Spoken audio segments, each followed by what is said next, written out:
Hello. I'm eating a chocolate egg right now. We're about to get started, but definitely got to get my chocolate egg in, because nothing says Halloween like a chocolate egg with a little bit of peanut butter. Oh yeah. I know you can't see it because I got the blur going on, but oh, maybe if I hold it up real close to the camera. Yeah. Woo! Alright. Alright. Oh, hello, Sal. Good to see you. I am, in fact, hitting the gritty. Oh. Woo! That's a good fucking egg. Alright. Give me one minute. And then we will get started. Gotta crack open a Baja Blast. Oh! Fuck, I got it all over me. God damn it. Oh. You're already off to a fantastic start. Fuck. Alright.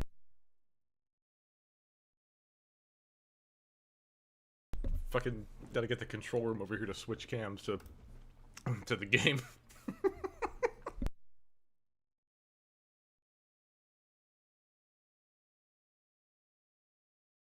No Sal, I have a shirt on. You're saying that you're not sure if it's just skin or a beige shirt because of the blur. Could I change that? What? Like, take this bad boy off? I mean, I could, but you're not going to see the camera for the rest of the stream. Not even a TOS thing, it's just horrors beyond my comprehension if this shirt comes off. No, hell no, I'm not taking that shit off. Oh, but we are Baja blasting now. God. Alright. Man, it's been a hot minute. Let me pop up with the game. Hey, are these elevator noises fun? Is this a good volume, gamers? I tried testing it earlier. Oh fuck, hang on. I was in a test Discord call. Let me get out of that. You might hear it. Oh, no, he won't, because I'm on streamer mode. Excellent. Good. Sorry, I'm not very good at this whole streaming thing. However, I am getting better, because today is a legendary stream. This marks the first ever official state and government-sponsored multi-platform stream that I was able to conjure up. Kind of a pain in the ass, actually. But, whatever. So, Twitch meet YouTube, YouTube meet Twitch. Hello, everyone. We're just doing a YouTube thing so I can just steal the VOD and not have a fucking 15 gigabyte goddamn 4K clip sitting on my hard drive.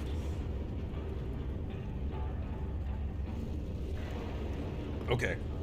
Waste no more time. We're gonna hit the gritty. We got a lot of entries to go through. That's what? 3, 6, 9, 12, 13. Ooh, that's a unlucky number. Well, I'm feeling lucky about this competition. We're starting up with Vacation by T-Up. God damn it! Holy fucking shit! God! Alright. We turned the volume down a little bit. Calvin, my man. You were a lifesaver this morning.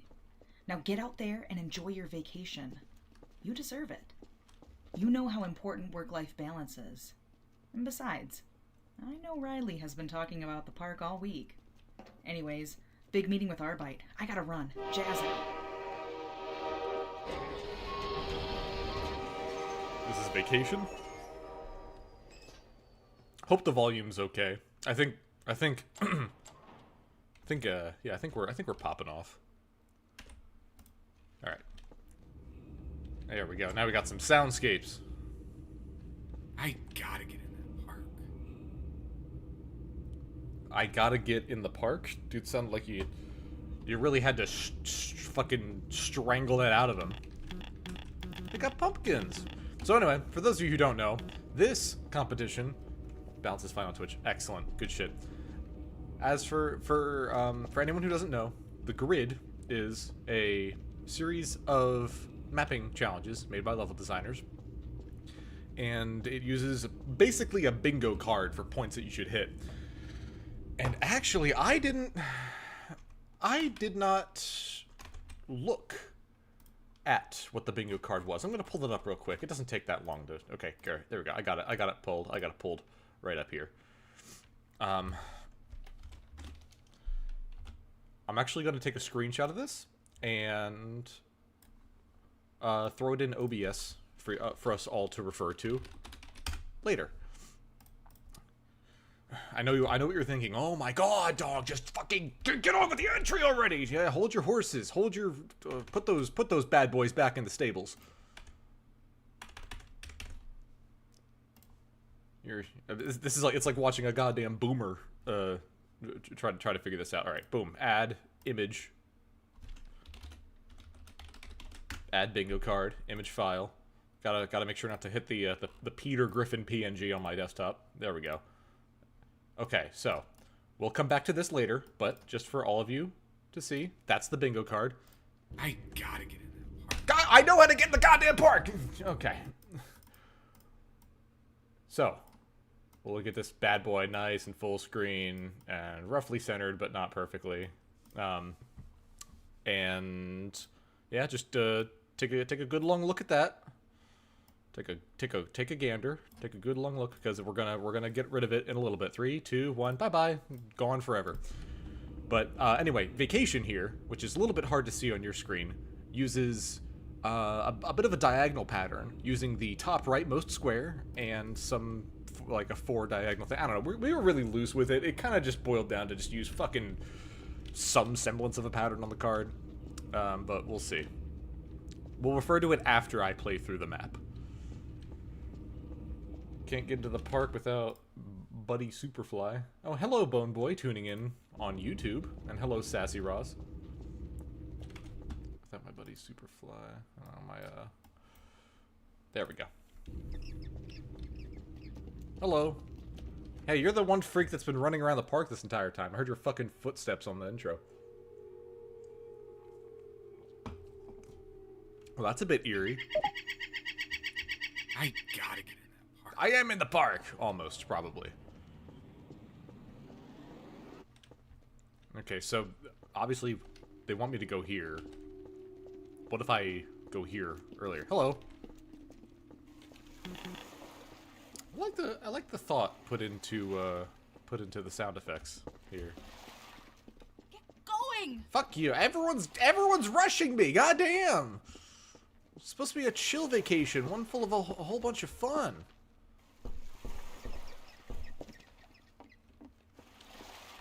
Damn, we even got like the little cleats modeled out. That's cute. If I jump in this water, is it gonna kill me? And it'll break my legs. Oh, auto saves. Let's fucking go. I'm not here to play test the map. I'm doing my review. Well, I like the charm of like the brushwork and all that. Truly a horrifying jump scare. So I fell into the super dense mass water. The water that fucking breaks your bones. Turns you into fucking singularity. Hey boys. You're looking a little worse for wear. You know, I gotta get in that park. these guys aren't even breathing. I believe, who are tee up, right? Why is their music playing? I feel like the longer I spend outside, I get fucking more and more hallucinogenic.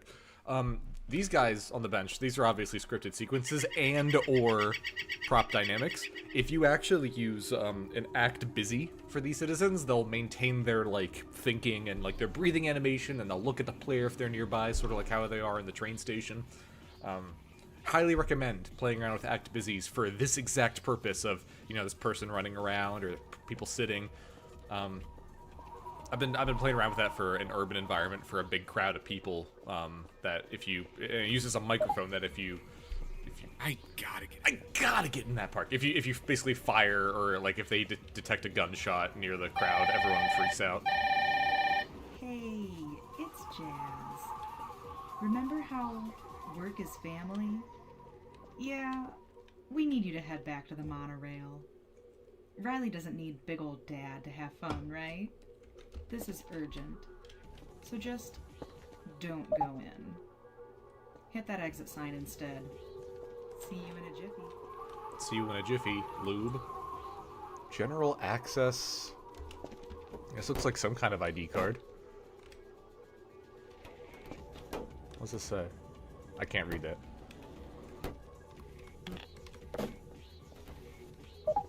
Place your ticket. I have to choose. Work? Family. Work or family? You chose to ignore your boss and enjoy your vacation, but you aren't scared. Ah! Vacation. Map by tip.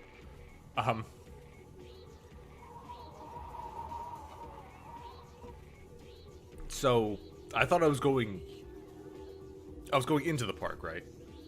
Okay. I was going into the park, and then I decided, yes, I'm going to go into the park.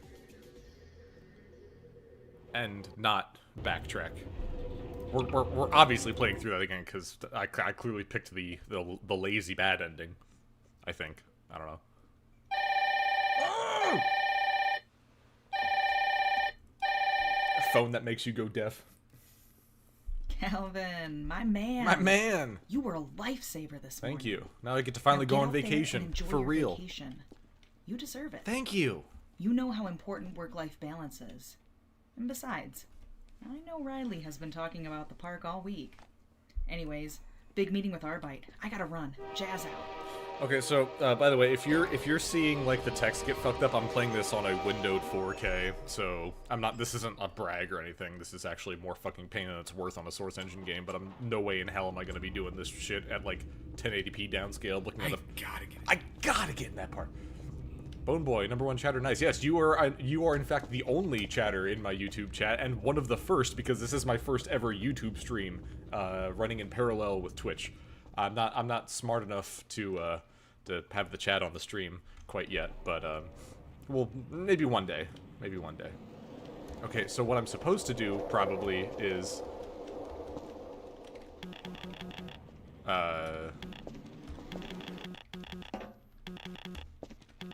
get in here, right? And then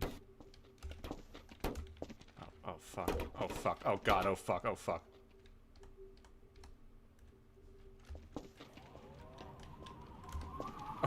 I don't understand all of the... I have to choose. Work? Family. I gotta get in that park. Yeah, I said fuck. I gotta get in that park. Work or family? I have to choose. Work? Family.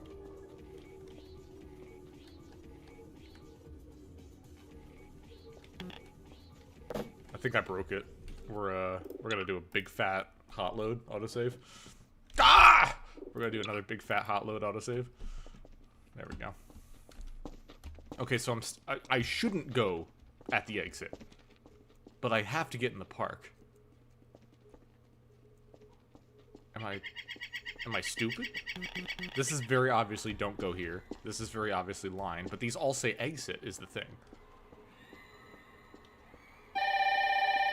Oh, I think I'm supposed to be. Hey, it's Jazz. Remember how work is family? Yeah, we need you to head back to the monorail. Wait, what? Riley doesn't need Oh, dad to have fun, right? This is urgent. Okay, so I'm gonna save here. So just don't go in. Hit that exit sign instead. See you in a jiffy. But I'm supposed to go in here, right? Okay, no, I didn't. Okay, I'm supposed to backtrack. Okay, unless that's.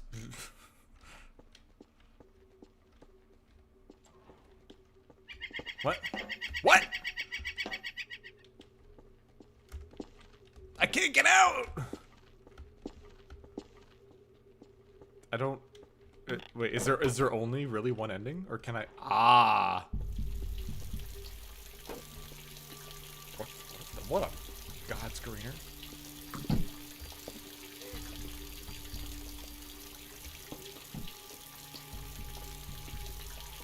What the fuck are you?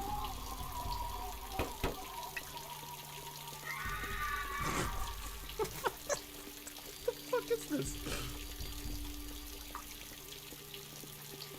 I guess I went back to work. Oh no. I got by TPS reports. What? Oh no, I'm suffocating. I'm suffocating from all the work I gotta do. What the fuck? Oh, fuck off. Yeah, there we go. It's a fucking maze. I gotta get in that park. I gotta get out of the park now.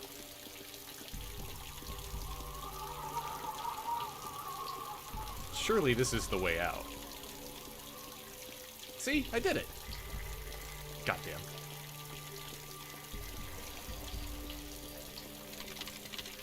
Oh no, not clickety-clack. I hope I didn't sequence break that, but I don't really know what way I'm supposed to go. This would make the most sense.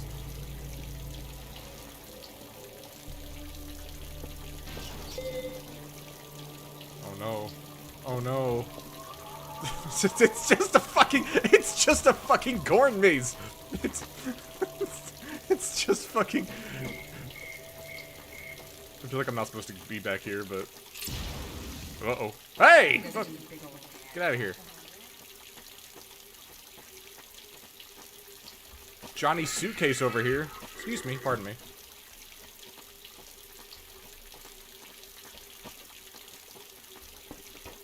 Maybe I go... Here? No. Well, that's already a dead end. That's a dead end. That's a dead end. Uh-oh. Hey, it's Jazz. Hey, Jazz, what's up? Pardon me.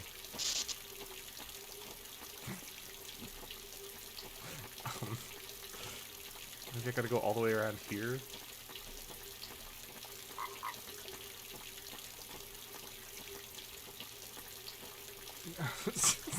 Fucking hell. You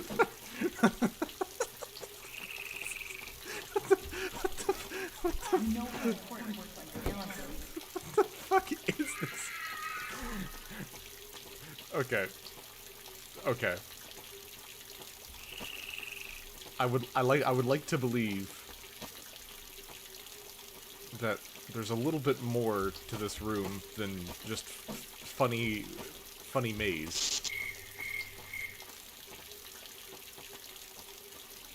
I feel like I shouldn't need to be carrying this ticket,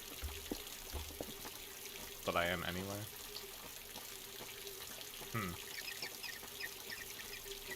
This is the entrance.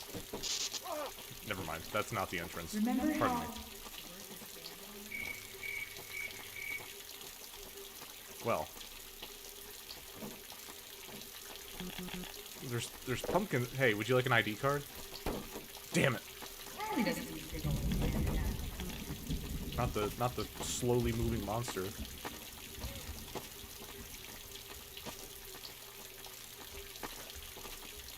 Impressive. Very nice. Unless I'm supposed to come back out. No? Hey, it's Jazz. Hey, what's up, Jazz? Am I supposed to go up here? Instead of the fucking hedge maze?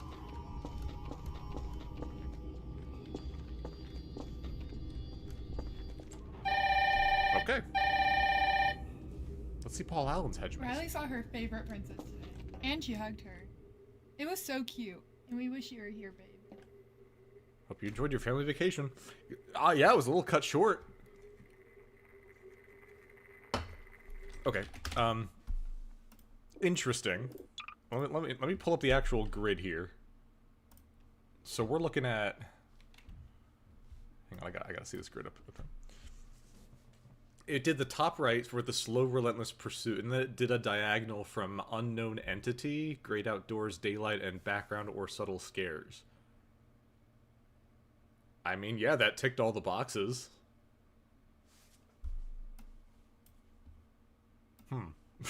That's That is the entry of all time. I was supposed to go into the hedge maze as monorail was blocked, and then unblocked as you enter, and you're supposed to loop back. It's very confusing for everyone who has played this. Whoa, grid morning, man! I almost screamed. Yeah, sorry for the grid jump scare. Okay, yeah, I get it, but generally, mazes are not particularly fun in almost any situation. You can get away with it if you break the convention of maze a little bit.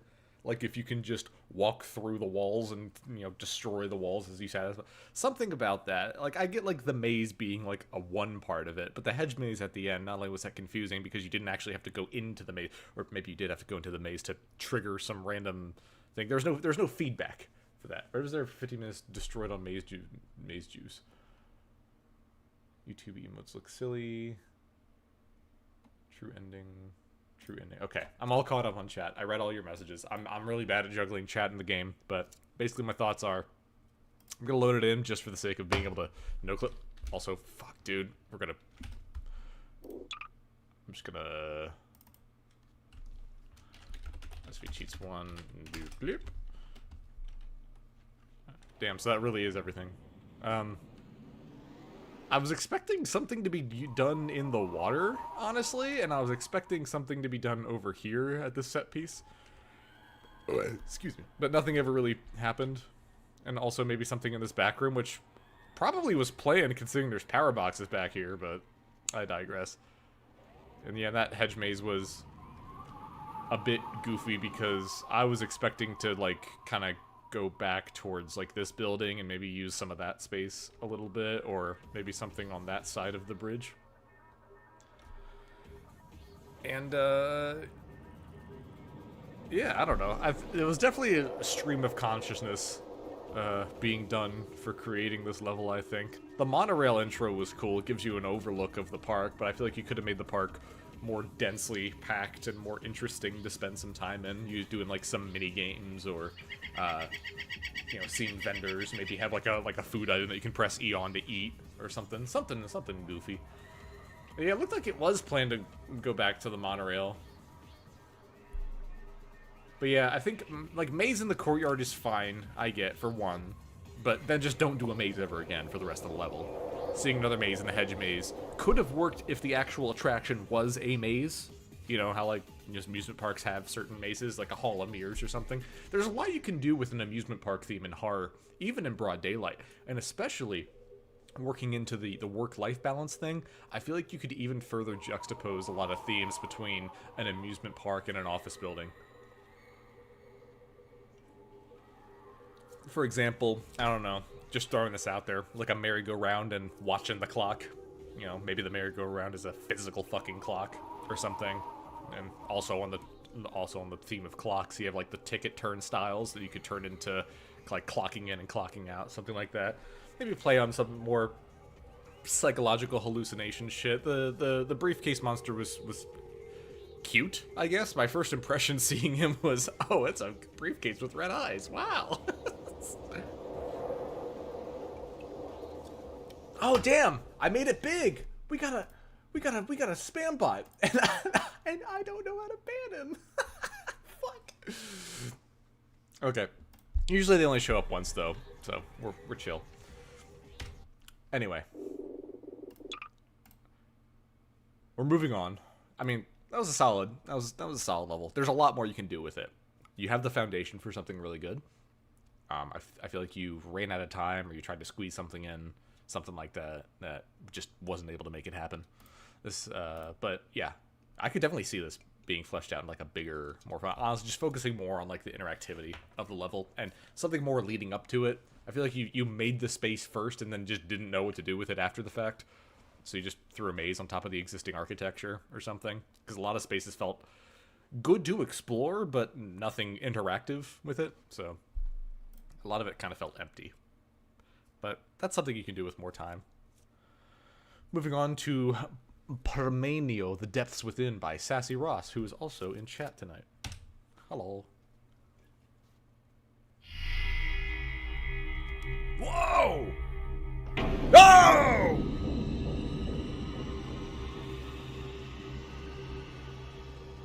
I'm angry, man. I'm seeing red.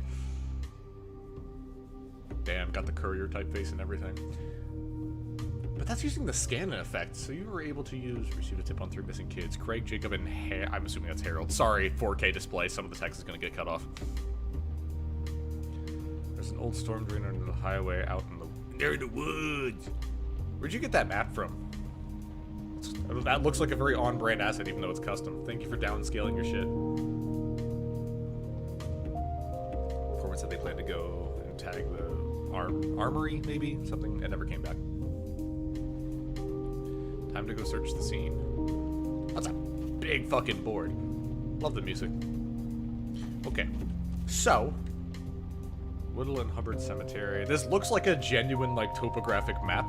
And for any viewers out there who are interested, you can actually go to the U.S. Geological Survey at usgs.gov, browse their database, and pull actual topographic maps completely under fair use because it is a governmental service, and use them. That's fucking crazy. usgs.gov. Try to find their database, their maps, whatever. You can pull maps all the way back from fucking, like, 1850 all the way up to fucking 2024. There are some caveats, but they document that very well on their website of certain ones that you can't use because they lease it out to third-party contractors or something very briefly. I think I got from there totally edited it out. Oh yeah, I mean that's how you do it. You take the topographic map and then you edit it.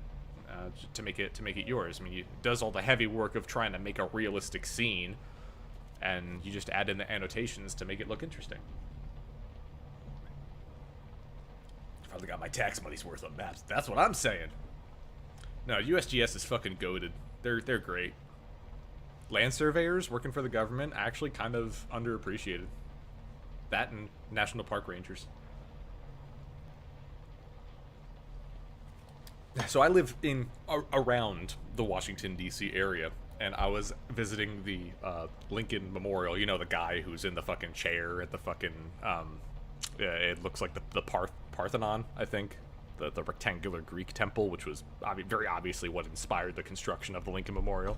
And there was this park ranger there. And he was such a sweetheart. He was stuttering a lot, but he was trying to educate some people on like how it actually does classify as a temple and stuff. And trust, I'm gonna get to the entry. I'm just yapping for now. That does classify as a temple and all this other cool shit. And I was just like, yo, can I get like one of the maps? Because he had like a little satchel, like off his hip, full of like national park maps. And I just rambled on like a 15-minute discussion with this guy about the Lincoln Memorial and where I'm from. My friends from Canada and such were visiting, so I was showing them around. And it was a cool convo. But yeah, park rangers are cool. Park rangers are fucking awesome. Not park ranger police, mind you. I mean like actual like National Park Service people who are just there to watch the parks and make sure people like hikers are safe and shit. Anyway, where was I? Lincoln might heard of him. Congrats Redonk, you've made it on Twitch. Spam box trying to sell viewers. Highly detailed updating in. Sorry, it looks like my multi-chat is updated, but my Twitch chat no longer is updated. Oh, because I paused it by accident. Salamancer says, gonna add a highly detailed topographic map of Redunk's house in my next entry. You should just put that in your game, dog. Just fucking put a fucking satellite image of my fucking domicile in there somewhere. Big red arrow says, send pipe bomb to this location, please. Highly detailed updating in real time. Topographic map of Redunk's include a GPS marker of Redunk's next exact location at all times. Yes, maybe I can add that as like a feature to the stream overlay. Maybe it's like, here's live satellite data from my house. Maps are cool as hell. Dude, I love maps. Taking you guys' permission? Lovely! Good. Excellent. See you on the watch list. I hope our names are touching on the watch list. Jacob's tag. Dude, even the fucking detail in here, it says North Sycamore, blah, blah, blah, blah, blah, whatever, but, like, it's like another map. But, see, the thing is, okay, this is what people don't get right about a lot of, like, boards and shit. Half-Life 2's textures are crusty as fuck. Don't forget that. This shit is fucking like bleh, bleh, bleh. But when you get that looks in-universe. That looks good. It's intentional. It adds so much to it. Oh, wait, not the PBR. Or not the PBR, but like the specular reflections. You do it on these photos because the ink is reflective, but maybe not on this map because it's more of a matte varnish. But I am really splitting hairs here, sorry. 47B. I'll read these notes when I'm done yapping. My brain's in yap mode right now. But I imagine those are related to the investigation or whatever. But yes, downscale your textures when you're doing boards like this, because otherwise they stick out like a sore thumb. Unless they're meant to be like very obviously red like they are over here.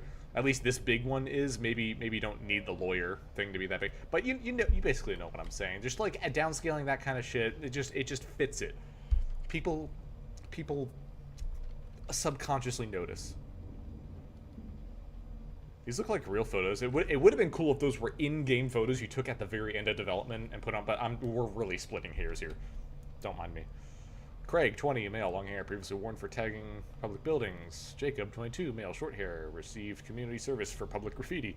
Harper, 20, female, known associate, suspected tagger, but has no record.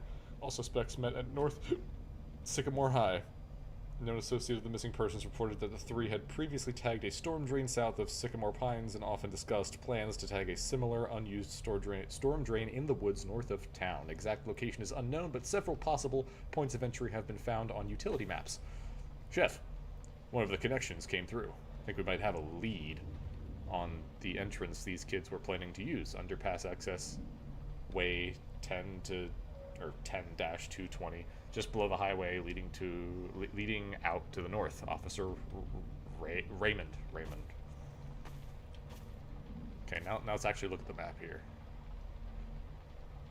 That's the possible entry point. Definitely not there. Probably came in from here. That might be another entry point. You seen any typos? No, you didn't. Yeah, I noticed there was 2 V's and half. That didn't really bother me. Pretty. Reminds me of a school. It's got that old architecture. Love that little touch with the window blinds up.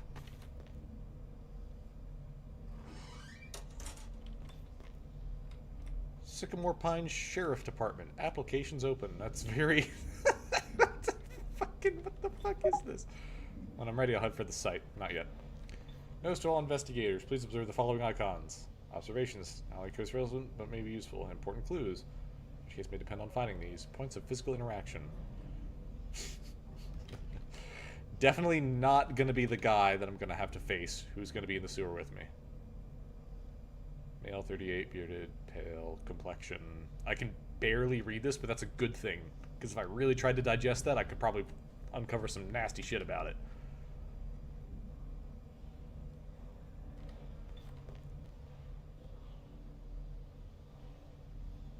Something for everyone. Lots of interesting stuff. Looking for math tutors. Call Susan. Lost Highway. Need a lawyer?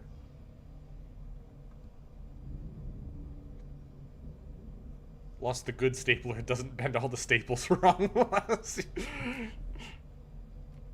Good. Hardly working. Sycamore Pines welcomes you.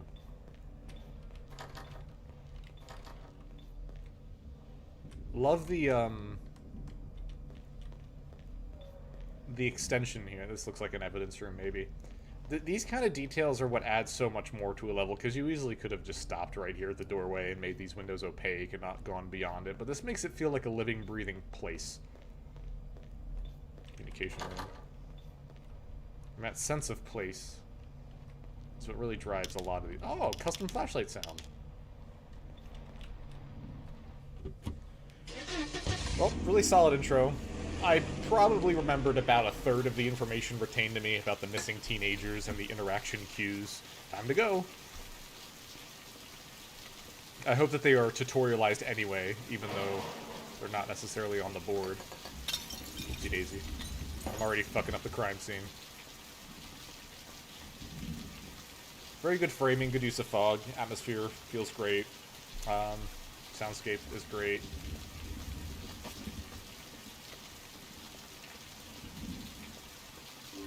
Tip was right, it looks like some kids broke into the storm drain access here.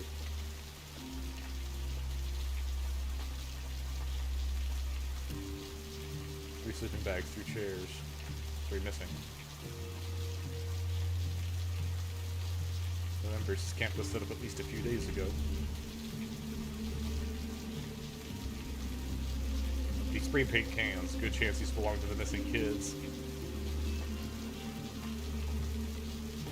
Looks like Chris's work. It's fairly recent, too. I think you could get away with making the interaction ranges a bit longer to encourage, or sorry, a bit shorter to encourage players to investigate on their own and then realize that it's an interactable, rather than the inverse, where I just saw 3 blips and I just walked over to them and then I found it out.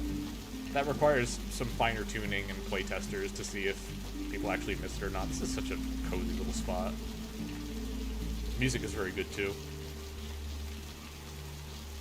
I had varying feedback on that board. Some people liked the low res, some people complained about it, but I prefer having stuff fit to the Half-Life 2 style. Agreed. Boneboy says, so you're either saying to downscale or use 4K textures for everything so it doesn't stand out, but got it, next map will be 80 gigabytes. Dude, this fucking competition was 1.5 gigabytes! Yeah, if I did it again, I'd rather a more subtle investigation prompt system. You could even play around with, MapLabs has that, like, Left 4 Dead outer glow effect. I haven't fully explored that, but I feel like that could be kind of nifty here, where you could also do that maybe while the investigation is taking place instead of it just being text. But then again, like, okay, so what I meant by that was, like, oh, there's even a sprint. What I meant by that is, like, if I came up to the fire, I'd be about, like, maybe, like, here before I'd see an interaction prompt, and then when I do, like, just that fire prop would be outlined. And then for the sleeping bags here, if I, like, just when I interact with it, then the dialogue would go away. The text shows up, but also each of these 3 beanbags would be highlighted, too. I don't know. If there's some more, like, granular investigations going on, then I can see that being feasible.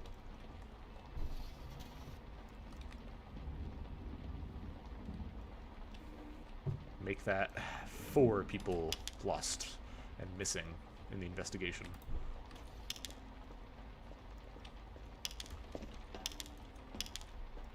The fading of the icons is done via texture proxy on the sprite. Originally, each of them had a trigger that toggled them, but it was a complete mess. Understandable. It definitely seems like something very hard to get right. Don't know why this door has to be locked open, but okay. Jacob. If I follow the graffiti, I might be able to trace their steps. There's probably more to that dialogue, but I got the gist of it.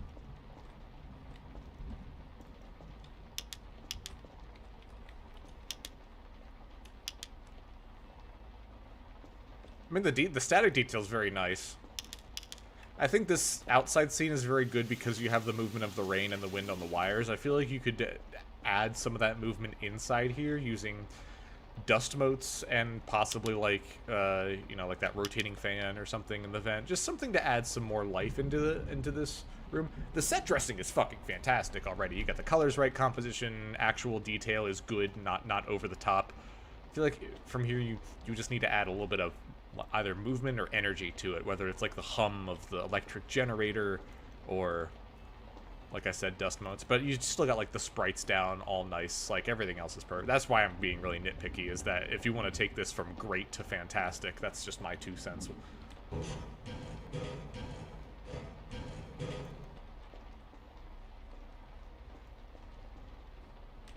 Bzz. Cold.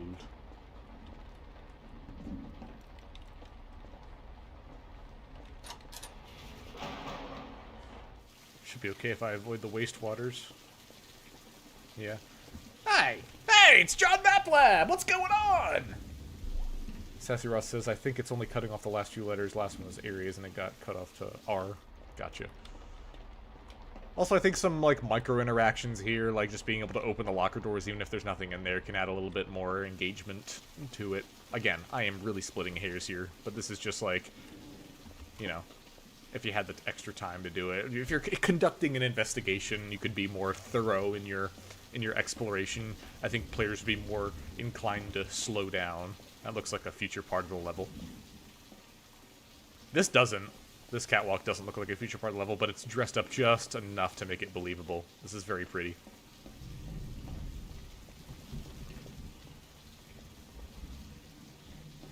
I I sure hope these stairs don't break below me.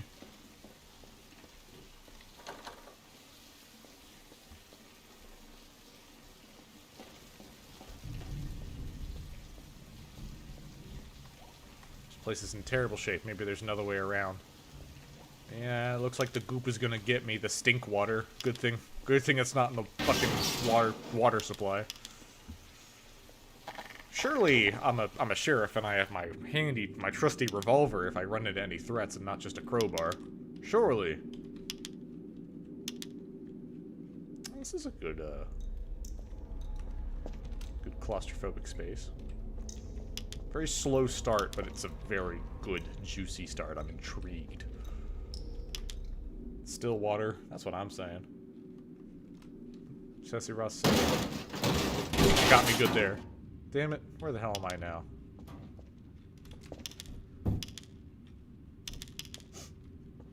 So I have this thing about protagonists kind of quipping on, like, oh, what just happened? It's like,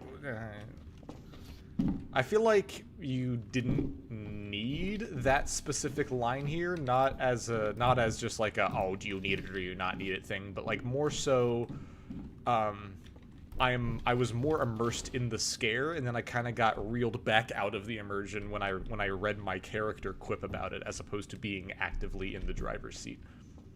So I feel like the player quip could either be toned down. I don't know what's up ahead, but I think just limiting it primarily to investigations could help more.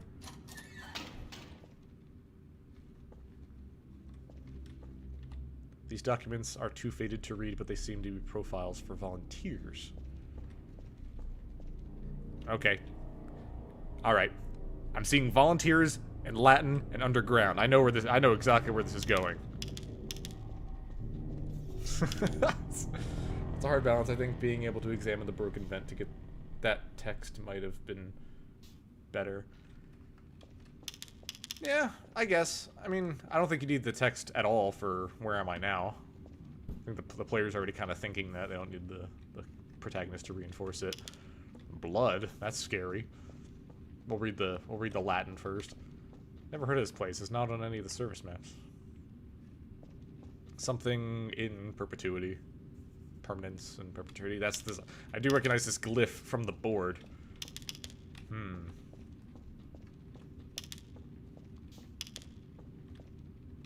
Looks like someone got injured here when the elevator fell. Empty cans. Same brand as outside. Must be the kids. Cable snapped. Luckily, this must be the last floor. Somehow I doubt that. Team A and Team B. Love this. Love this. Good subtle world building. Volunteer lines, arrows and shit through here. This is actually dressed as like a kind of reminds me of like Fallout 4 a little bit. Where you kind of, I mean, you start in the path of these volunteers, now you're kind of treading their footsteps. Got like a little decontamination chamber, looks like. This would be a good opportunity, and probably not here because you just got out of a vent jump scare, but this would have been a good opportunity to have like one of the fucking like gas faucets like leak and spray you a little bit with whatchamacallit, but obviously don't do it on the jump scares.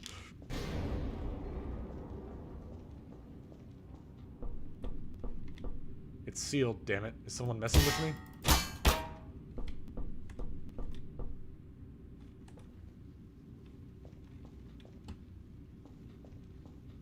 Can I okay.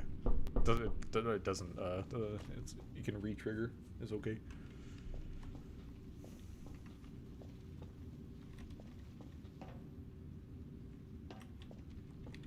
Kennels, but no dogs.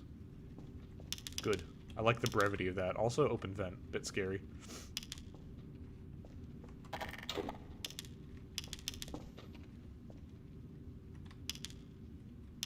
Carter Electronics conduit fuse.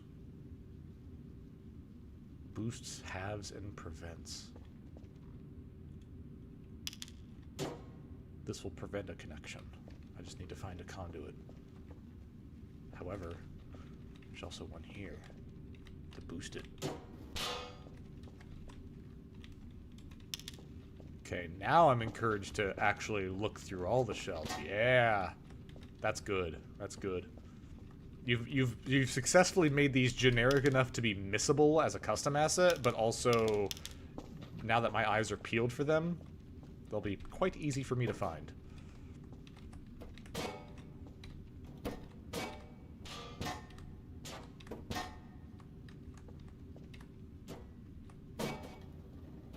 Oh, they're heavy as fuck, though!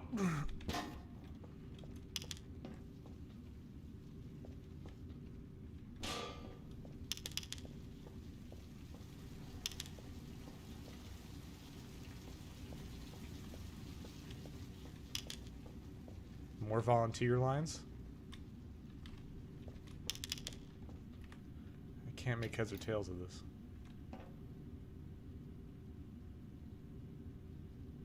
Temple? Sacrifice will be honored. Okay. Their asses did not remove that slide for orientation. But that's an in-game screenshot, I'm pretty sure.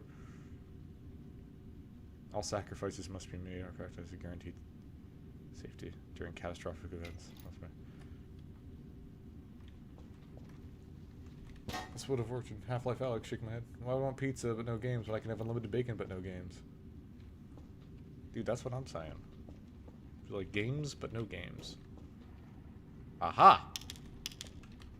Felix old like the blood outside the elevator. One of the teenagers must be badly injured.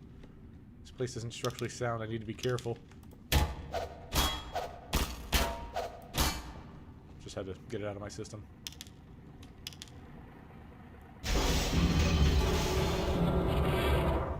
Good.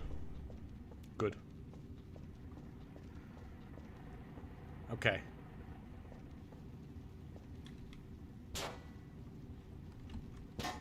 This fuse doesn't even have a fucking...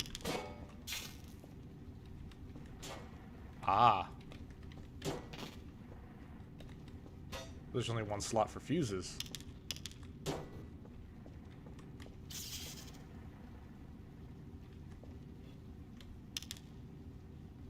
Conduit C3.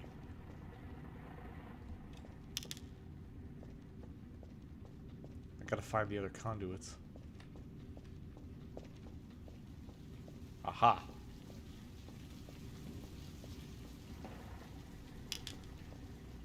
Generator 2 is on the fritz and shorting out generator 1. Let me know where you left the bypass fuse so I can get it fixed later. Something must have... Shit. Could really use my gun right about now. Did you not take it with you when you decided to go into the underground facility? Could have lost it in the fall in the vent. Plug puzzles, but more fun. Yeah, I'd say so. Okay, so this is the elevator. This was C3. Feeds into C2, feeds into G1, feeds...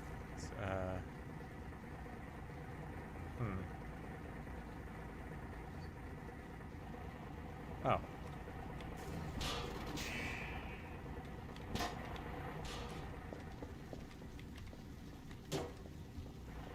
Generator 2 is shorting out generator 1.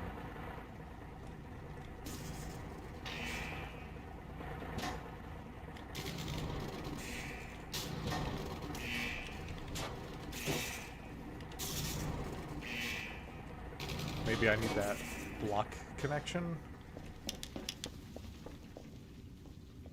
PERMANEO.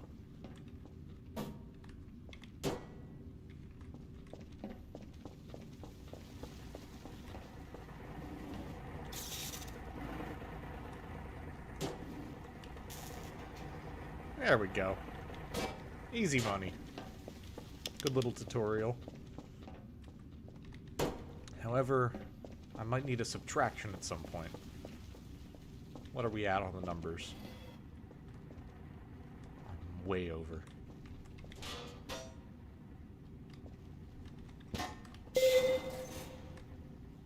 Quick maths! Let me check if there's anything else I missed. Probably not. Nope. That was everything. Cool. Solved all maths. Hey, up, go up, damn it. Someone must have fried the buttons.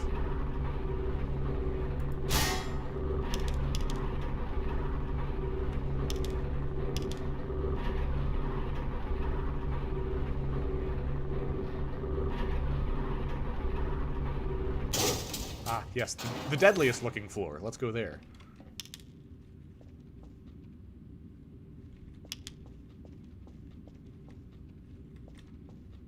There's some Polaroids of bodies mangled in a slab of stone. The caption says, "Flesh pillar." I know where this is going.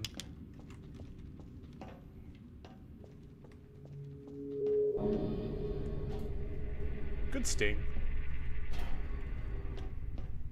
Very good room, too. Can't be serious. I like the brevity. The character's not explaining everything. Good.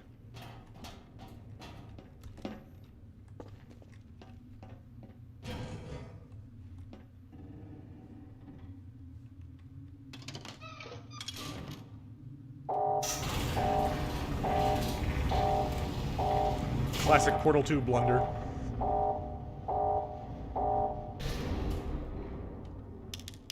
If you wanted to be actual humorous with it like Portal 2, you'd actually probably have the door open from the top down to the bottom so it releases.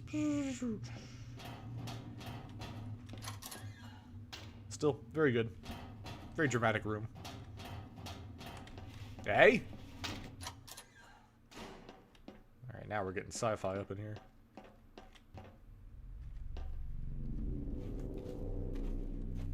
What the hell is this? This reminds me of the Payday 2 Easter egg. Something scrolled ancient stone. What is this place?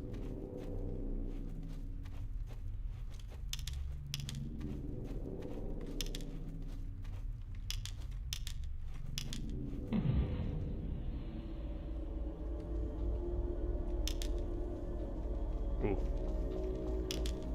That's cool. Cool temporal field. Yeah, that's even cooler. These doors are abnormally tall, and that is a really good touch.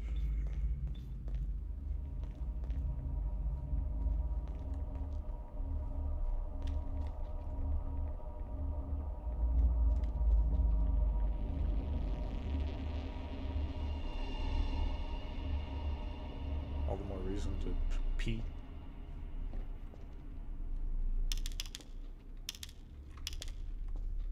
I just hope the others are alive. Yep, we're in the antiverse now. Elmo says, "I've never played the grid before, so I'm off the grid. That's for my kid. Couldn't agree more."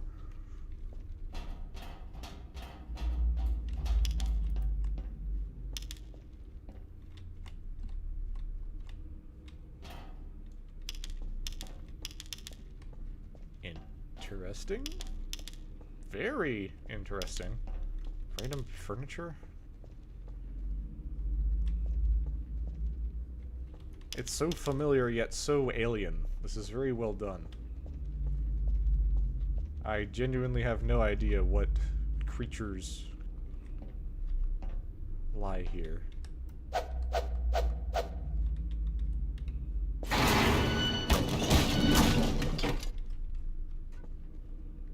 Oh, damn.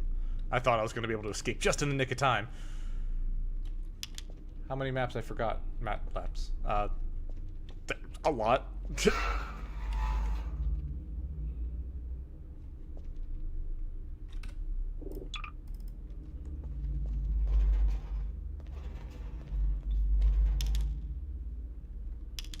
Oh, okay. The 3 watch. Alright. That's certainly a mood.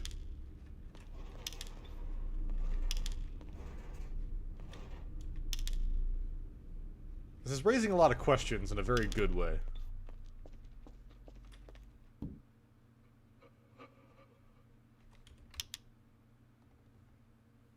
I Don't know if there was something scripted, but I think I saw something move out of the corner of my eye.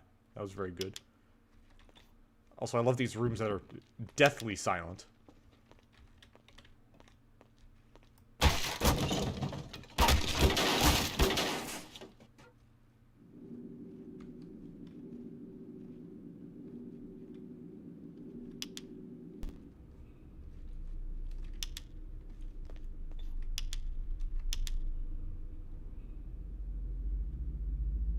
Three, watch over me through the red shade beyond and grant me vision of the world beyond all, grant vision of the ritual I must die. Pillar of flesh takes the offering and opens the temple of the three. The three watch over me.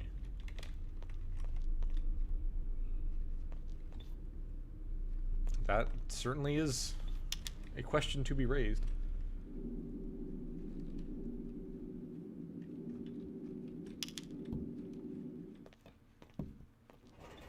Hello, I got your obelisk thing.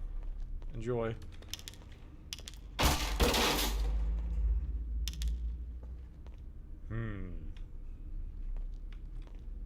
Oh, that fucks.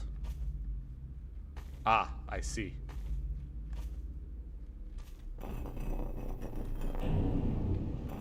I see even more now.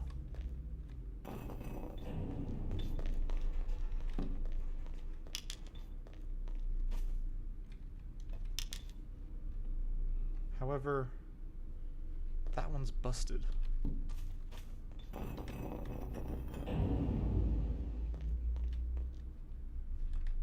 Perhaps I placed them in there instead. We shall see.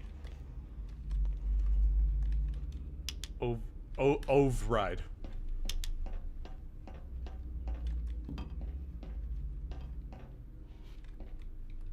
Oh, perhaps I can only press one more. Okay, so I have to have that one pressed because that one's the busted one. Glad I could override that.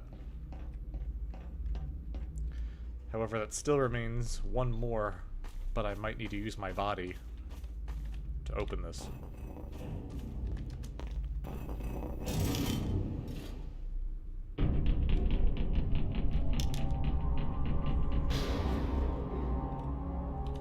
Wow.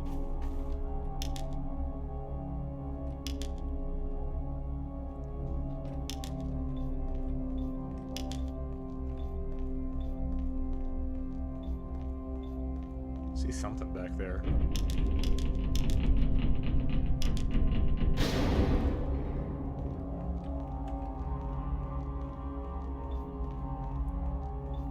Fucking incredible framing. Wow. I feel like I'm in the fucking rib cage of some great beast. He's badly injured but breathing. Yeah, he's breathing all right. She's badly mutilated. An offering? There's the pillar of flesh.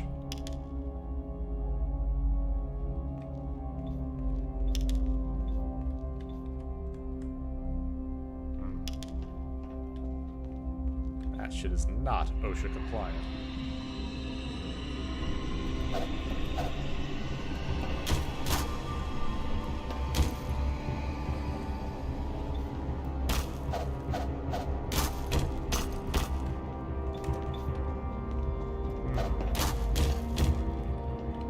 Need to destroy this before...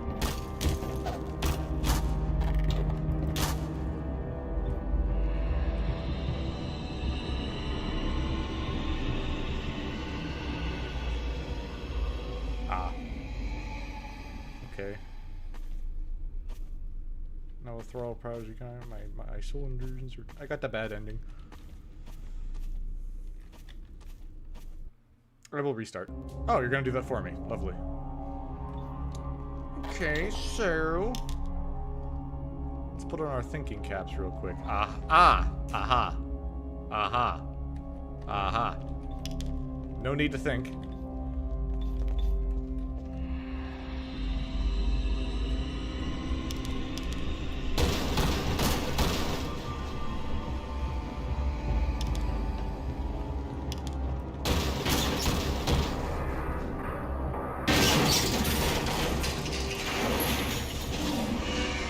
The humble, precariously placed chandelier.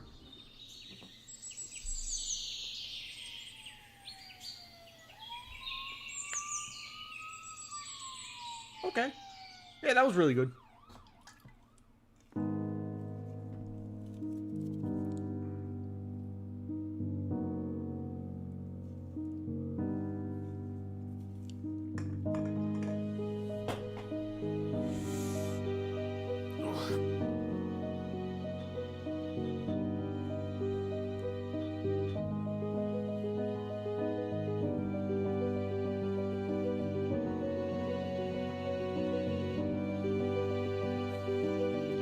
That was simply a blunder from the entity's vanity.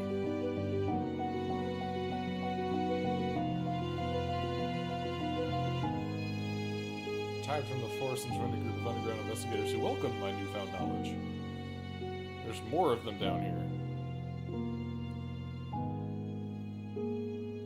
Next time the temple opens, we will be ready. Yeah, the next time the temple opens should be a whole fucking total conversion mod, dog.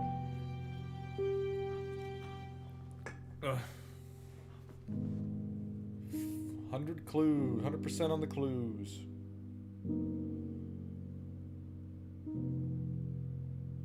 Good. Very good. Salamancer says, I like the part where you panicked and defaulted to police brutality against the barely breathing witness. Look, my mind was, okay, well, they're relying on the sacrifices, so if I interrupt the sacrifice by killing the sacrifice, or mutilating it even further, I guess, I could interrupt it, maybe. And then the doors open, so I was like, oh, maybe I'm supposed to go in further to do something and return back.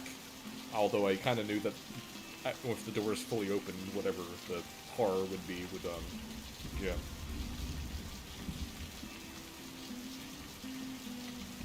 HWLL for it says, hi, I'm Sorelmo, and I guess. Hello, Sorelmo, and you guess. Sycamore Pines is in good hands, says Salamancer. Taxaray says, the one cult is putting up the world's shittiest chandelier above the crucial ritual artifact. Quote, are you sure we have to sharpen it as well? Unquote. Quote, yes, the flesh pillar insists on it. Says it's for the ribcage vibe, unquote. Against both barely breathing witnesses. Went for the sacrifice first and said the sacrificer. Legit, Sassy Ross says, legit every person I've seen play the map have tried smacking Harper. Yeah, because there was a lot of emphasis being placed on the ritual and the sacrifices. So logically it would have been something to interrupt the ritual. But the chandelier works too. Yeah, that was good. The custom sounds and music really take it. You could very easily make a longer part to this, or a second entry to this, or something, or even like a short mod, like that's only like 3 maps long, or whatever, because this is a very good idea, it's very well executed, you already have the systems in place for investigation.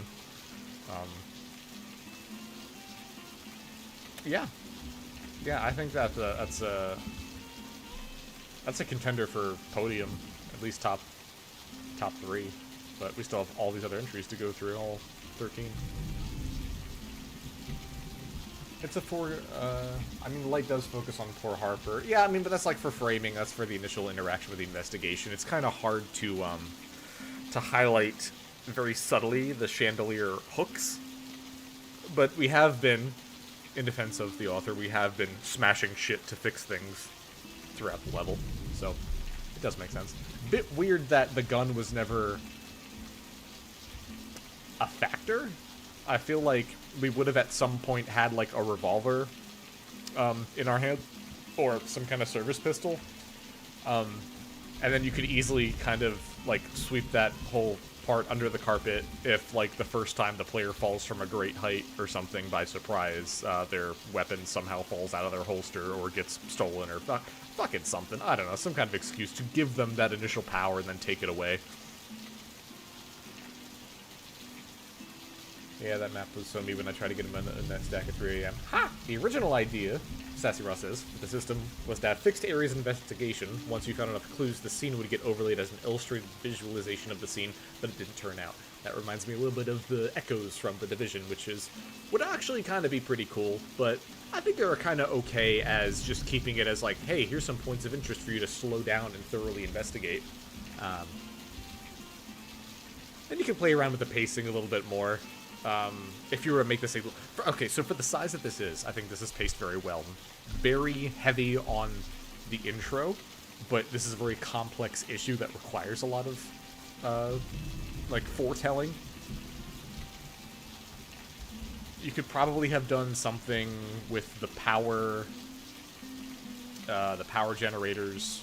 I was thinking, honestly, seeing the kennels without any animals, I was honestly expecting to see some kind of fucking, like, dog run up and try to kill me or something on that specific floor. Didn't even have to be, like, a possessed dog or anything. It could have just been, like, a regular fucking dog that was rabid. My grid selection used to be different. Oh, yeah, fucking, what was the grid for this one? This was,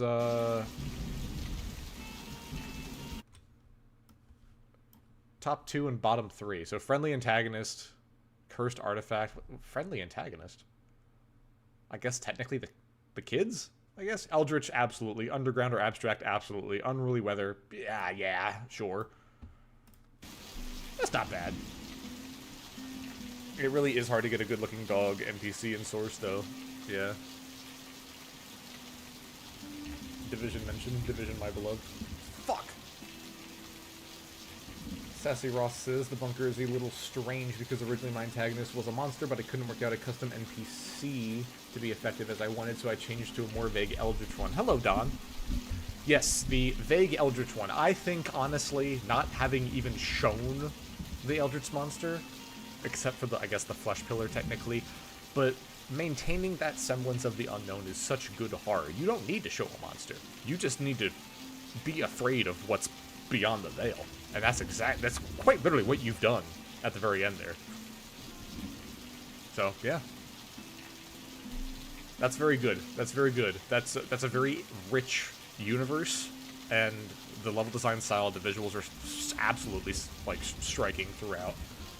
Going from realistic underground to this, like, weird, like, upside-down antiverse thing with these weird mechanical contraptions, inexplicable obelisks and stuff. That spotlight head was such a good taste of that universe. All of these things that are resembling something familiar, but you don't know how they function or what lies beyond. It's that unknown part. I thought that spotlight was going to be like a gimmick, like a spotlight enemy thing that you have to avoid or something, or that it would alert an actual monster like a watcher.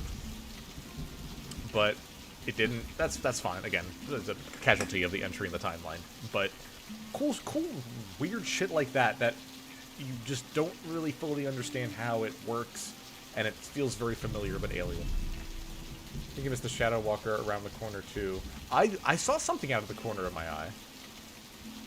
If you become a thrall, the antagonist becomes friendly to you if you think about it. True. Very good. Very good. I don't think I have much more to say about it. I scrutinize this much more heavily than Vacation, just because this is presented very thoroughly and thoughtfully, and it's really just like, here, to add to that, to send it the extra mile is good. I'm not saying this is bad by any stretch. I'm just saying this is fucking fantastic. There's 2 spots where you can suddenly see a figure hide around a corner. It's easily missed. Good. Keep it easily missed. I thought I saw one of them. I don't think I saw, if it was either before or after that, I don't think I saw the second. But that's good, because most players also missed a lot of G-Man sightings on their first playthrough. Some of them were obvious, but some of them are quite hidden. And I like that you only did 2 in that, like, 15-20 minute playthrough. People like to, like, overload it with it, and it just doesn't work. 2 obvious, no good. Yeah, no, this entry does subtlety very well. Voice protagonist could help. Text protagonist is good for time frame and resources, but if you were to make this a bigger project, definitely grab a VO. because that will kind of encourage you to be more careful with its execution, because a lot more effort goes into the voice line and closed caption and stuff, so you're gonna end up, like, not commenting so much on the minute shit and more so, like, just investigation stuff. What comes to mind if you haven't played it is The Evil Within, which is basically like a game that digs into, like, the subconscious and dreams, but it's a horror game. It's a third-person shooter, but you play as a detective. You're not really doing investigations, but I'm sure that there's some beats that you could take from that if you wanted to build this out. Evil Within does a good job of juxtaposing this, like, dream world with the real world, and you don't really know what you're in exactly, and, I don't know, it does it very well. Give it a shot if you haven't already. Okay, moving on, Shadow Waltz by Swag GCP, bonus entry. And boop! Goodbye, bingo card. Oh! Gotta look at my hands. Shadow Waltz. Just wish I kept it subtle the entire time. Cool.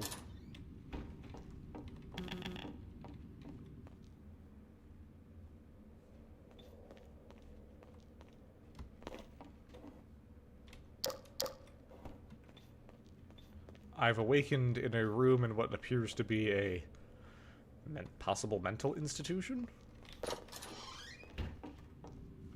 Or barracks? Or manor? Or something? Yeah! That's what I like to hear! Yeah!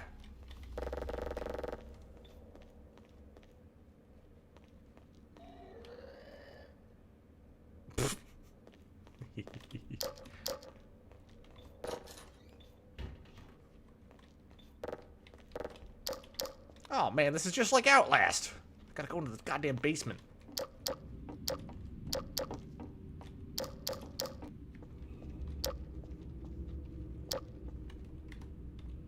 That's probably the thing I need. Okay, so this is good framing.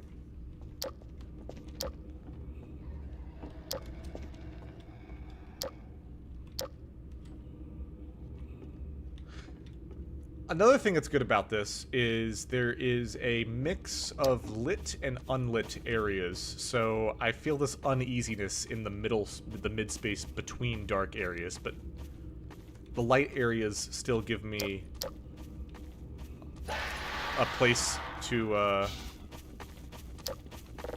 oops. Hello. Pardon me. The light areas would still give me a place to, catch a breather, I guess. Bet you can't crouch, buddy boy. Yeah, that's what I fucking thought. So, I'm in like a little safe zone area. Sup, nerd? Okay, so, there was good build-up in anticipation. The jump scare did get me because I didn't expect him to. I expected that monster to. Shut up! Shut up! Get out of here, loser! I expected the monster to fucking like be like in here patrolling or something, and not behind a door waiting for me. So the surprise got me very well. One thing to add is that players who have played enough Half-Life 2, which is pretty much your entire audience when you're playing a source mod, because let's be real here, people who haven't played through Half-Life 2 entirely are not starting to play fucking source mods. So expect most of your audience to be very well versed with the engine and its constraints. What you can do is subvert expectations for something like this, where I knew I was going to be safe if I crouched through the box here. Yeah, you could freak players out by just having the NPC be able to somehow navigate through that as well, whether it's like a scripted sequence to path through or to jump over the crates or something. Something so that the player is like, oh, this looks like a safe zone, even though it actually isn't a safe zone. So that, or having like break through a wall here or something. I don't know. That's a good subversion of expectations, because we kind of saw the goal here when we walked in, which was good framing because we knew exactly where to go and what we were doing, even in the chase. But we had like a little second to pause here. I would give the player like a few seconds of a grace period to get their bearings and be like, okay, now I got to go back. But as soon as they start to think that this is an actual safe zone, just have the fucking monster break down a wall or crawl through the fucking thing to following them or something. I hear your stinky-ass footsteps lurking around, nerd. Shadow Walker's a bit of a funny NPC. Slowly breaking the crate would build tension. Yeah, like fucking like, here's Johnny ass type thing. That would be actually be pretty cool. Just set like a bullseye to the crate and have it break different parts.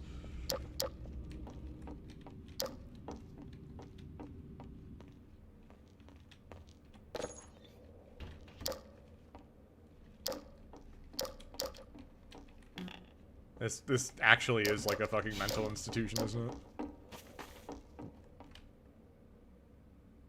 Okay, I respect it. Good showcase. Or is this the fucking RPD?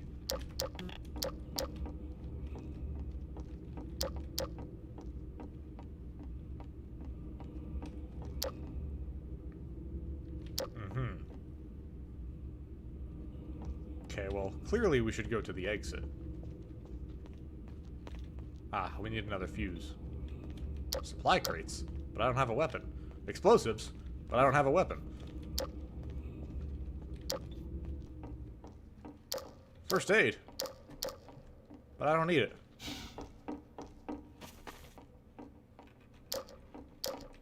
Hello?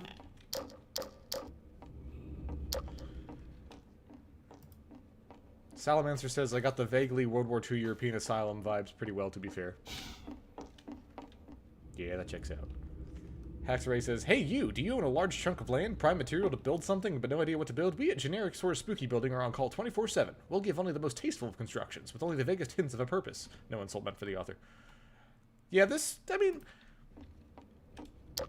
The brushwork and texture use kind of strikes me as fairly new mapper, but so far they've been employing very good level design practices, such as showing the exit before the key.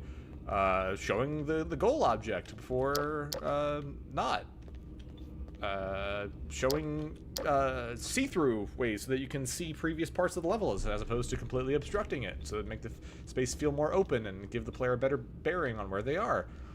Teasing other in-game mechanics before you have it, almost like a Metroidvania. Boneboy says this is what a $20K house was like before the 2000s. My biggest mistake was not purchasing a home at the age of 3. I still regret that decision. Okay, another... So, okay, what this is telling me already is that there's a monster on the other side of this, and this is just a gate into the monster zone. Can probably do a better job of hiding this. Good scare, though. Didn't expect that.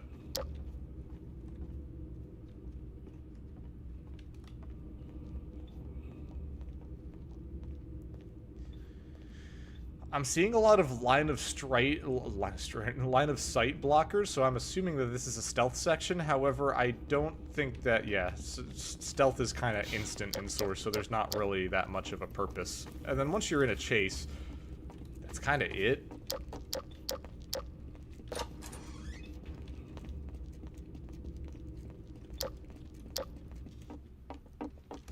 Okay, now you're gone. Bye-bye.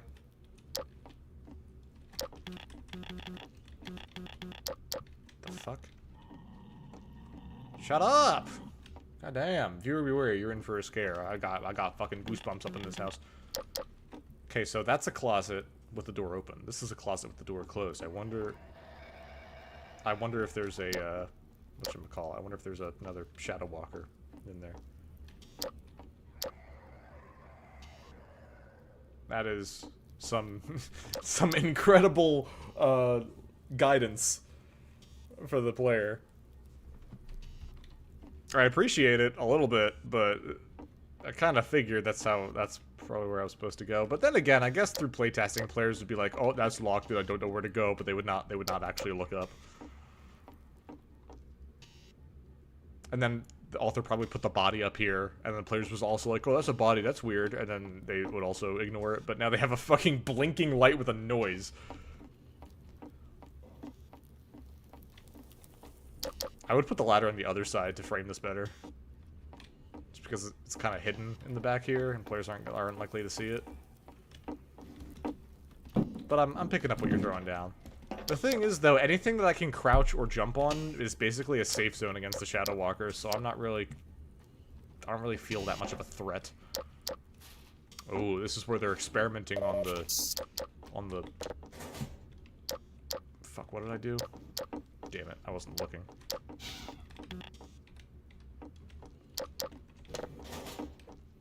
Did I just turn the lights on and off? Okay.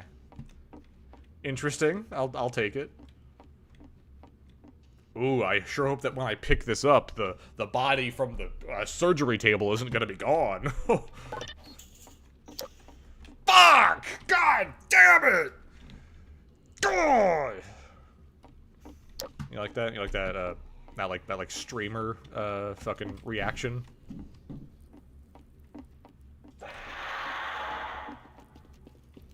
Okay, didn't expect that. I should have though. That's funny though. Excuse me. I thought he was gonna come out of that. I didn't even realize that was already closed and they reopened it. That's cool. I like that. The closet door was open and now it no longer is. Hey, where's the other guy, by the way? Is he still here? Yeah, he is. He's just admiring the bulletin board, I guess. Hey, excuse me. What is this, like fucking Doom with the colored key cards? I'm down. I dig it. Don aka Unk says, must have cheated and watched Red stream before playing. True that. If there's one thing I love doing in video games is cheating and spoiling myself. Sassy Russ says players will miss everything and anything. True. It's your job as a level designer to try to minimize that. But okay, so here's the thing. Like, I love Naughty Dog games. I love Uncharted. I love The Last of Us. I kind of agree that, like, Yellow Paint Syndrome has kind of coddled players more in comparison to, like, OG Half-Life. Fuck, even most parts of Half-Life, too. There's just a lot of games that just don't, like, let you go for a little bit. I feel like it's okay to let a player wander for a little bit. I used to be a real hard ass about, like, I need to make sure the player always knows where they're going. Shut the fuck up! I need to always know, the player should always know where they're going and you know, never be lost. And then I realized that just kind of streamlined players through, and they never got that, like, break in pacing where the game slowed down so they could explore more thoroughly, because everything was streamlined. So then I kind of started bouncing back from that and intentionally breaking the rules and, you know, leaving players in with a puzzle on how they should figure out how to get to the exit, and experimenting. Experimenting is the big one.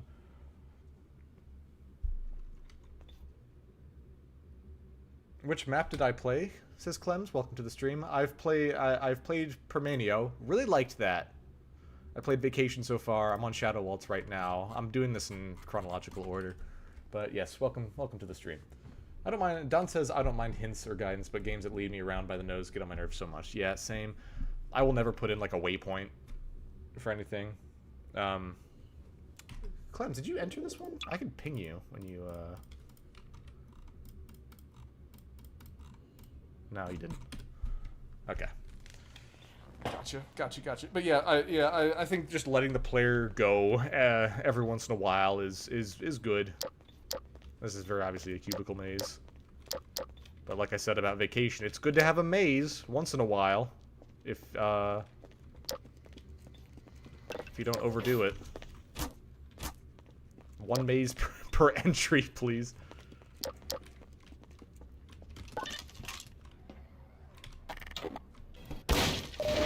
Okay. Yeah, so the thing about the Shadow Walkers is they're a good Halloween NPC, but, like, they don't serve any threat because all they do is just chase the player and they melee them, and they're very avoidable. There's no real threat to it. So I kind of just don't care that much about them. Like, if they get in a chase, I'm just like, well, whatever, I can just walk around them.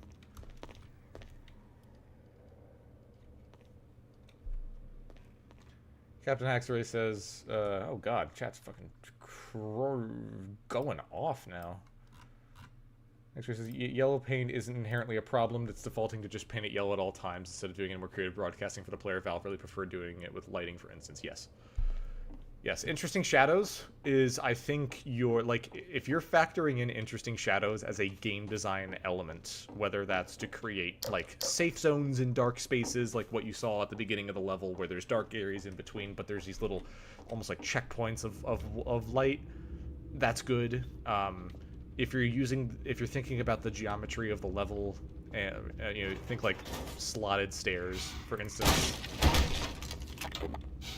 That's also good. Interesting music choice. I would put some distortion on it to make it feel like it came from the actual world.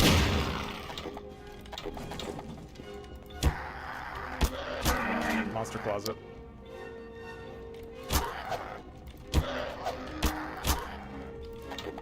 So I can very easily just kite these guys around, not even by sprinting.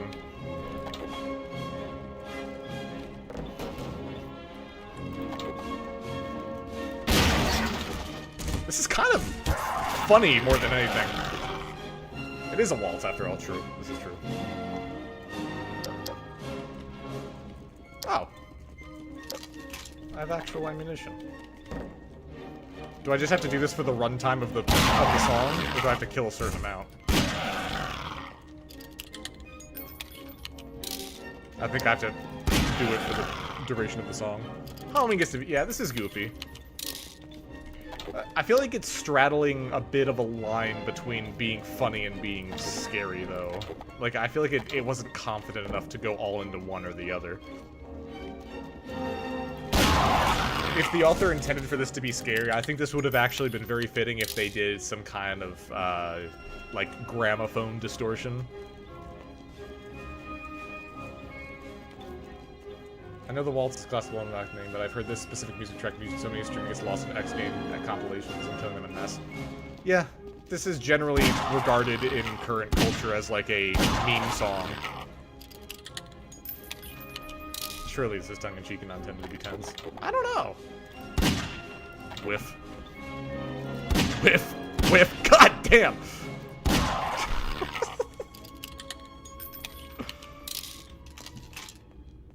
Oh no, I just had to kill a certain amount. Okay. Okay, that was... a Swag GCP. I've never seen this name before, so there must be a new entrant. Or I just haven't played any other competitions with them in it. Honestly, honest thoughts, they know their shit when it comes to level design. Good job raising the tension, dog. Yes, yeah. Glad I could help. I'll celebrate at least one other comp. Oh, good. So this isn't their first one. Honestly, good. This is a good, solid level. You have some basic mechanics about getting the Doom style key, putting in the key card, and different sections opening up. There's a little bit of backtracking for other sections because you don't have the card yet. Like it flows. It's good. The enemies are the weakest part of the entry because they just jog at you. There's no actual threat, especially when you have weapons to defend yourself with. So I would just change that to be more of a actual threat of an enemy if you're going for something serious. If you're going for something very tongue-in-cheek, then I guess you've kind of succeeded, because this did feel, despite being executed very well, a little generic with, here's the scary enemy, here's the scary basement, here is the literal monster closet, which I didn't quite catch, actually, now that I think about it. The monster hid in the closet on the way back, sprung out at you. Actual monster closet, that's kind of funny. I don't know, I feel like this entry needs to be a little bit, just a tiny bit clearer in what it wants to be. If it wants to be a serious, scary map, or a tongue-in-cheek, like, poking fun at, like, scary, funny map. Sorry. Funny map that pokes fun at horror, or horror map that's actually, like, serious. Fluffy Wolf Lord, welcome to the stream, says, oh hey, Map Labs, I played this one back in October when it dropped. Yeah, I'm a bit late, aren't I?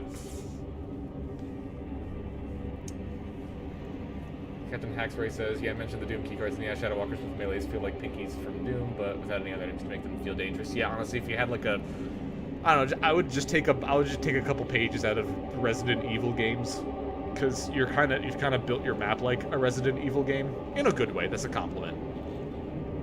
And just see how enemy variety works. You could probably do something with inventory management or resource management to up the stakes for something.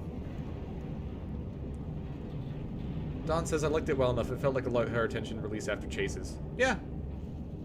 It's like almost like a power trip. Honestly, this Shadow Waltz reminded me a little bit of 1UP-D's entries. Especially his horror entries. He always removes all this power, and I think he entered in here. Yeah, he's at the end.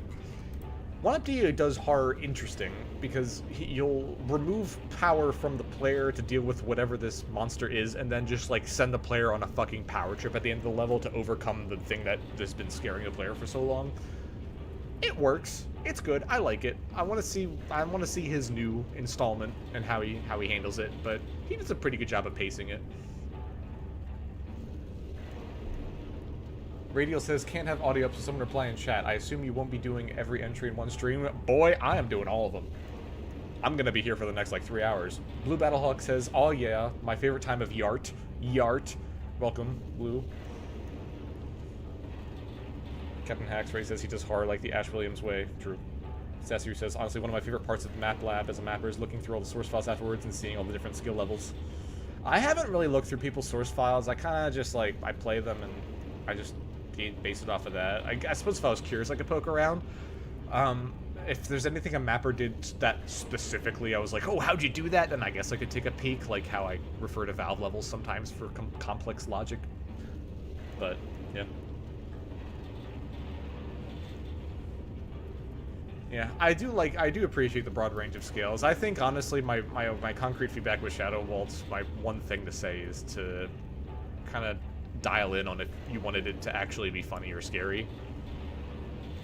You could do too, but I just felt more confused than anything at the end when the arena sequence happened, because I was expecting something tense and then the music started playing. So I don't know. It's good though. It's fun. You know the basics. All you got to do is just sharpen it, and you'll get better from there. It's really good. Really good start. Here's the bingo card. I'm gonna flash it on the screen. There we go. That was it. I'm kind of not doing the bingo card anymore because I kind of don't care that much about it. I'm not judging, so it doesn't matter to me. Fuck! This is Sleeping Angel by Boston Beetle as a bonus entry. I'm moving on, by the way. Let's see the last of it. Oh! Custom crosshair! Click PC to open cameras. They move only when unwatched. Survive till 6 a.m. Click doors, move side to side. Where have I seen this one before? Oh, that takes so long to do. Hey?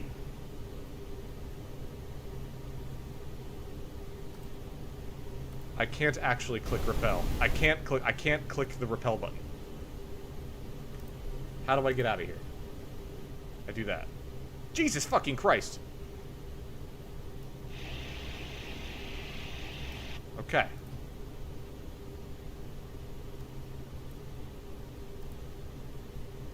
I don't care much for FNAF clones.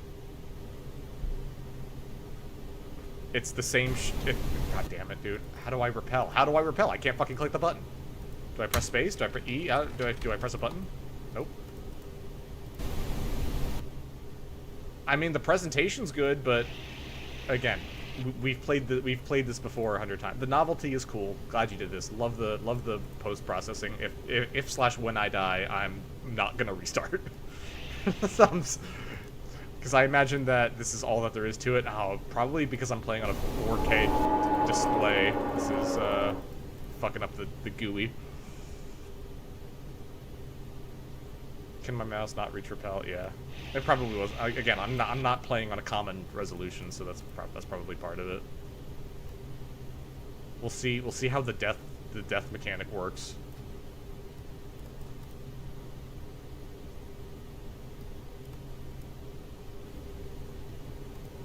Uh-oh, the sheet metal moved. Uh-oh, where's the monster?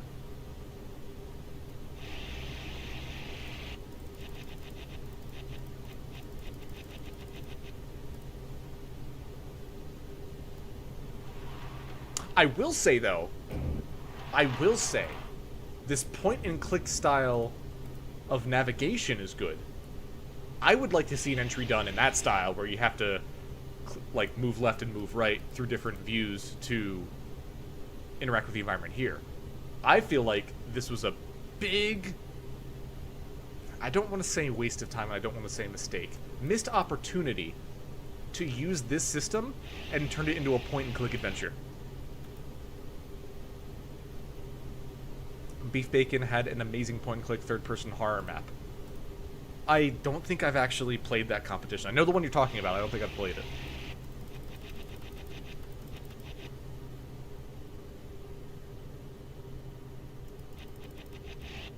The mouse isn't inverted for me. As Don mentioned that there's an inverted mouse for him. There's not. The mouse is not inverted for me.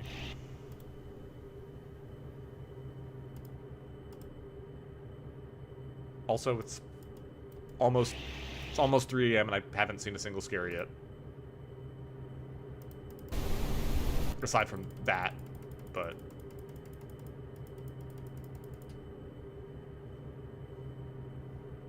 yeah, it looks like the crosshair kind of fucks off after that.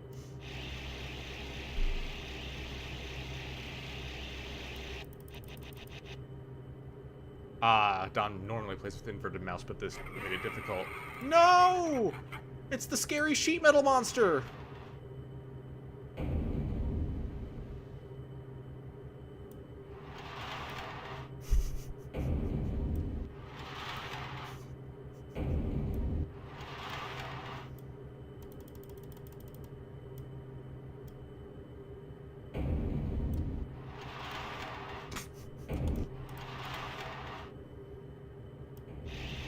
No! It's the scare. Oh, I get it. This is like fucking like prop hunt, but backwards. You're being hunted by the props. That's funny.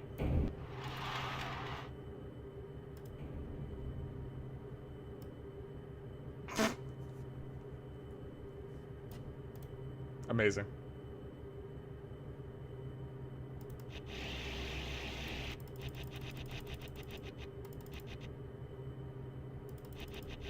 So, it's 3 a.m. I might be able to survive this. I just gotta stare him down. I see you, nerds. I see you. No! I got nuked!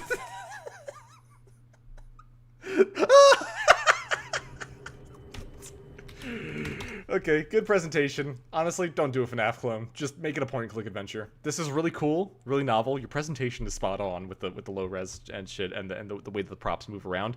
Just do more with it. Don't do a FNAF clone.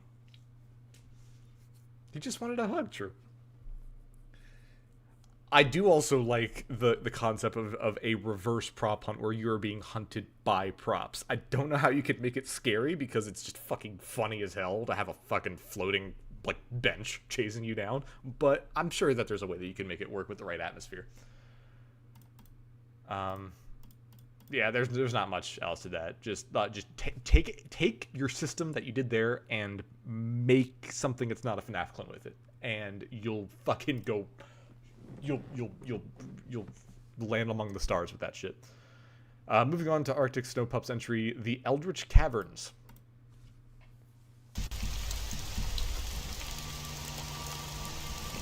God damn. Can I leave? I win. I'd say that that's actually exceedingly good judgment. Okay. We're cooking. We're cooking. Love the atmosphere with like the blood moon.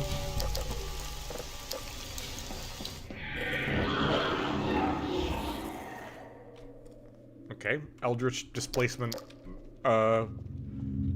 monster put me in a tunnel. Can I just walk back out?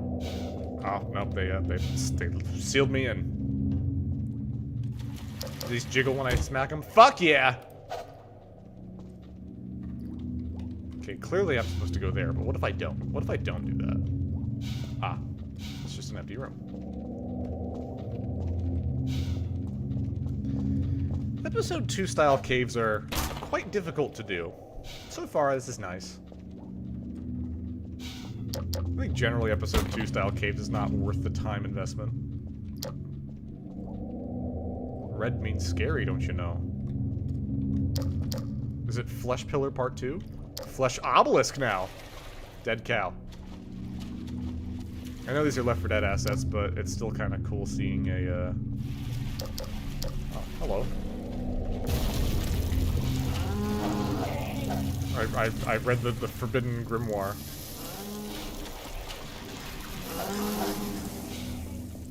Do I have to fucking crowbar these things?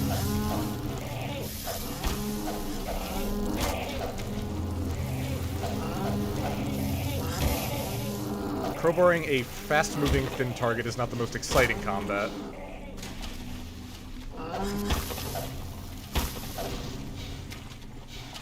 Okay.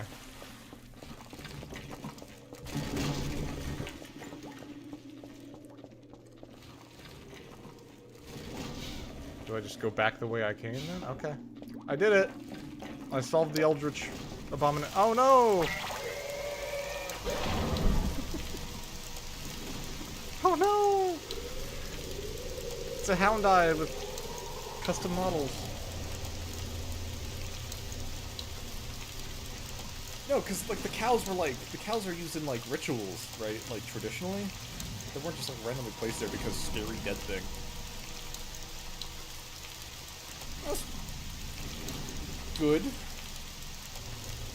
It was a little short, but it at least had a proper beginning, middle, and end. Parenting shift to NPC is my favorite, says Sal. I mean, yeah, presentation was good.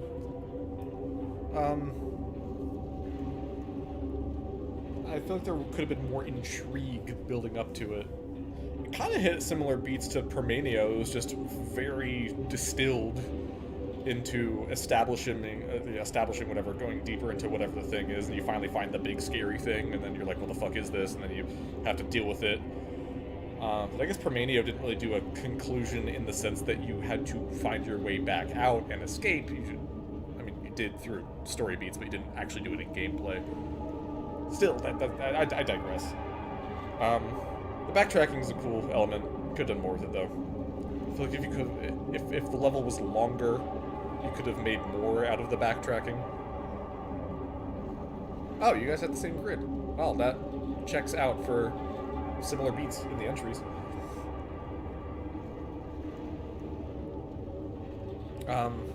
Yeah, not much to say about that. Presentation was good. I just feel like more substance could be beneficial so that you just have more game to play around with. That was only what, like 2-3 rooms? If you count the beginning area, 1 room. There's more you can do with it. Welcome to the stream, 1UpD. Moving on to Outbreak by Beef Bacon. Oh boy, this is gonna fucking send my computer into the spin cycle with my fans. Alright, we're on a dropship. Oh, custom typeface. Got a little like techie ting ting ting ting ting.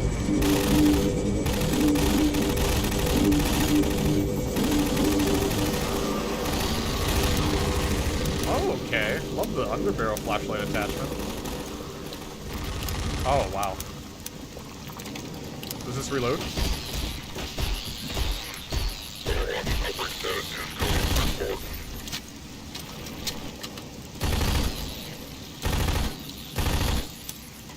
Don't have much time to appreciate the, all of this when there's infinite antlions coming. Damn, we're really starting in hot.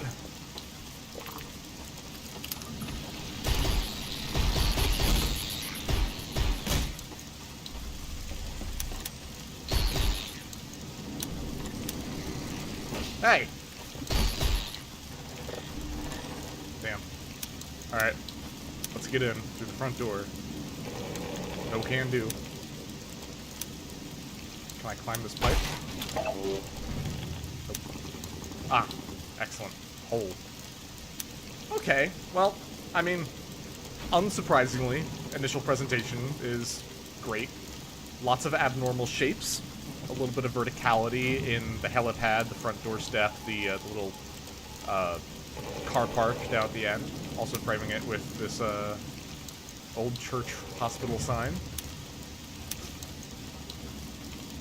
This is, I mean, all it really is just fighting a few waves of antlions in a courtyard, and that's all you got, but, it's done well.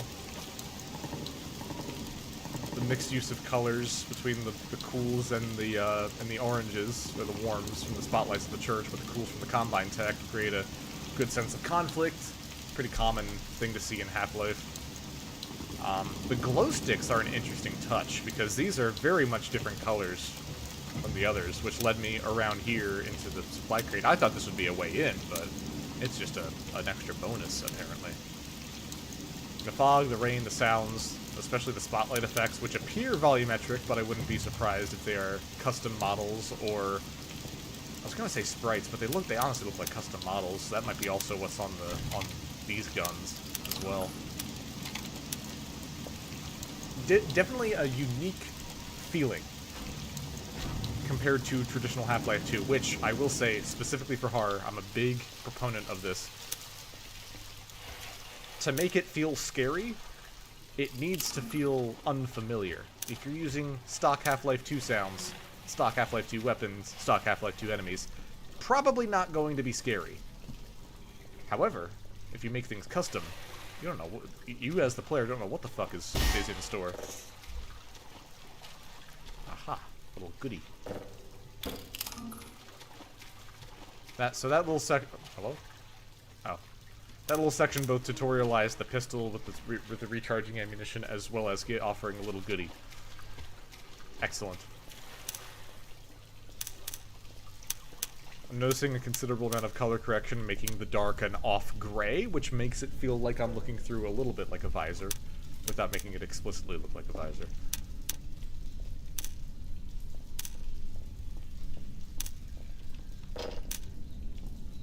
Locked.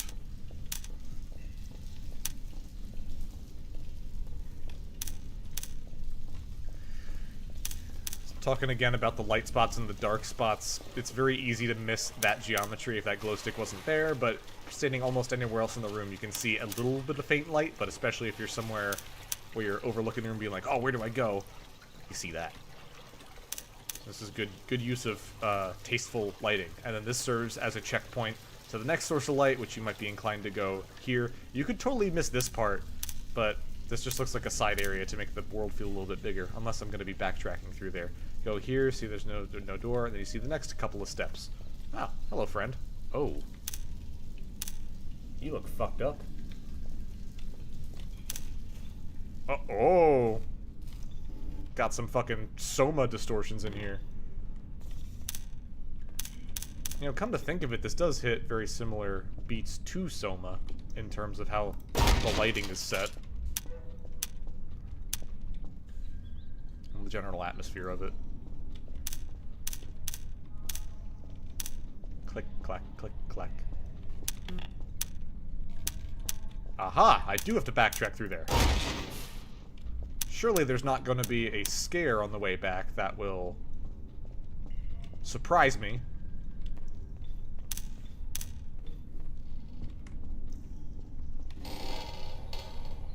Amazing.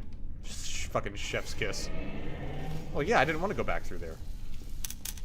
I feel like there's probably a more elegant way of doing that than surprise, unless he was over there and he closed that door for me. Did we go down or up?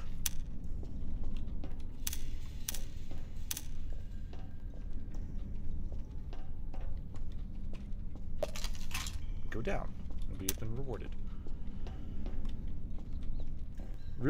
Sassy Ross says, real boomers know that's the Fear 1 HUD flicker. Yeah, Fear, Soma, either one. Scary game. Okay. Now here's the question. The guy who's fucking with my HUD, is he gonna put a scary cryptic message on my HUD? Since he's a infected Combine soldier. Be like, get out, get out, get out, run away, ah, kill, kill! Some shit like that.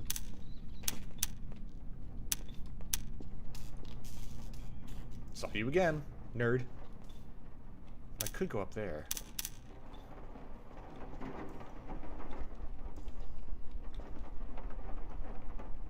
Flickering lights are rare to see in Source. That is a good use of it. What I believe is going on here is a projected texture actually doing the flickering, but you'll notice that it doesn't flicker to 0. It flickers between like 80% and 30% to be a bit easier on the eyes, but there is also a soft light being cast on the wall to even further soften the flicker, so it doesn't provoke epilepsy. Most of the flickering is done actually on the model and the sprites, or maybe that's just Bloom taking care of it, unless those are two separate sprite entities, don't know. But you can see that I think this light on the wall is constant, but just because of all these other factors at play, flickering, it feels like the whole thing is flickering, but it's a lot easier on the eyes, a lot less harsh. Okay, so I'm gonna save and go up here because I feel like I could either, if I go down there, that might be a dead end, or an optional thing, or that could be the way forward, or this one. Could be either one. Aha. Well, I know I gotta probably shoot that. That's a good tidbit of what's it called? Excusing the story of it.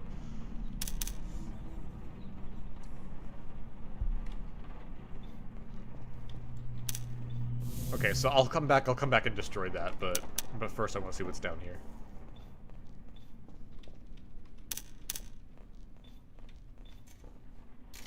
Oh, hello.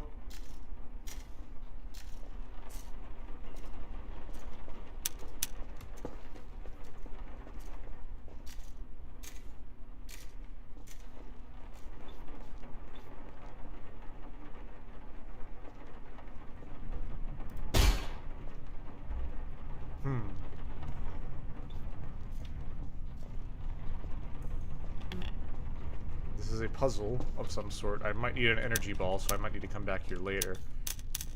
But stalkers are famously known to remove the energy ball from that, so we shall see. Oh!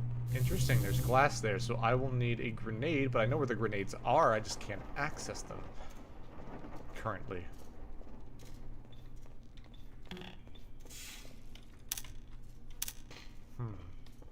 I don't want to shoot the stalker. That's kind of a finite thing to do. Or a final thing to do. Alright, fuck it.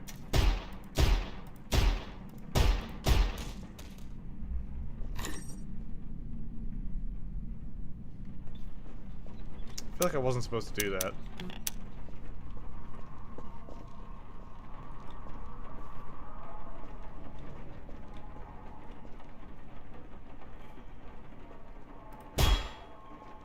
Wait. I am so stupid. I can jump through that. I didn't realize I could do that.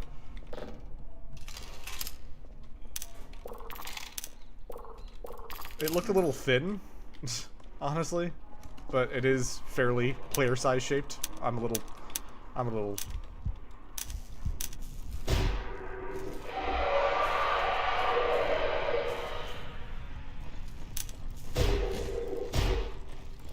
Oh my god. Okay.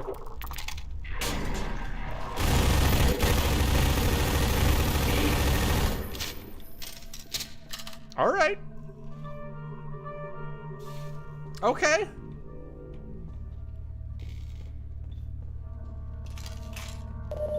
That was pretty intense. I'll take it.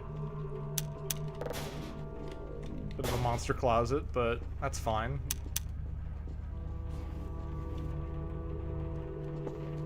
Damn, I really hope I can get back in here with an energy ball.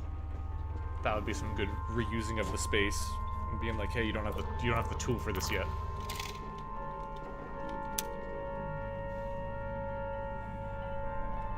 Sasseros says you alerted the horde, buddy. I love how the infection seems this is an electrohazard causing electronics to malfunction.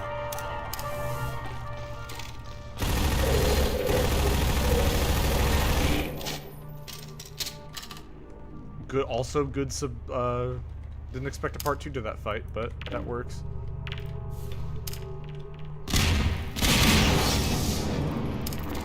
Whoops. Gross. Very Half-Life Alyxy.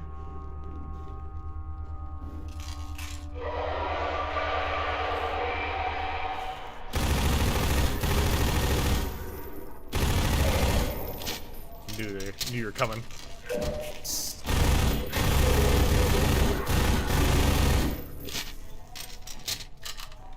one more, probably. claustrophobic, but in a good way. Enemies kind of sneak up on you a lot. I hope that's not going to be every encounter.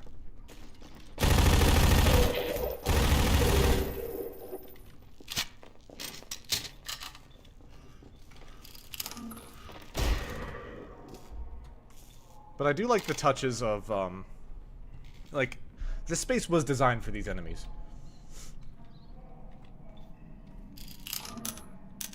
Toggling the HUD. Yeah, I don't know how he does it, but it's a good effect. And it's not terribly annoying. It adds a little bit to the tension. I wouldn't say it's perfectly executed, but it's solid. Okay, thanks for dropping in. I do like the amount of enemies to shoot, and also I forgot to mention this projected texture is such a good use of casting shadows as, like, here's the end of. So this is an interesting combat sequence because the room is fairly simple. There might be some enemies coming out of the right and the left. I think a couple came out from behind me, but you could see the shadows plastered on the wall of enemies that were about to round the corner, which made it seem like there were even more, and it just adds to the drama and the intensity. So not only does this backsplash serve as an indication of enemies coming in from the left or wherever that shadow is being cast from, but it also, just as a generic light source, serves as a spotlight for the silhouettes of other enemies to walk in front of that you might not be paying attention to.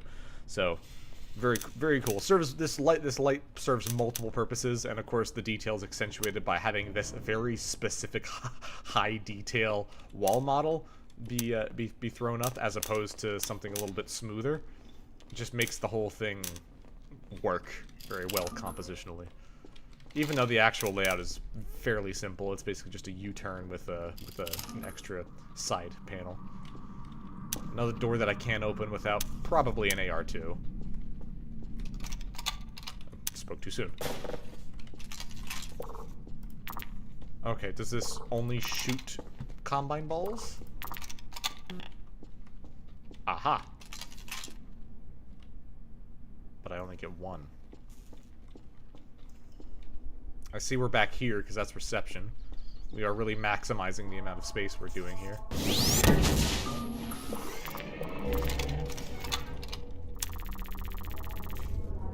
Damn, this feels like its own game with the objective updating.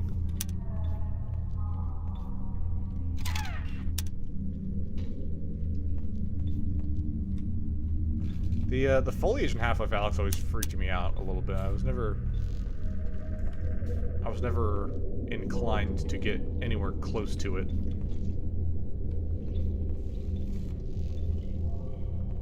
Oh.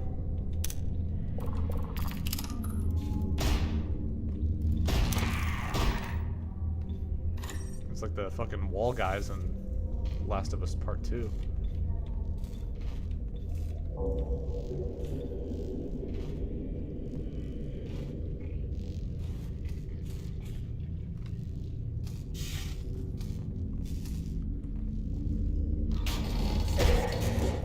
Bada boom.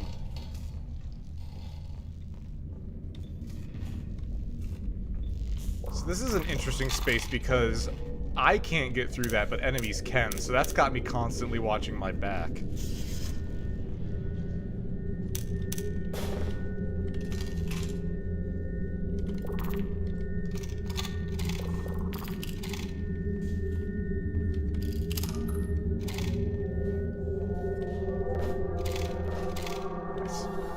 Hidden goodie among there.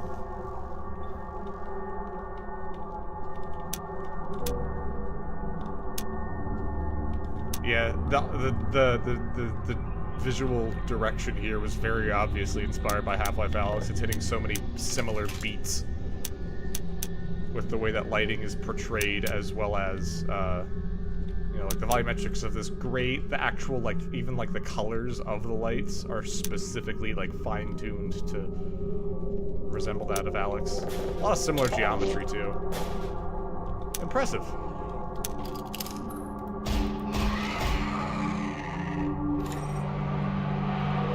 I see. You alerted me. Ah!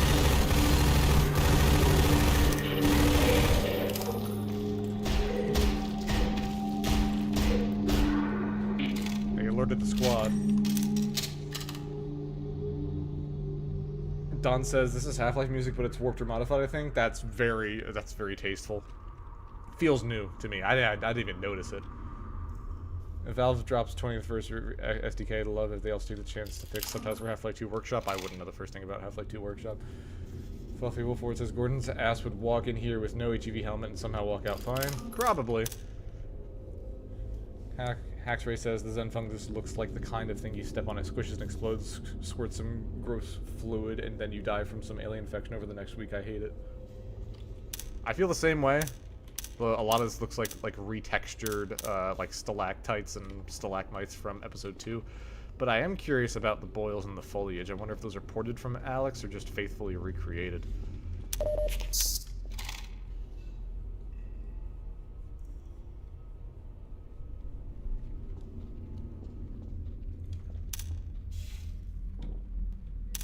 Gross.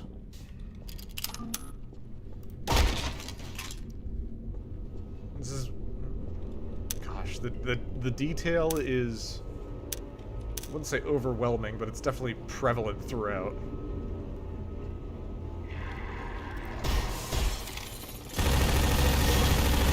Got myself a little bit of a pickle, but I'll take advantage of this geometry glitch. Oopsie daisy.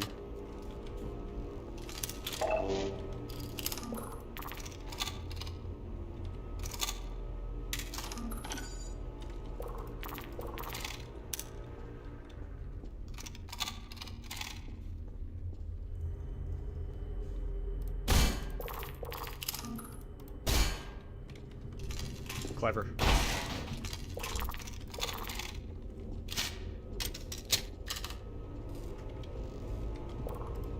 Why is there still light flickering in this region? It makes me think that there's another enemy still. I'm just looking around a second time for goodies. I probably got everything, but things are pretty thorough here. I don't think I've checked all the washing machines. That'd be a place to hide something, surely. Nope. Okay.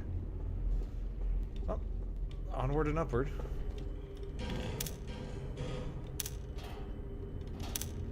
God, that light reminds me of Ravenholm a bit. Damn.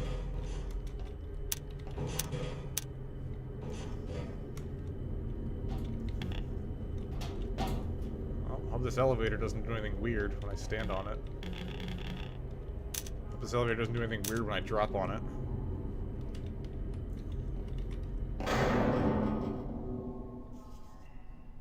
It did. Oh shit, this is a one-way only, wasn't it? I just realized that I could open that AR2 door from Sassy Ross mentioning that. I'm gonna do that. Oh damn, I'm all the way back here. Alright, whatever, we're gonna speedrun this.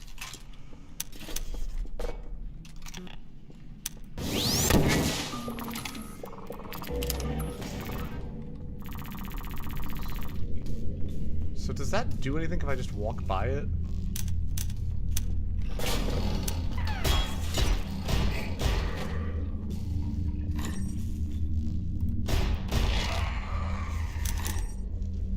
It seems inconsequential to kill it, so I imagine that that has something to do with a secret ending, perhaps.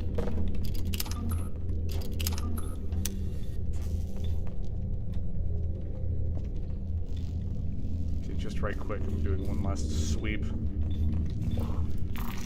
Such a thick level of detail.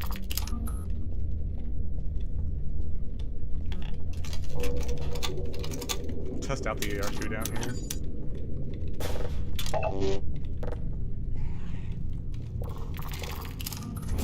Oh, that's what it does. I was wondering.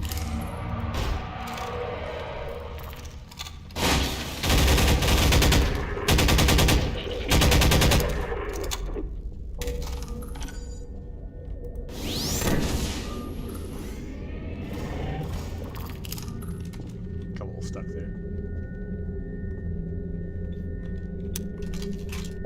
Ooh, SMG grenade.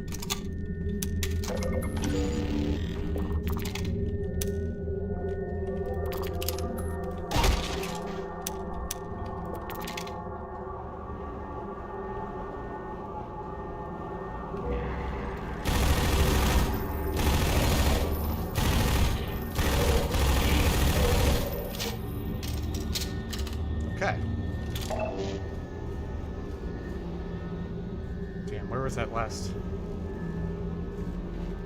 Oh, it was in the elevator shaft, I remember now.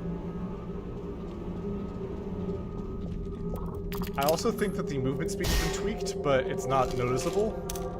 I think in comparison to the base game it would be more noticeable, but it's very fine-tuned to this specific level and how it operates.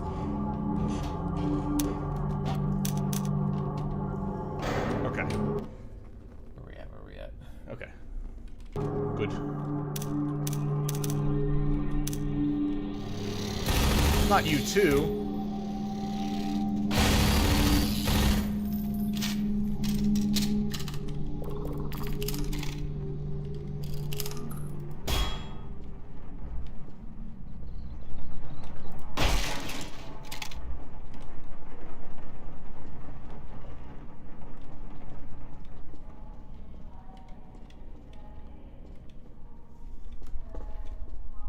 Just doing one last checkaroonie. Fuck it, we ball.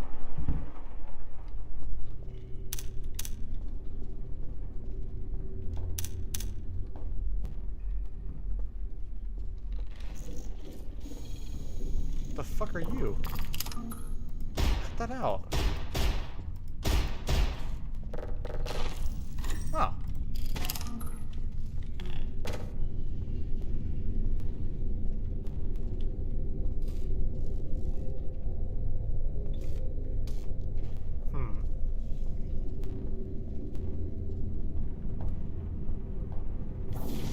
Aha! Okay.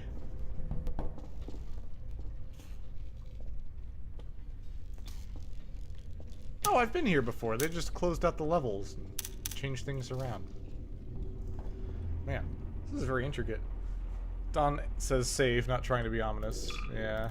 I mean, the autosaves have been pretty generous.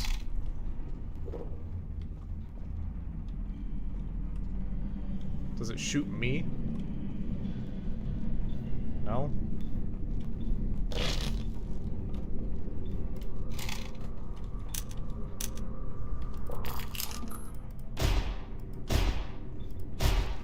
Aha!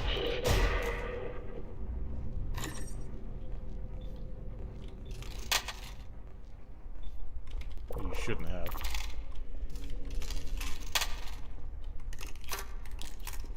I see that locked door.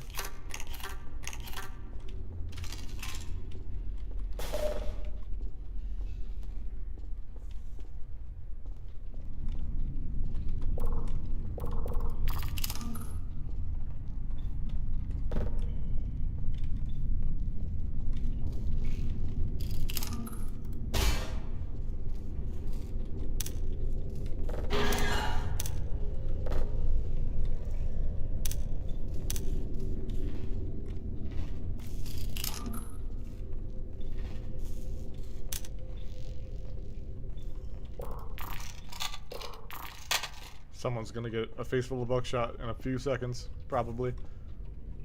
Hey, this is back where I got the AR-2 originally. Which means that... Ruh-roh raggy. Oh, I done fucked up. I done fucked up bad. I done fucked up the soft lock.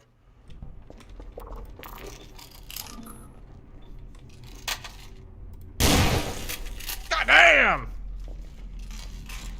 That's dusty.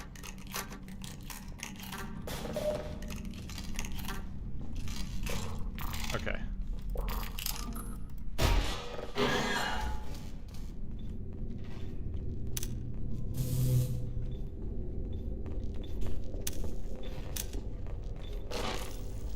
Yeah, these mechanics work very well together. They're very simple mechanics.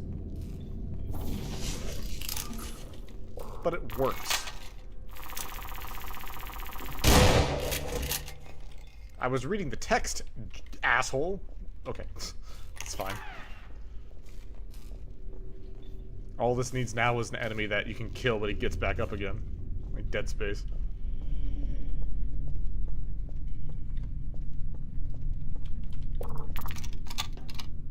Is there any doors I missed? Like, there was that one at the very beginning, but I can't remember if I just, like, stumbled across actually, like, opening it. I'm backtracking like a motherfucker right now. Yeah, probably not. Maybe I will eventually go back to it, but as far as I know, I don't think there was a way for me to possibly have gotten that. Yeah, because that's already activated. There's one that's like over there to the right where that stalker was walking around.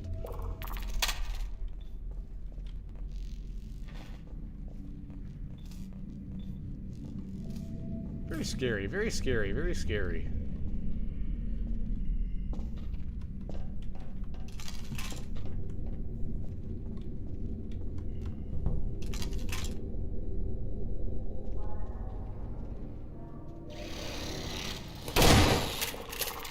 Are the turrets also shooting at me? Nope, shooting at them. Let's go, let's go!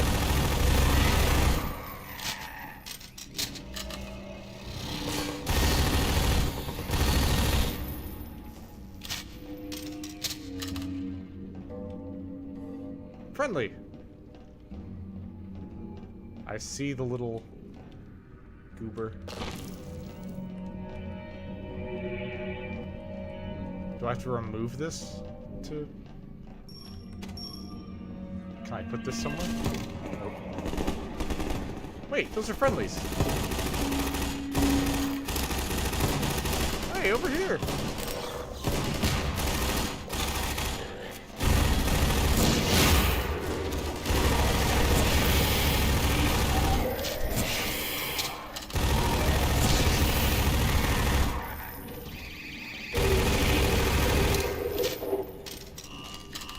Maybe I could have saved some of them. I love me a good defense sequence, though. Reminds me of episode 1 a little bit. Remove a prospect. Surely enemies are going to come out of there as well.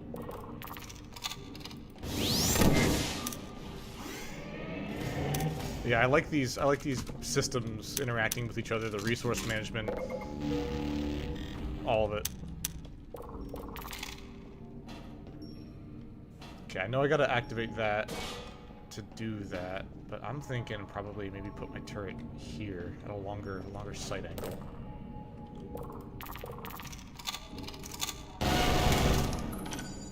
That's one. So if I just watch down the line. Goddamn! Leave me alone! Nerd? Okay, saw one down there.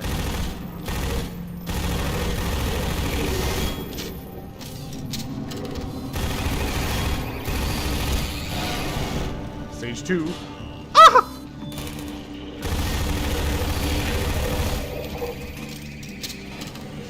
Pardon me? I got like none of them with that. Okay, this defense section's a bit overtuned, I think.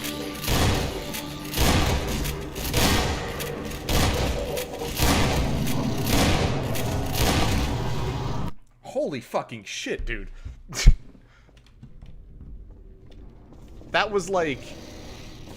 Stage 1 was manageable, Stage 2 was just fuck you. Can't even imagine Stage 3.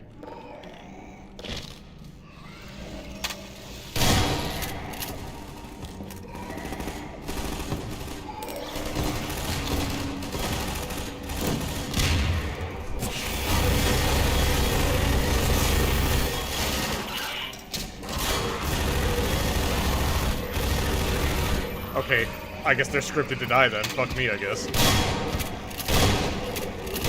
Yeah, I'm just gonna restart. Don't know what Beef Bacon was thinking for this section.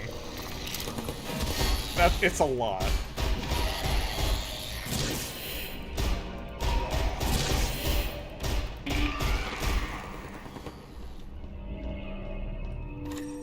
Also could deal with a checkpoint a bit closer up.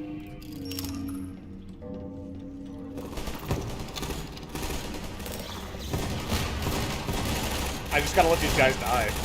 because they're scripted too, pretty much. I can't damage one of them when...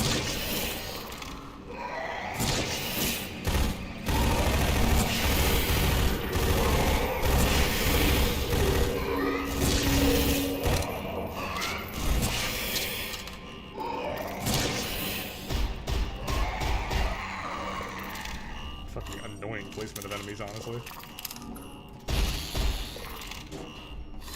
I feel like you could have divided the total amount of enemies by like 3, and it would have been a little bit better balanced. And also, there's no reason for me to wait for the fucking allies to die. I feel like if you could have reacted fast enough, you could have had an extra upper hand in the upcoming defense section. Also, it would have been cool that if you had a spare Combine Ball, clearly this is extra supplies, that you could like have like a second turret or something.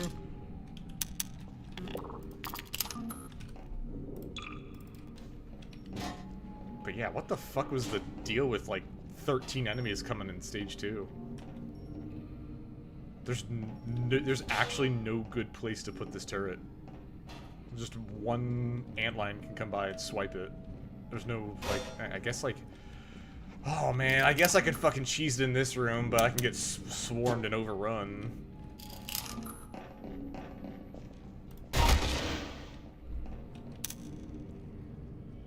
Oh, there's a little thing over there. Damn. I guess I could also theoretically just run laps to cheese the enemies. I'm assuming there's gonna be, like, fucking 20 enemies spawning now.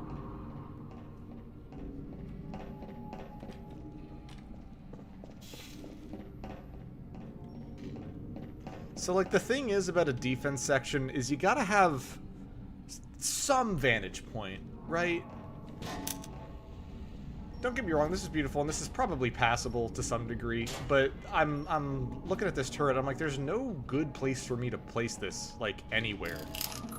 Because the moment I let it down, it might get a couple shots off on one enemy, but it's certainly not gonna kill it. So there's hardly any reason for me to put down a turret in the first place. Because the antlions can jump up from the middle of the pit. I guess the antlions can come up from here. I don't think the soldiers can jump up, but they'll come out from this door.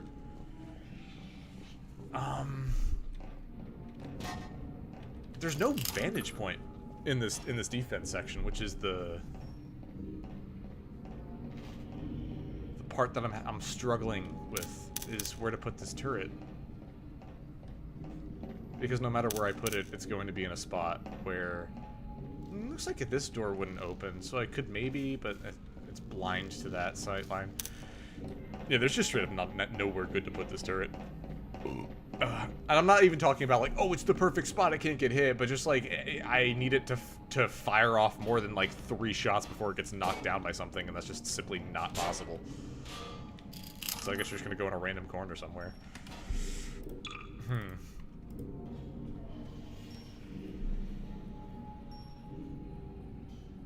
Hack said, turret's kind of worthless here. That being said, I didn't find this section that hard regardless. Gets knocked over in 3 seconds. Shotgun AR2 coming through this, okay. See, the thing is, though, is I've been doing claustrophobic tight corridors this whole time, taking it slow and, like, kind of standing my ground. I don't think that's going to work here, and I don't think that plays in the level's favor, because it just kind of switches from, like, Resident Evil style playing to, like, fucking Doom Eternal, like, strafing and running laps around the arena.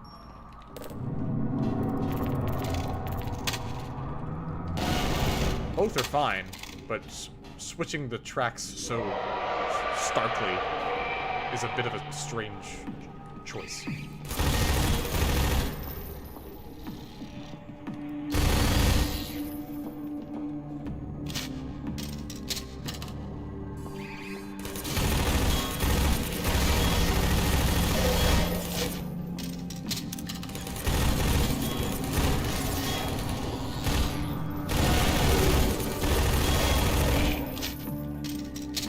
I just need to aim for the head.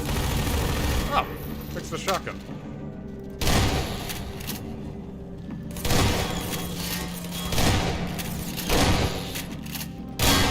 I feel like the spawns were more staggered this time around. I don't know what happened, but I felt like I got swarmed fucking instantly last time.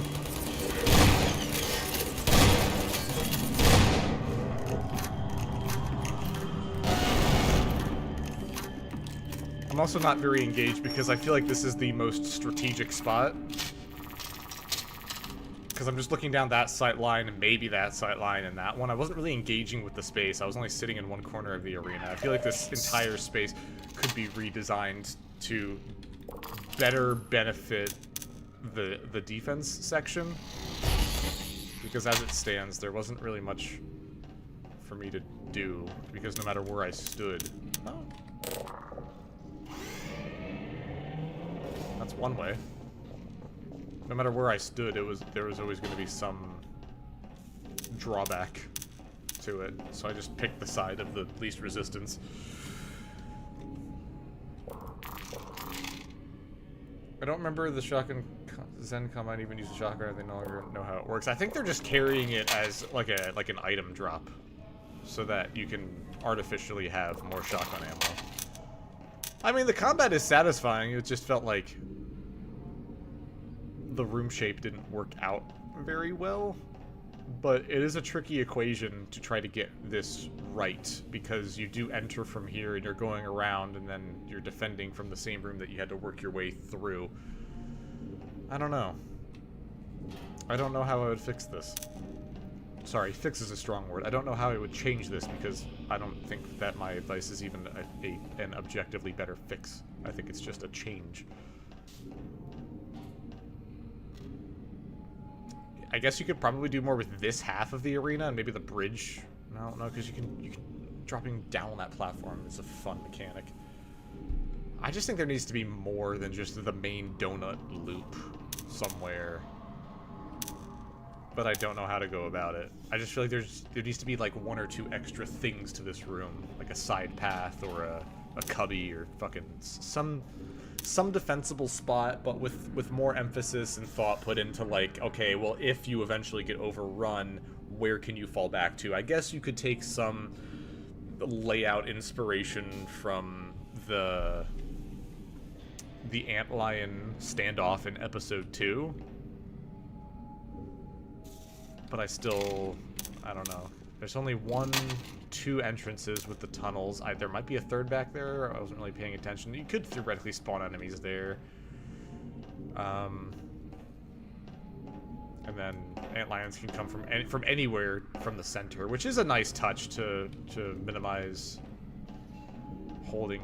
Well, I don't know. I guess what I'm trying to say is I'm looking for a way to move the player around the room, but also giving them the power to make standoffs at different, like, checkpoints that they make. Something that allows them to prepare more. I think you could have put some more supplies in this closet.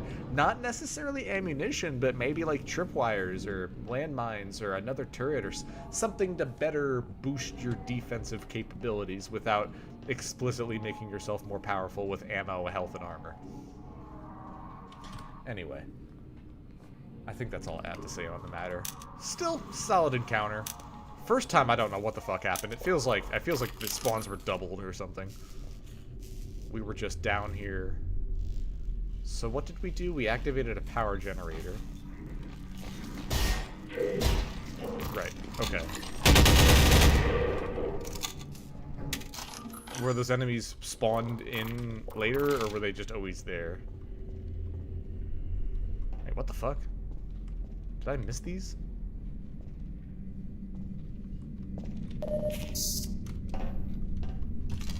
I thought what? I thought I got that on the first time around. Maybe I just ran past it on my reload. I'm not a fan of spawning sleeping enemies in a corridor that you've already been in, unless those guys were sleeping all the time and they have only activated when I got through the second time, to which, fair enough.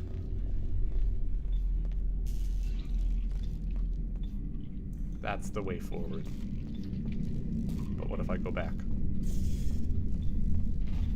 I'm hearing like a gurgling sound. Is there like a... No, you're dead. This is the AR2 room. I can't climb through any windows here. This is where I got the shotgun.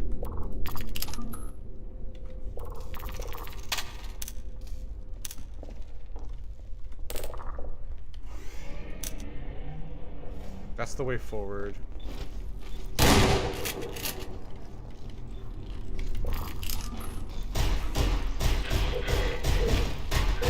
I really thought I could hit him in the head and conserve ammo. Alas. My hubris has cost me some health.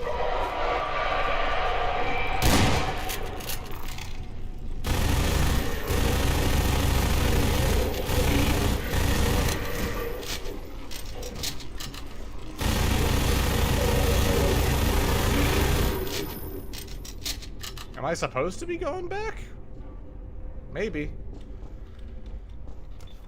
That was a lot of enemies for an optional backtrack, so I'll see what's ahead here. Oh wait, no, this was where I wanted to go. This is back to the beginning.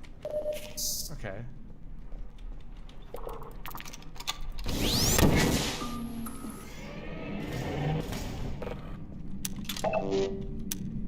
Okay, good. Good. That box has been ticked.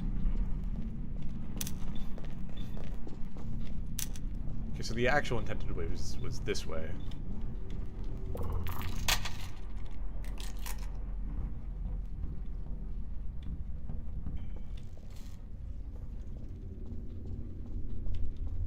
At this point, I've become completely desensitized to the HUD flickering because I can't determine if the threat is an enemy or if it's just the HUD being scary.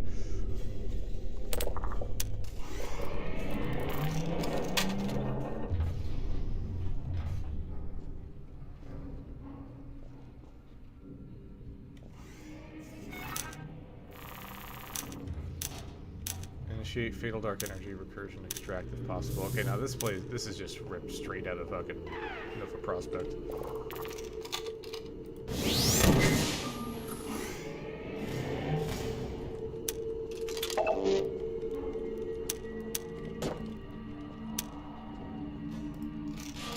My reward for collecting all of the Combine balls, I suppose. Got one last supply room that I was able to manage to open.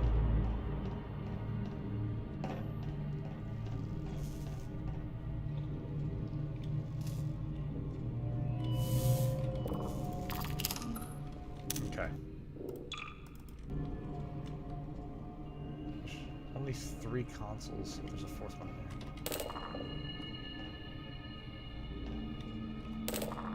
Oh, it's a fucking...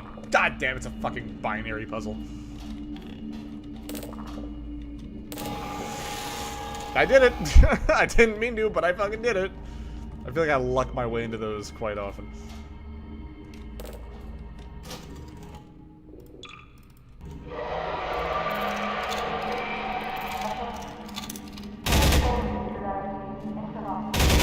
Okay, so those beefy guys are very weak.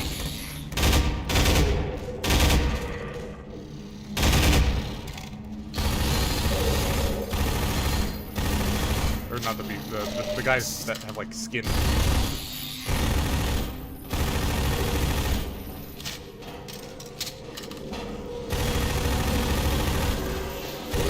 God damn!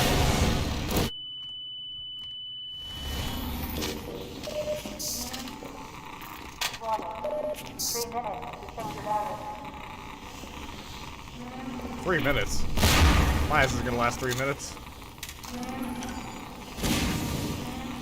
Thank you, I'll take that.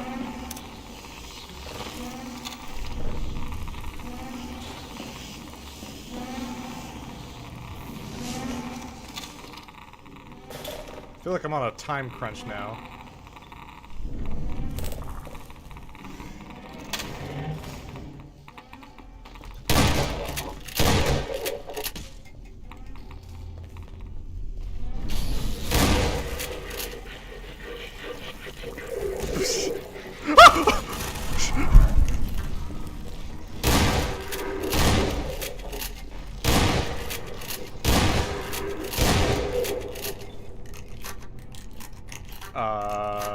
Is this the way? Yeah, this is the way out.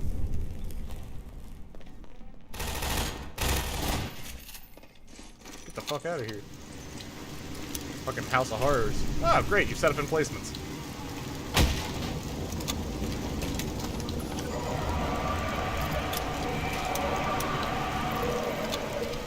Survive. Yeah.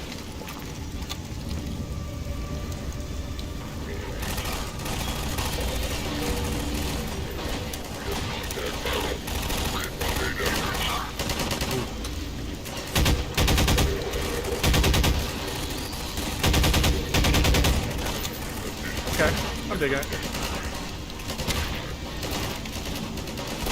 Oh, fucking hell.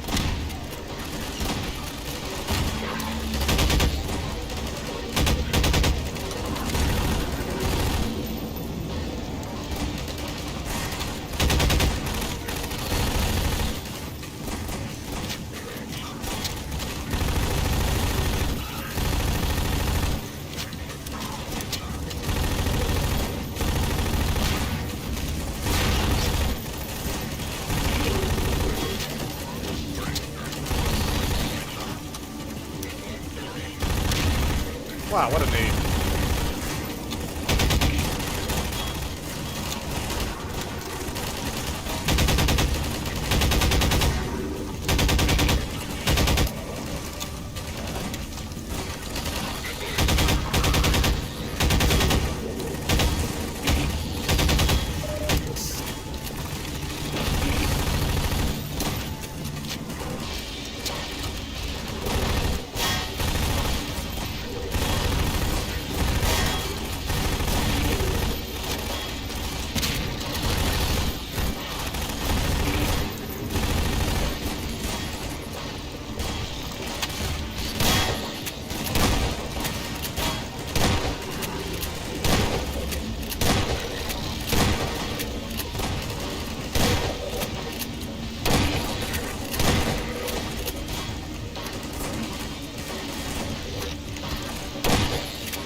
Damn. Oh my god! Woohoo! That's a lot of bad guys.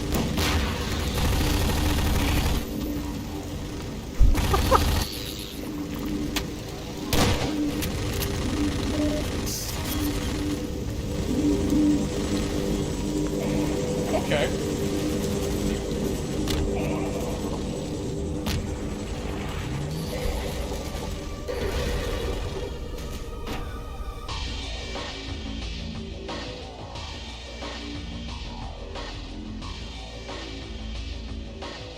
Wow. Okay. Pretty slow start, really fucking action-y ending. I think the end was very well balanced for a sustained defense. Yeah, I think my only gripe was that first section with the single turret. The rest was great. Great reuse of space. I couldn't tell if the fucking the timed like extraction or whatever was man, what's it called? If it was actually timed or if it was just scripted based on how far I was. Some of the combat felt repetitive at the start of the game. I didn't think the combat was super repetitive at the start. There were some unique spins on it where enemies would flank you, and then I think as you covered more ground, you got more comfortable with the flanks and the surprises. I'd say that was really good. Yep. That was, in fact, an outbreak. Oh, yeah, I didn't like how in the very middle, there was like that squad of enemies, and they're pretty much like scripted to die because one of the enemies is super fucking strong, and he's supposed to kill the whole squad. I'm like, why do that? You could just have them in the defense sequence, and have them fight alongside you for a little bit. Or just, alternatively, have all of your friendly soldiers at 1 HP. In that one section. I just felt the same combine Zen was reused a lot, starting only seeing a bigger variety around the midway point. It would be nice if the different combine Zen creatures had unique abilities beyond just a change in the model and they all just run at you. But I wouldn't know how to do that without drastically changing the layout of the level. It just seems like a swarm of enemies that tend to flank you and such.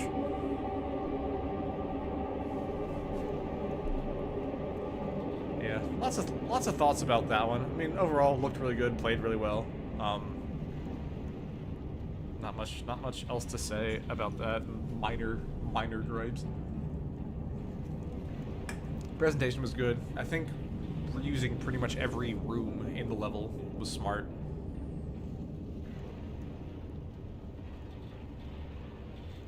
Yeah, that's about it. Good stuff. Very good. I'll probably remember that for a long time. Onward to Sunny Patch Grove by Matt71490, aka Event Horizon. Good heavens. We need to restart mod to fix UI bugs. Okay, I'll do that just in case.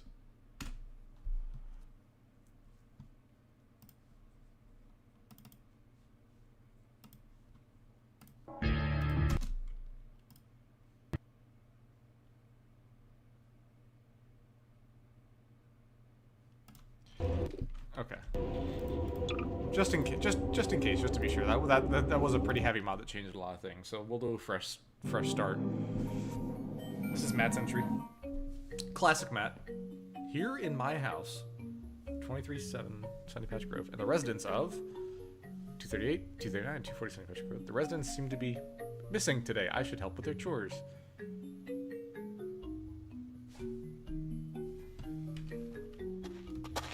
You never fail to amaze, Matt.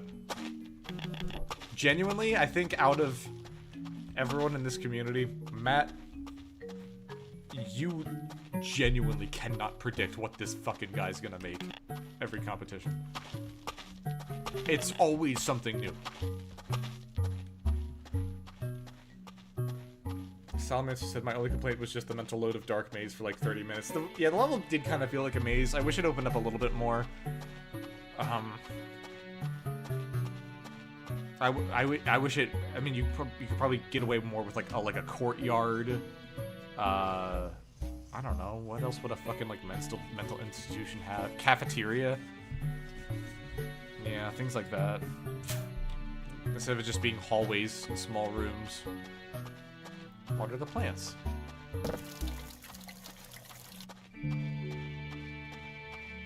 It's a what? Oh. Amazing. What the fuck is going on with those plant mods? Whatever. Why does this feel like Teletubbies? Bright saturated colors. Don't know if you can see it on the stream, but there's also a very heavy film grain effect going on.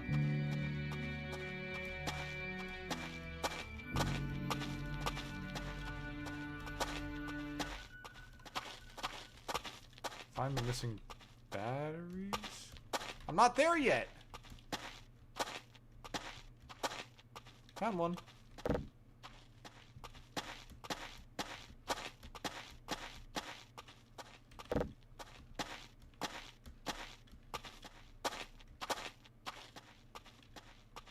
Oh no, we can't because it's just loading the bitrate a bit. Well, no. Yeah, I kind of figured it would tank the bitrate a tiny bit, but that's fine.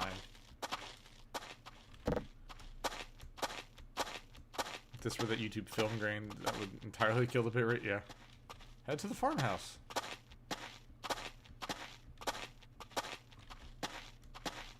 Is the sky getting darker over time, or is that just me?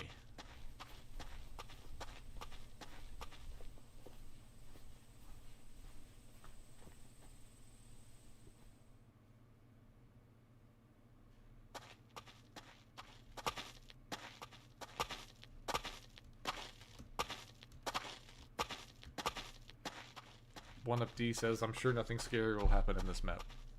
Salamander says, throw your batteries in the ocean. Fluffy says the music doesn't loop. The fact that it is quiet is a bit concerning.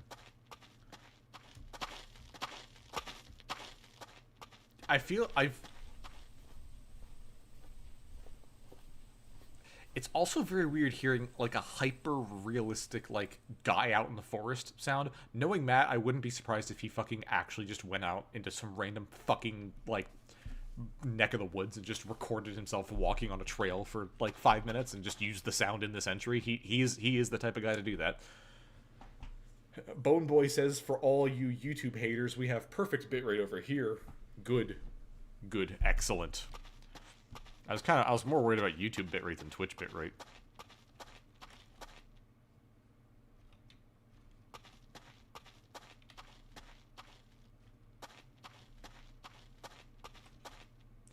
Matt?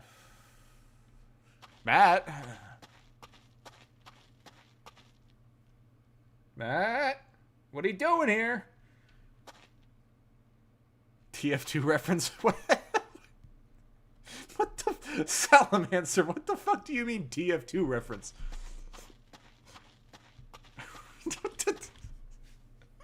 This is a certified Left 4 Dead classic. Those who know. What? How do you do... Oh, are you talking about this? That would make sense. That makes sense. That does not make sense. I don't know why you're looking. Clean up all of the hay.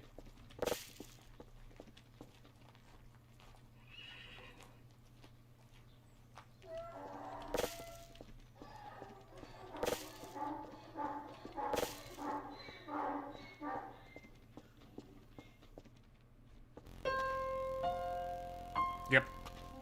Not surprising. You should have changed this guy too. Missed opportunity.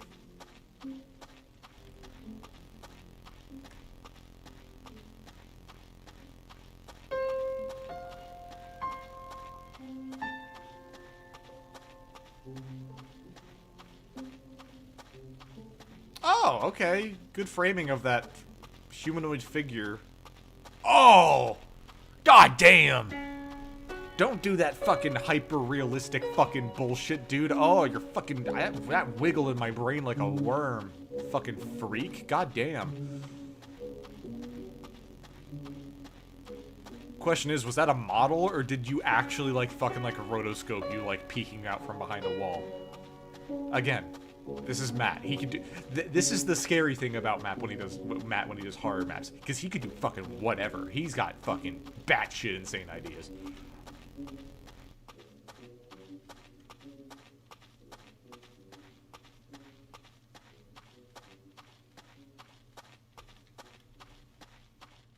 Oh, I'm glad the plants are still okay. Oh. Oh. Realistic house texture. I see.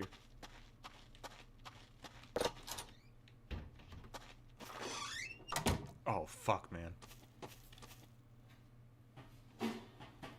Oh! Oh my god. Okay, I know this is just... I know that for a fact this is you in the kitchen. Just making these fucking sounds. But what the fuck, Matt?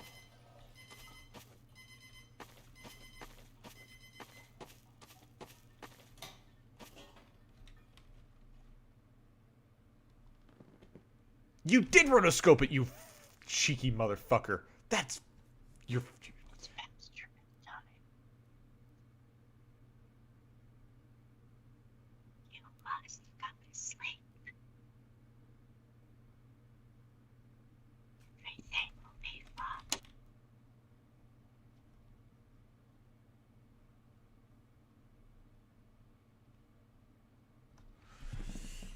Oh.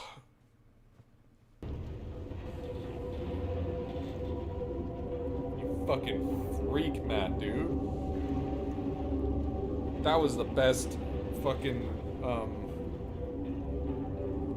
horror so far, I think. Not in the sense that, like, oh, that was such an ingenious scare. It was just the feeling of dread. And the execution of rotoscoped what I can only assume is either an animated texture or something that was just an actual fucking person in a costume in the map. Yeah. The grain also helped it, because when I was inside the house for a bit, the grain, I don't know how it showed up on stream, but on my end, it was the perfect amount to obfuscate the game nature of the textures. I wouldn't be surprised if Matt just used actual, like, 4K, like, fucking photorealistic textures for the inside of the wall of the house, because it was, like, complete, like, night and day.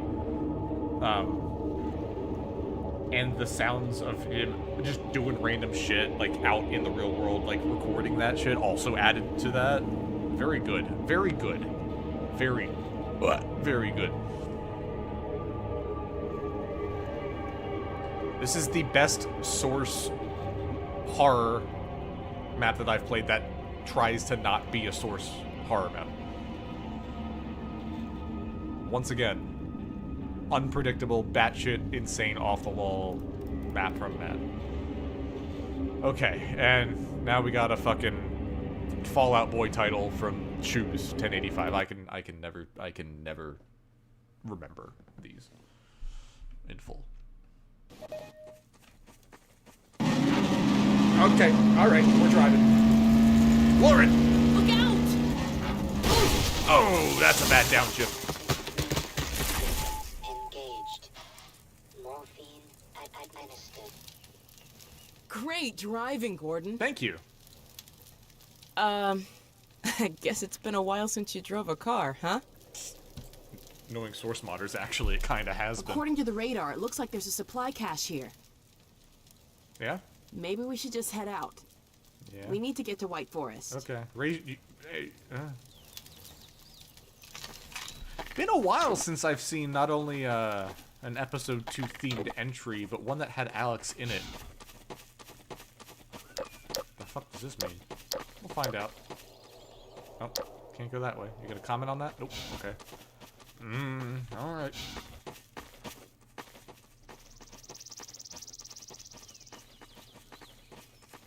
Salamancer says marathon entry incoming. Parentheses. It bangs.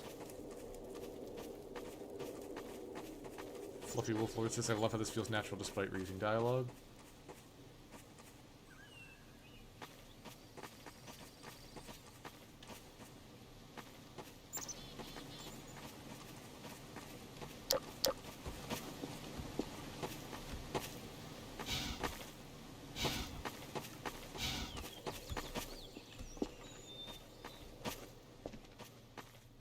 This is a very thorough, faithful recreation of White Forest. Hello, Alex. Come here.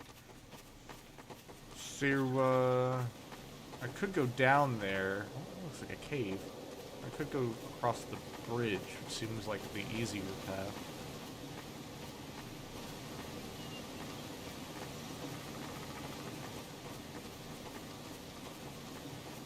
How are we gonna get through this? Probably through there. But first, I want to see what's in the cave. Gotta take the car if we want to get the combine to White Forest. Yeah, I'm getting there. Hey, those power lines are coming from this building. I know! God damn! I'm working on it! Just let me explain. Shut up! God damn!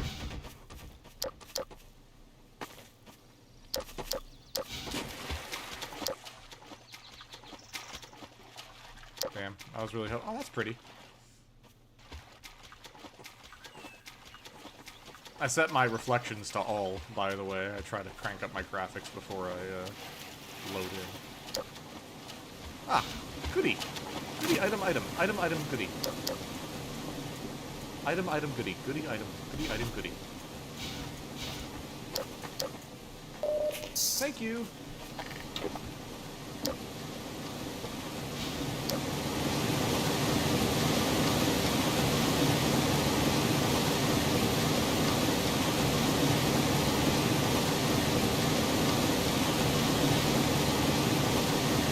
Aha!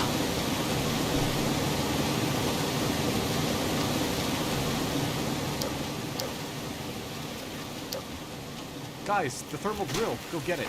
Guys, the thermal drill, go get it. Wow, look at that view. Find that gold and we can buy one of our own. 1,600 pen. Maybe we should go there for our next big score.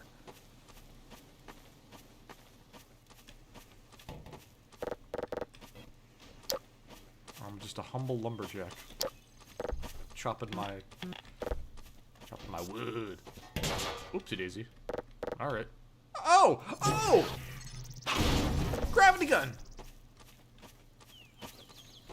Genuinely a rare sight to see a fucking entry that uses the gravity gun. I feel like we've lost the plot at some point. Also, Alex is definitely not following me up here. I probably bugged out her fucking pathing. Oh, no, she's making her way. Eventually.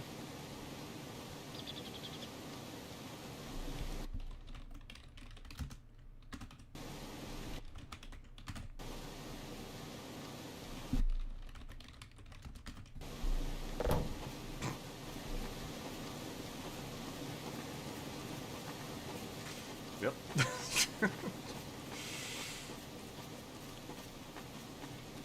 Hey, Gordon, the power lines!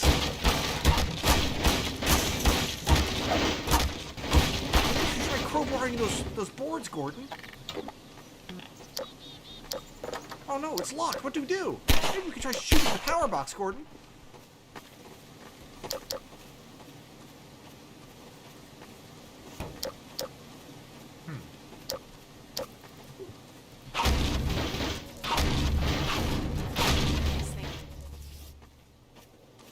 Oh.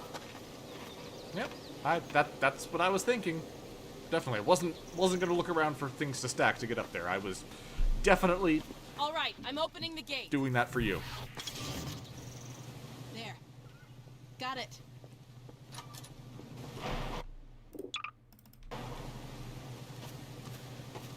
Oh, crap. More? Let's keep going. Oh. Huh.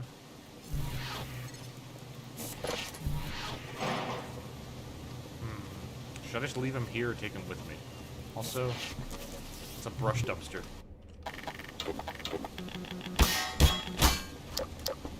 Oh, okay. Thought there might be something in it. Alas.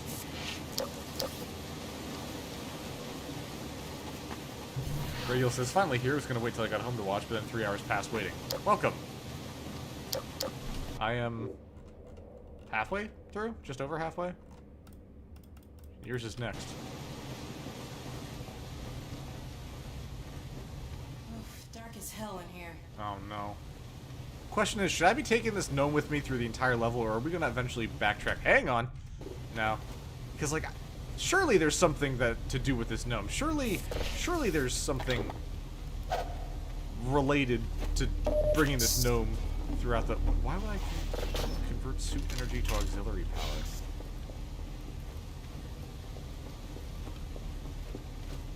Power restored. Oh.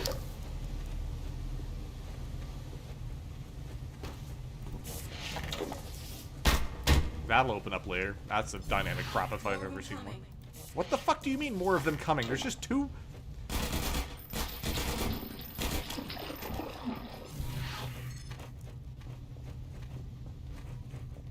Oh. Ah, hello. Danger, explosives. Explosives are my middle name.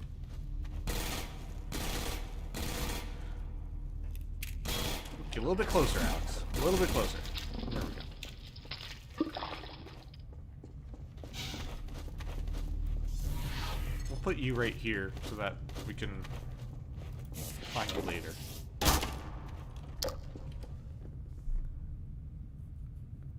Salmancer says, I completely missed that mechanic. What the fuck? I was wondering why flashlight management was so unforgiving. That does beg the question, why? Why is it? Radial says, this entry is a good case study on why it's probably best to avoid using Alex in custom maps. I feel like you can explore using Alex in more custom maps. It's just people don't do it often because it takes a lot of work and a lot of setup and consideration. So much of what makes Alex work is a companion needs animations and voice acting that we don't have access to, but we kind of do with the scripted sequences and all the VCD files. Fluffy Wolf Lord says, out of all the maps to use the non-episode 2 flashlight, it's an episode 2 map Lamau. Yes. Thing is, though, I've been given a gravity gun, and I'm not seeing a lot of opportunities to use the gravity gun in question.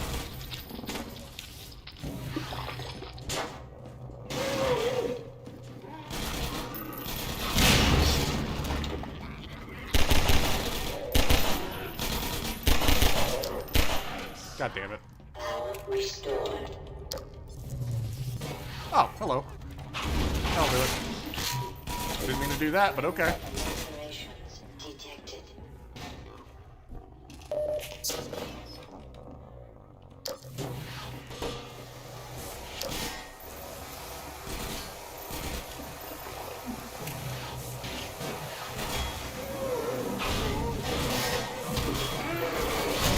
Never mind, I do have plenty of opportunities to use the,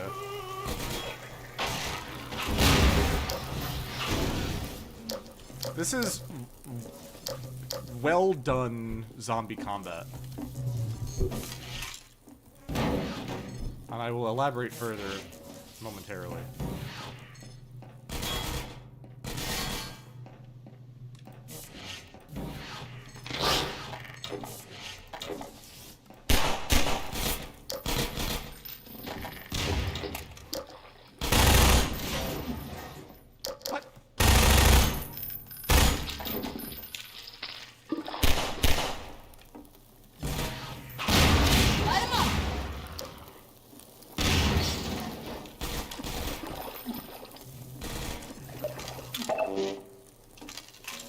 Okay.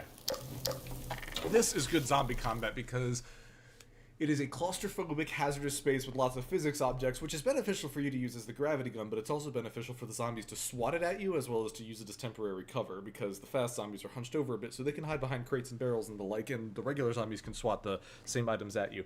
There is a mix of zombine, zombie, and fast zombie usage. Not so much torso usage, which is good because it's kind of a pain in the ass in the dark areas. And there's fucking barnacles everywhere, which makes you want to take it a bit slower and also requires the use of a flashlight, which is now a more scarce resource in this level. I'm kind of digging where this is going so far, and it's starting to feel like a bit of a maze, which is also very interesting. I kind of forgot what my goal is, other than to open the gate. Yes, sure, I can open the gate, but how do I go about doing that is the thing. I didn't quite catch on to that part.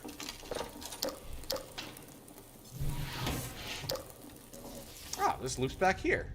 Excellent. Pardon me.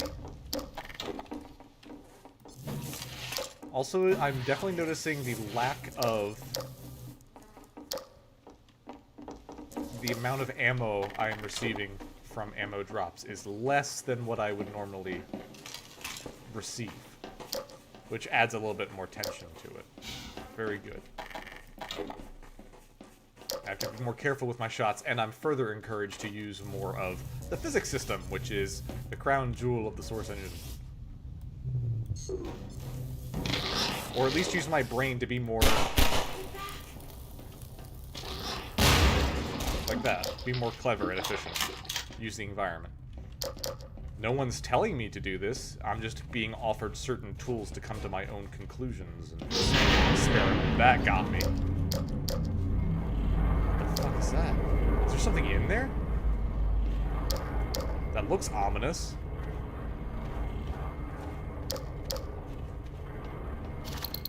Cool set piece.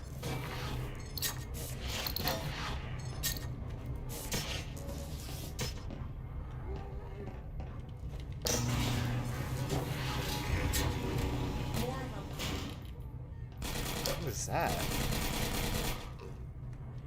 Oh, it's got a it's got a fucking hopper mine on its back. That's fucking sick. That'll stir some panic in some claustrophobic areas for sure. God, this place is a maze. In a good way, though. It's still like there's a lot of landmarks. There's a lot of diverging paths.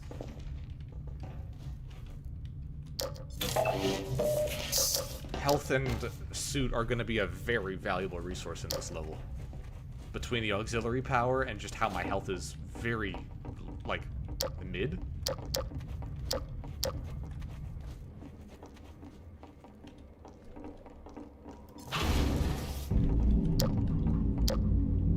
Hello, tall G-man.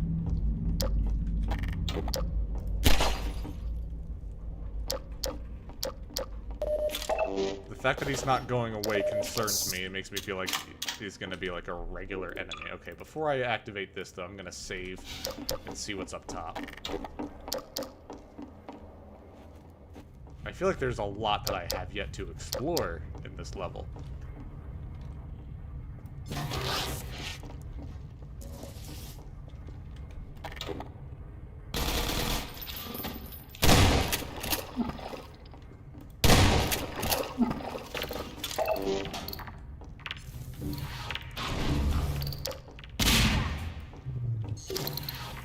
Interesting. Didn't even pick that up with the landmines. It's a fun little treat. Shoes likes to play in his entries. He likes to... Sorry, they. I don't know for sure if Shoes is a he, she, they, or something else.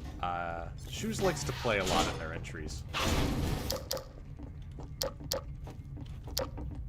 They have a good grasp for the base Half-Life 2 mechanics. And they know how to break them. This is really freaking me the fuck out. Because this makes me think that this is gonna be something that I'm gonna face more than once.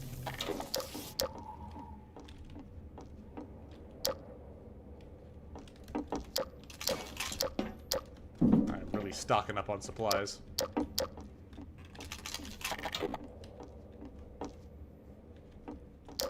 Alex? What? Alex?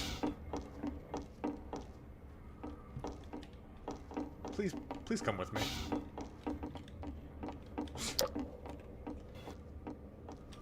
Catching up.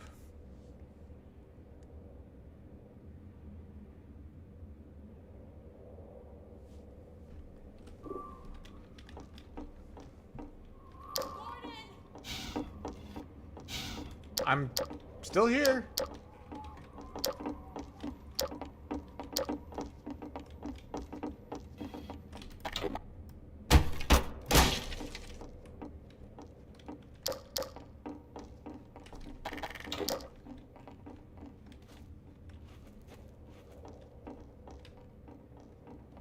Why are you running all the way? No, no, no, no, no. You're coming with me. No. No! Perhaps it's a pathing error. Yeah. That's my guess. And we're back here again. However, Slender Man is gone. You're still here, so I'm gonna save.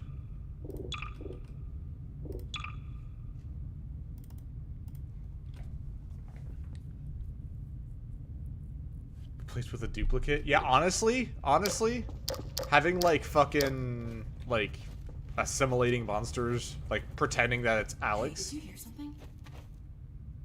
Pretending that it's Alex, it would actually be an incredible fucking beat for a game like this. Money, money, money!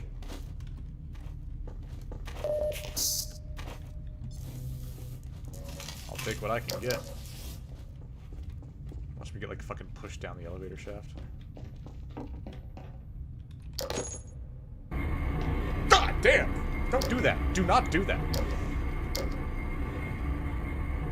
Well, there is a game of The Thing called The Thing, I'm pretty sure. And you constantly are finding new people, and you have to like... Sometimes they turn into the Thing, sometimes they're real, sometimes they're the Thing already. It's an interesting, very early stage deduction game. Straight up cranking my shit, dog. Well. Print that thing.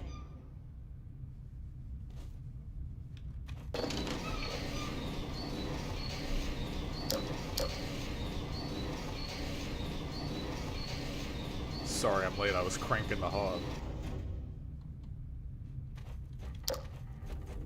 Well. Water's always fun, right? Surely this is where zombies rise up from the... Yeah. You're lucky you've got that hazard suit. Yeah. This water's nasty. Yeah, I know. Got room for 2 in there? Shut up!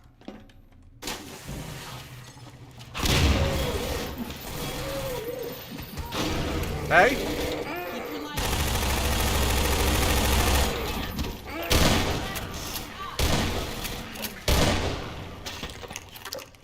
Crunch.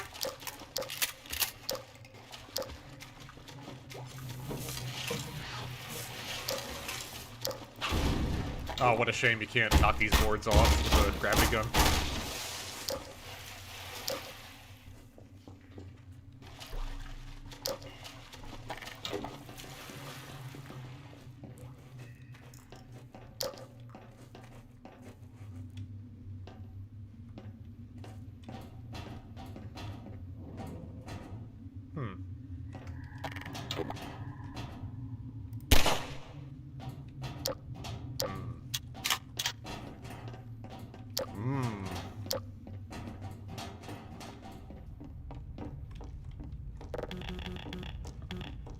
Looks like we need to find either another crank or a Vortigaunt to open this one.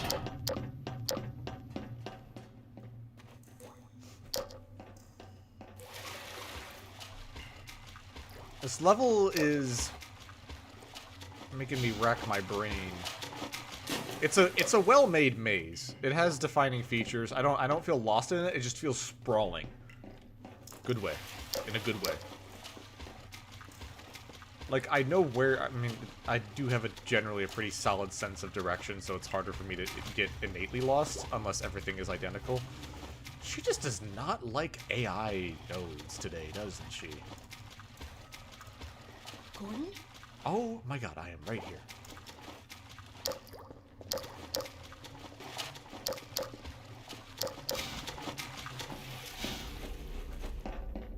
Okay, let's see what's behind tunnel number 2. Fuck!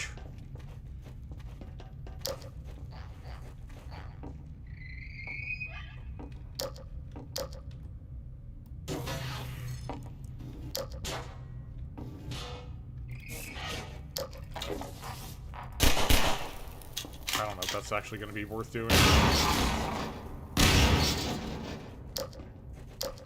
Nope.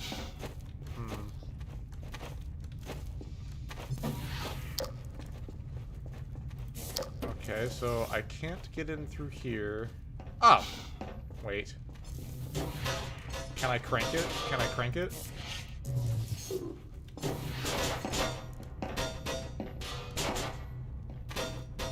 I'm afraid this does not seem like the intended path. Okay, so then...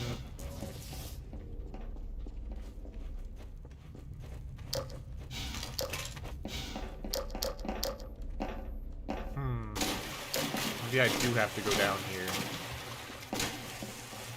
There's also this, which it seems like the end of the level, but I could stack up on there. But I probably shouldn't.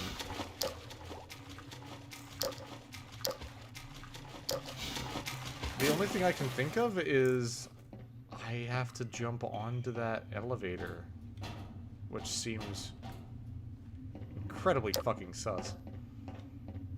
Oh my god, Alex, girl, you are killing me.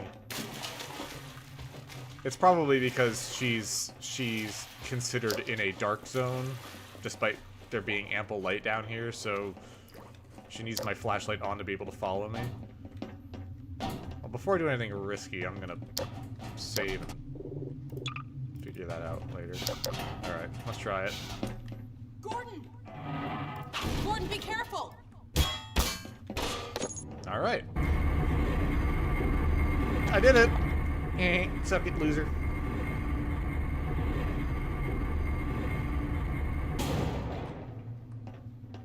Careful up there.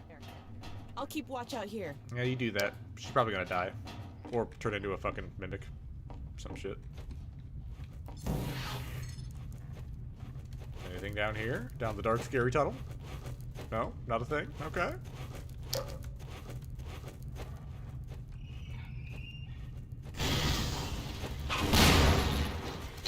I know this one. I've trained all my life for this.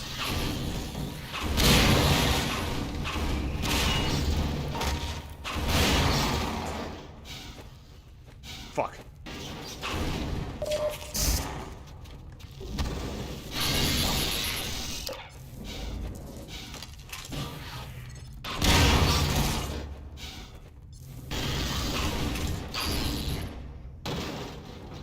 I'm actually surprised that those metal lockers were enough to block it. But I'll take it.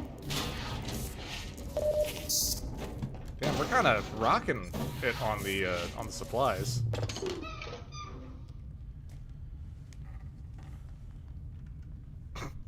Gotta crank my shit. You know how it is.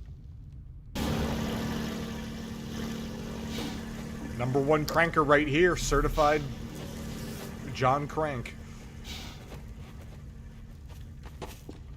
Really curious what to do with that gnome. Alex is not here.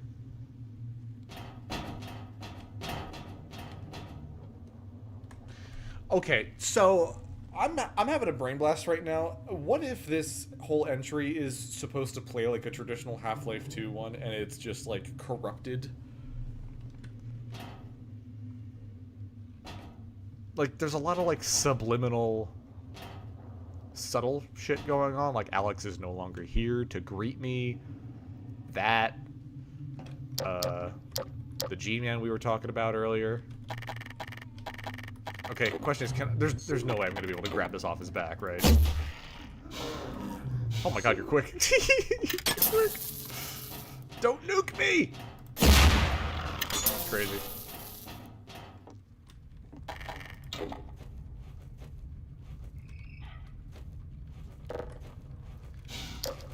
Well, the visuals are good. They're not anything to go home about, but they are Valve quality and a little bit beyond, you know, just typical issues. Very in tune with the Valve playbook. But adding in the extra stuff is really cool, and this whole new, like, feeling to everything. Why do I feel like... I mean, it's not necessary to kill you guys, but I'll do it. Unless there's something in here. Aha, there's a battery. Let me in. Not a battery. AR2 ammo. Passable.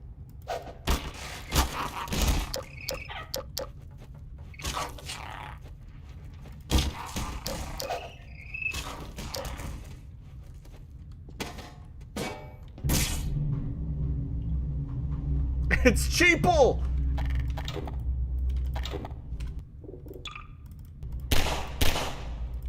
It's Cheeple and I can't shoot him.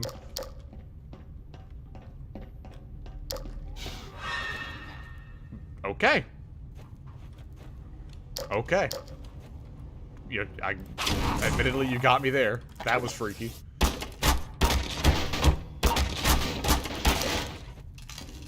All inlay head, though.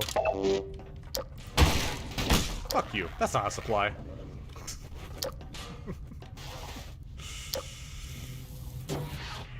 What if I could throw a fucking paint bucket at him and paint him white?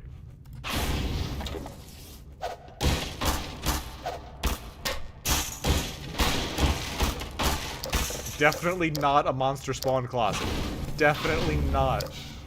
Definitely not a monster spawn closet. Don't even at me.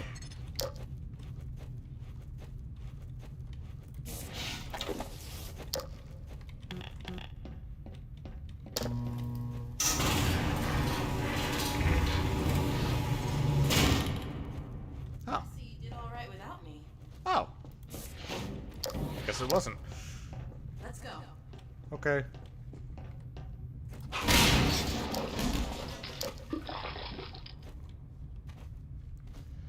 There's not really any point in killing all these particles now. I wonder if there's anything in the cart. They just love hiding their shit in the cart, eh? No? Okay. Did I activate the first panel? I don't know if I did.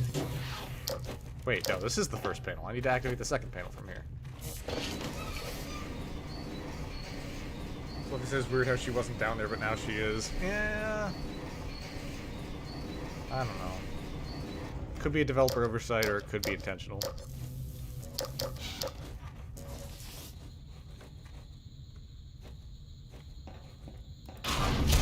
If I kill all the grubs, do I make the monster go away forever? Yeah, if only it were that easy. Shit. These feel too well hidden to be just around.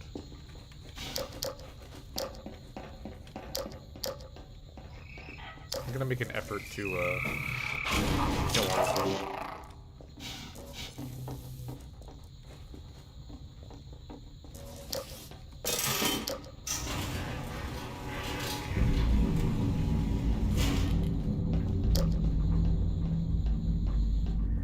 Pretty good vista. Could use some fog though. Careful.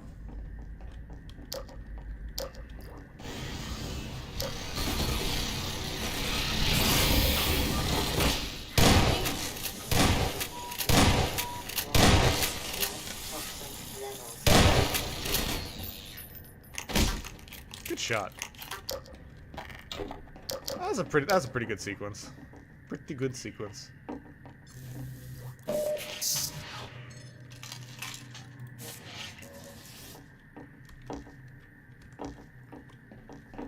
Pretty fun playing around with the outlines. There's a lot of ways to tackle it.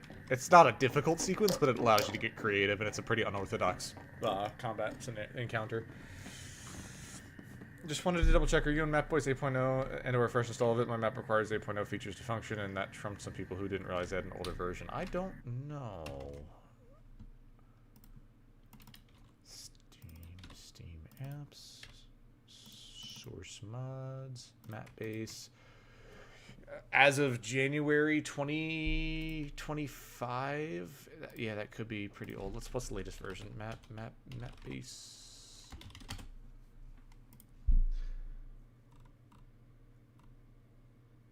Yeah, no.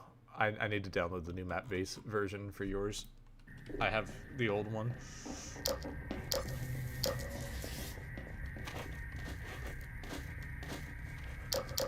Hey, did you hear something? Yes, I've been hearing something the entire game, Alex. Ladder go up. These stairs go up.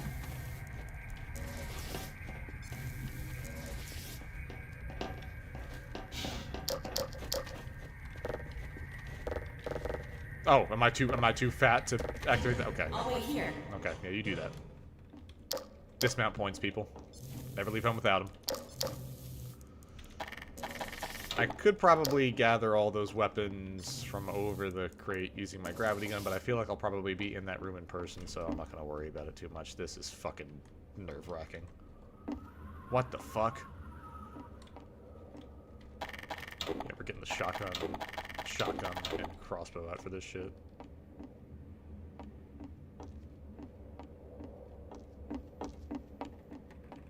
I don't like this. Alright. Fucking... Ah.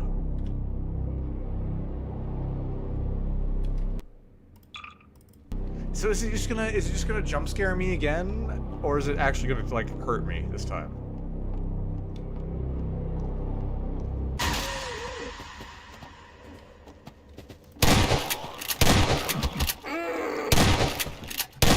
This definitely seems like a fear gimmick.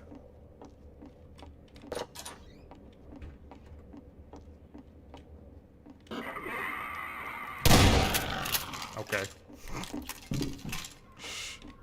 Bye-bye.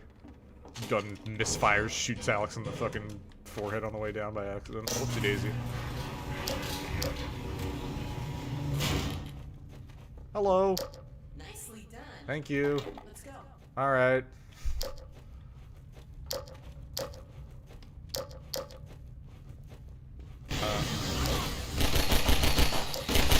Hey!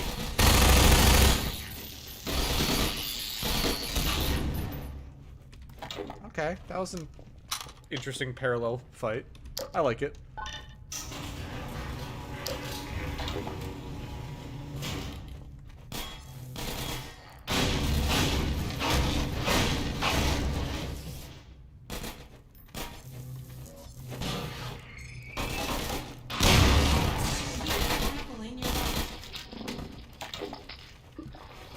Unloaded now!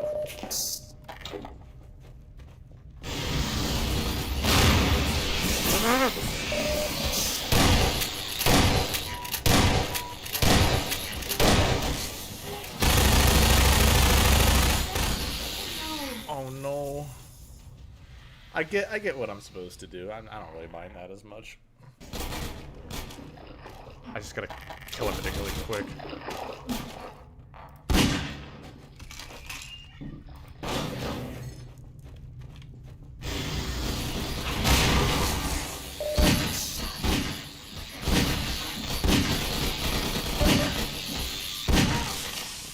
Alright, we're good.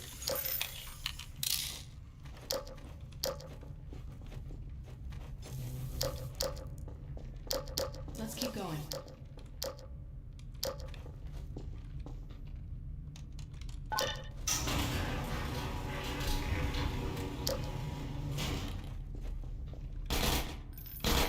Yeah, okay.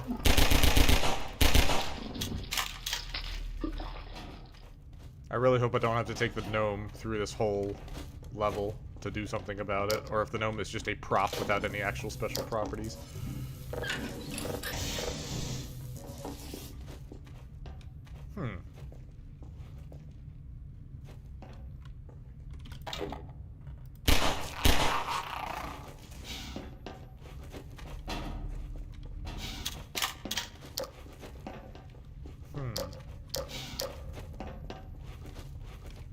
I guess there is no way there.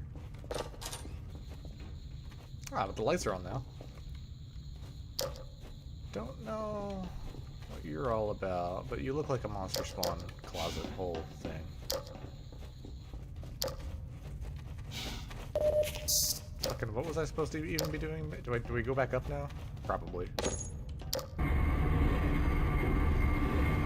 So we went back up, we did both parts of this, whatever this was. We still have to open the goddamn gate outside. Is this really all this, just to open the gate out? Well, no, the car's destroyed. Oh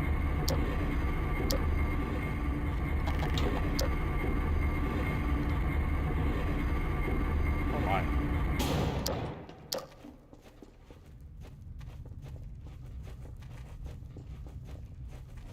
I don't know me.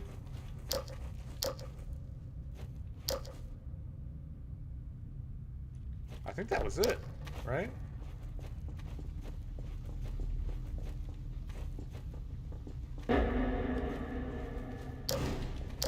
What was that? Power restored.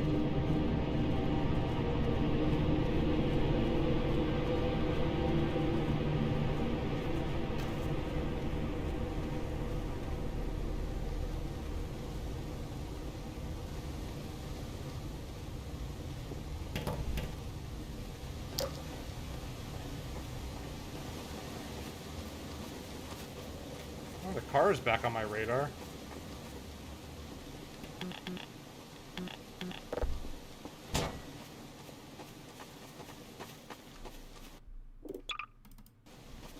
Could just walk down the tunnel, but I'm gonna grab the car.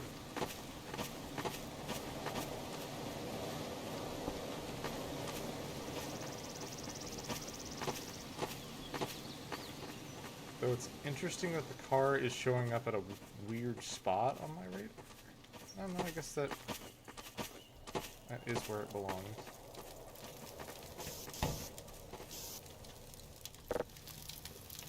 Nope.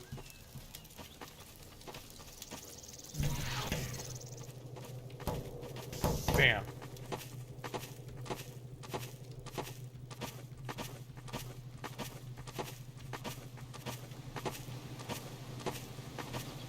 I need to find an engine that's not clear about that.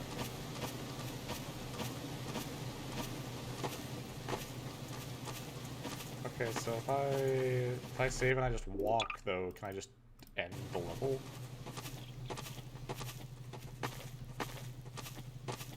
We've got to take the car if we want to get the Combine to White Forest. Oh, right. Yeah, okay.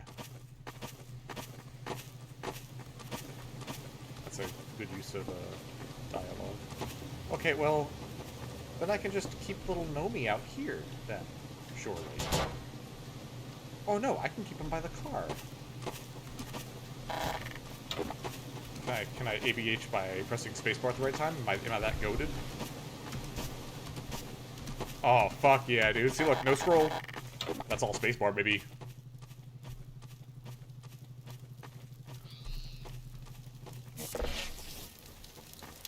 I do suppose there is no engine. I thought I just had to open the gate. I didn't realize that the fucking engine popped out like a fucking Pez dispenser.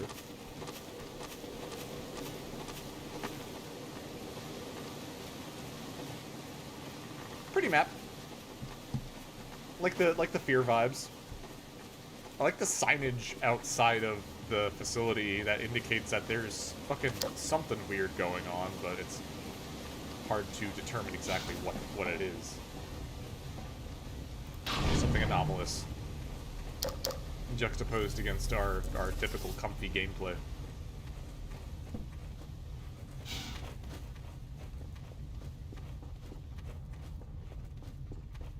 So I feel like we haven't been through there. We've been through there. We've been down that elevator.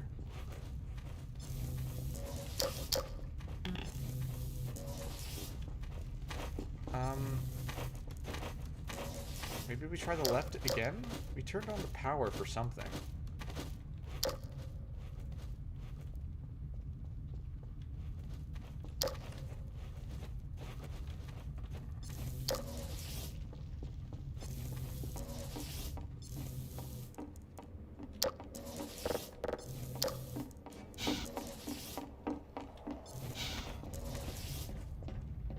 Perhaps we must go back here to the red zone?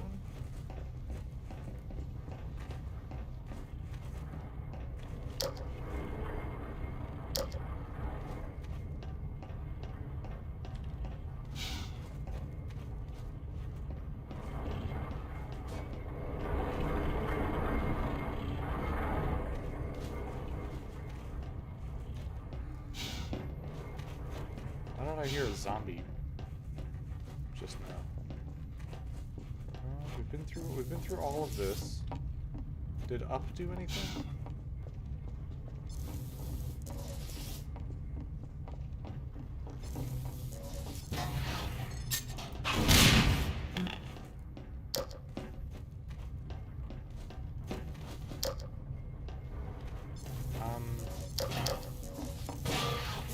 Ah!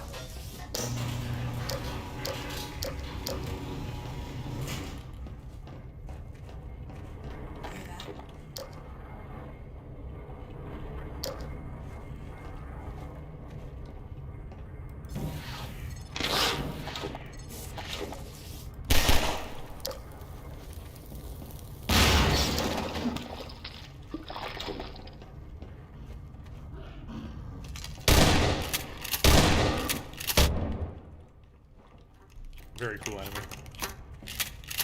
I guess that was the zombie I was hearing from earlier.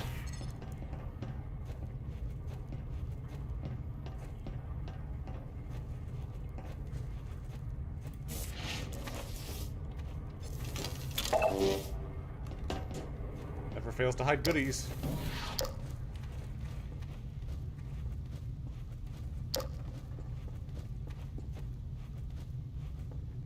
What's all this then?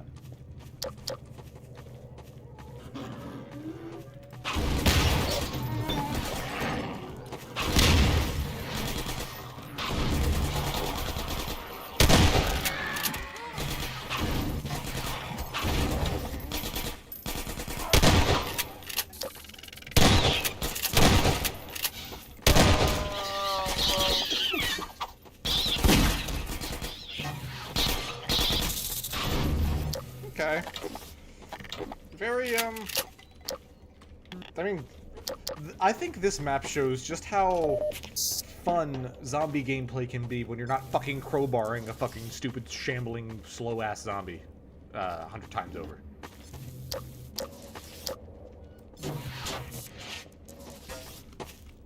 Bye, Alex. I'll keep a lookout while you poke around inside. Yeah, you do that.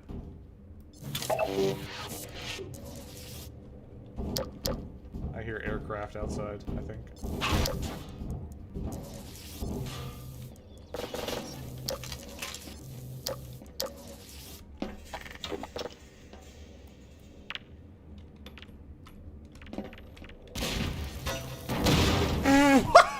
well, good thing I fucking crawled into the vent. Good fucking lord. Oh, shit.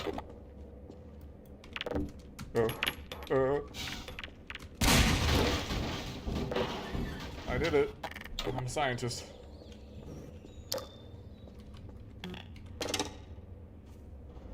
There. Got it. Let's keep moving. I'd love to. One small problem, I gotta crawl back through the scary fucking vent. I'm gonna get jump scared by something on the way down.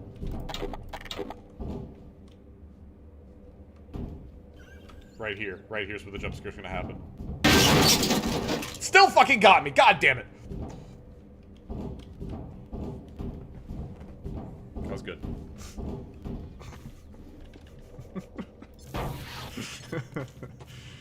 Fuck. All this for a fucking engine?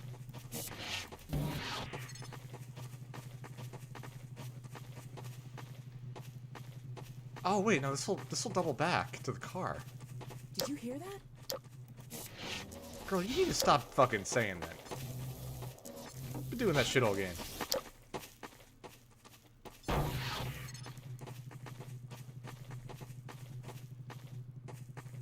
There's zombies in that tunnel. Fuck it, we're gonna use this on them.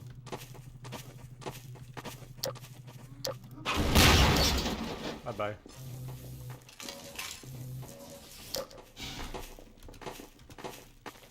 Salamander says the certified Halloween horror hood classic. Yes, it is. Loud vent-breaking metal sound with corpse 01 dropping from it. Always a good time. Okay, so you made this playground.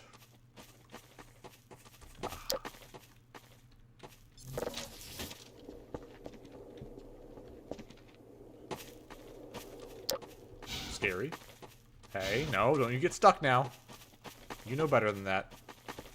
No, you know better than that. No, no, no, no. Okay. There we go.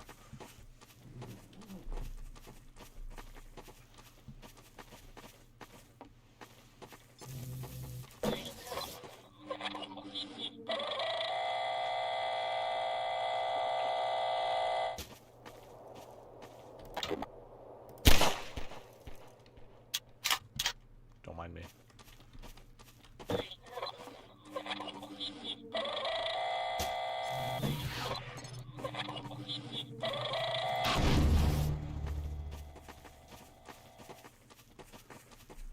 You know, that's just, you know.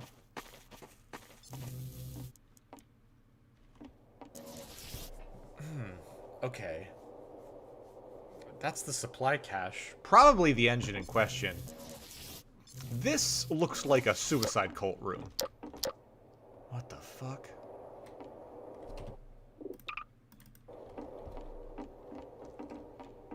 What the fuck?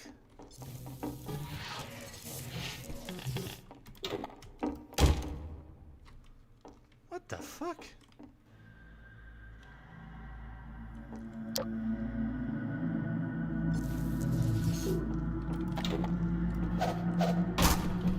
Ah, you found it.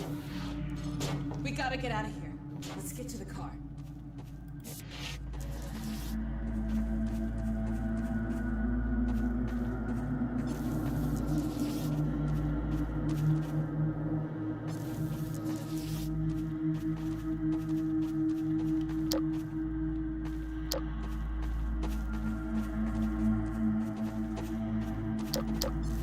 Yeah, let's get out of here, Alex. You know what the worst part is? I think that there's been more subtle encounters with the shadow figure that I just haven't been seeing. Least subtle cult activity, yeah. Salamander says he just had to deface the holy icon. Sal, I don't think that's a holy icon. I think that's quite the opposite, actually.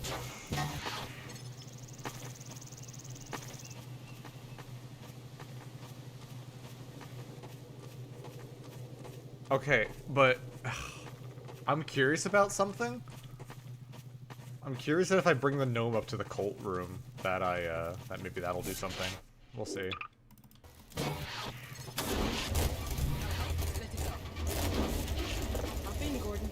let's hit the road.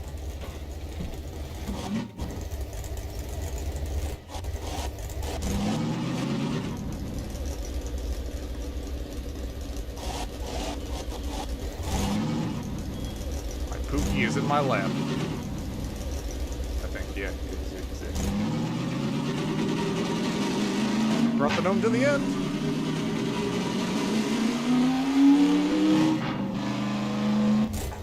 Gordon. Oh, God, not again. Let's get it going.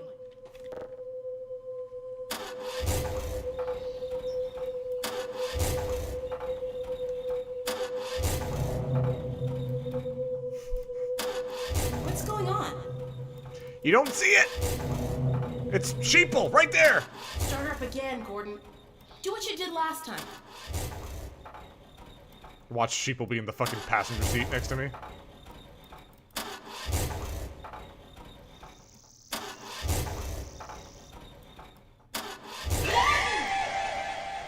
Wow.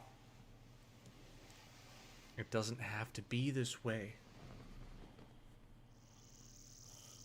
That is a very subtle way of telling me that there's a different ending, possibly. So what I'm gonna do is I'm going to grab this gnome, no-clip him up to the fucking cabin.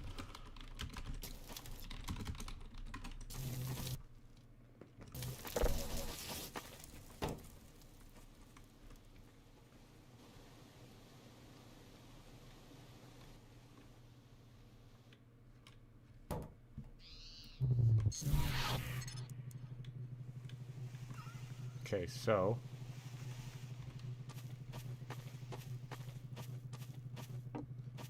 if I hypothetically brought the gnome all the way up here.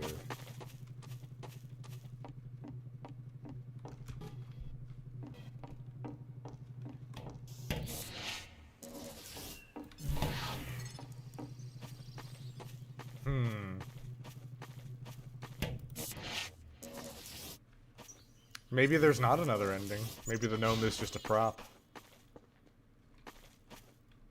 Okay. There's only been 2 people who found the second ending so far. Both refuse to say it, at least publicly. I think it has something to do either with killing all the grubs or killing none of the grubs, and or something with the gnome. But I'm not going to cheat to find that out, and I'm not going to do it on stream. I'll do that on my own time. Overall, very interesting idea, juxtaposing a Half-Life 2 map with something more corrupt and or eldritch. Love the cult reveal at the end, but I wish there was a little bit more leading up to it, because it kind of just felt like not necessarily shoehorned in at the end, but there wasn't that much weird shit going on as much as it was just Half-Life with a sprinkle of this weird ghost thing.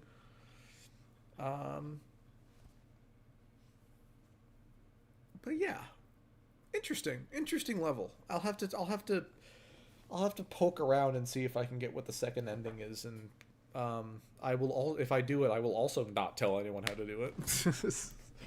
That'll be interesting. I'll revisit that later. Okay. Oh yes, before we do this, I need to download the new version of Map Base. Allow me 1 second.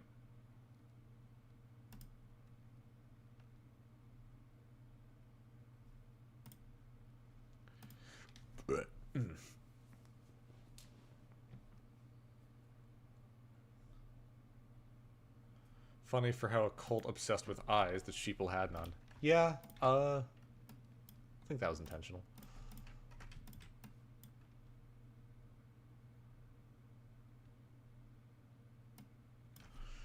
Alright.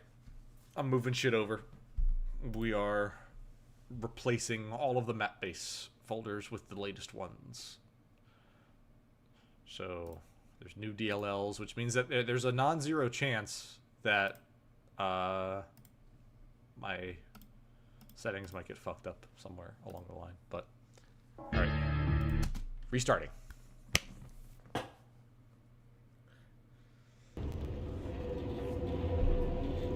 Okay, we're on Map Base 8.0. Map Base 8.0. Map Base 8.0 doing Paracyto. Paracyto. Paracyto. Parcheesi. By Hal and Radio. My game is hung.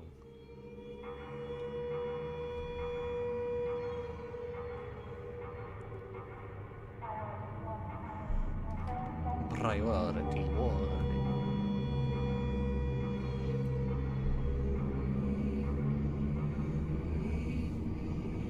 You need me. You need me. I haven't seen anything yet. So I'll just black screen. There we go. Ah! Ah!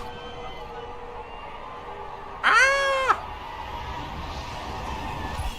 Okay, G-Man.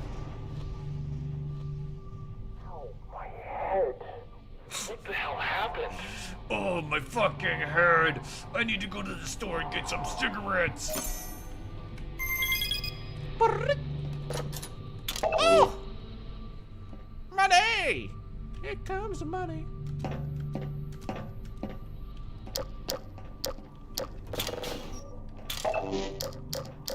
Oh, my fucking head. I need to go to the store and get some fucking cigarettes. God. What if I climb over this fucking thing?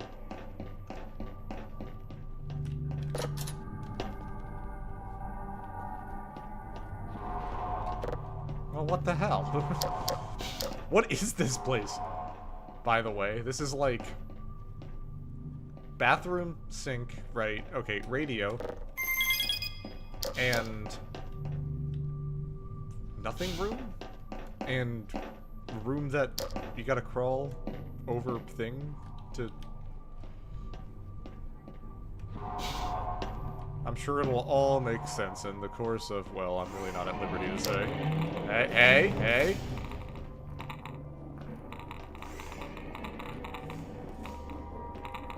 They put them in the goddamn jars! I have clearance 0, so I can't do that.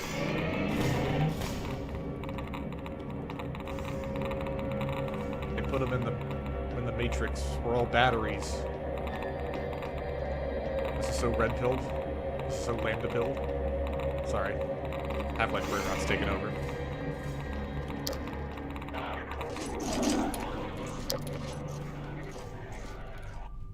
Okay, we got crawling fucking monster combine soldiers.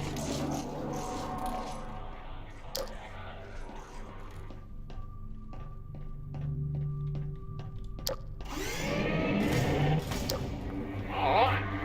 What the hell happened? What the hell happened here? Yeah, I need to start a drinking game where I fucking take a shot every time the protagonist is like, whoa, what happened? Though so far out of 9 entries, that's only happened twice. So it's not too bad.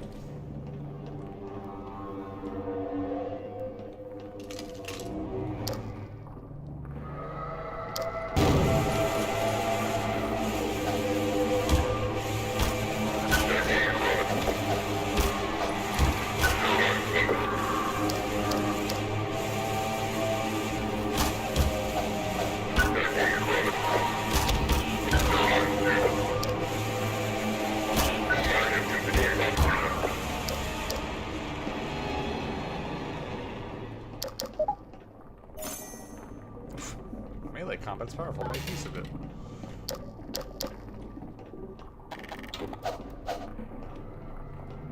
Okay.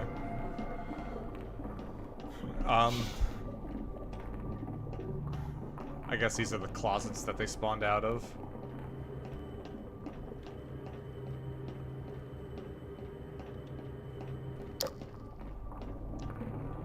Was there anything even in these? I forget. Melee is cool and all, but it's kind of just one button to press.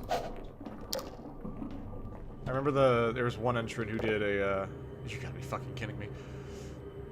What floor am I on? Maintenance? Probably. This is a cool thing though. This is paving the way to like Metroidvania, probably. One entrant did like a condemned criminal origins melee system, and I feel like that could probably be applicable here if we're gonna focus on melee combat. Or maybe this is just really early on and I haven't seeing how the melee combat evolves. Hopefully it's more than just pressing M1. Crap. It's dark in here. Need to open that shutter.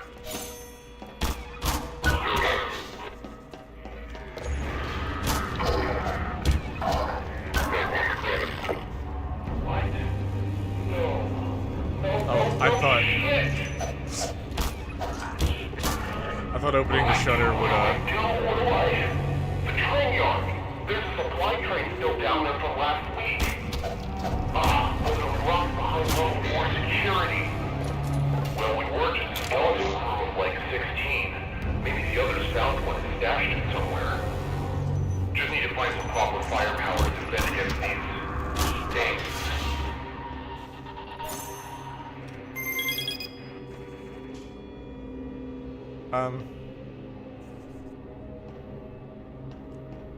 So far, I think we could do without a voiced protagonist. And just let the player intuit where they have to go.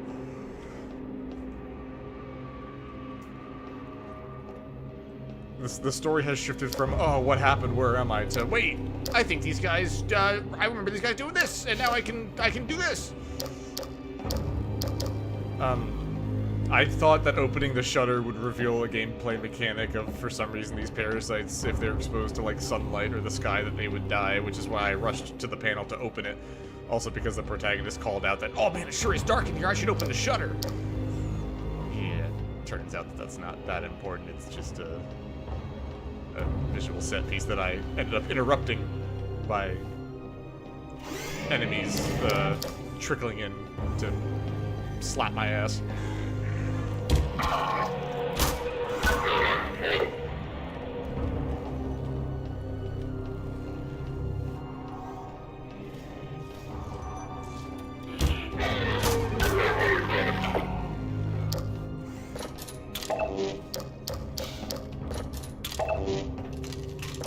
Nice. Clearance 1 and weapon. Okay.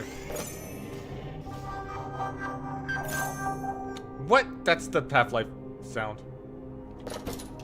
I gotta press it twice to open it.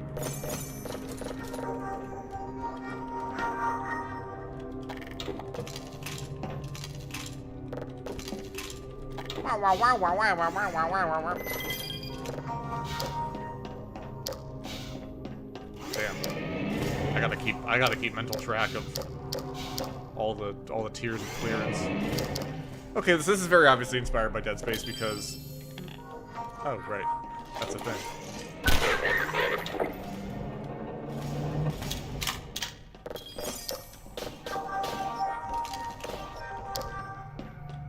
Very clearly inspired by Dead Space because we're going to be revisiting areas and I think enemies are going to respawn in the, aforementioned areas. God damn. Whoa!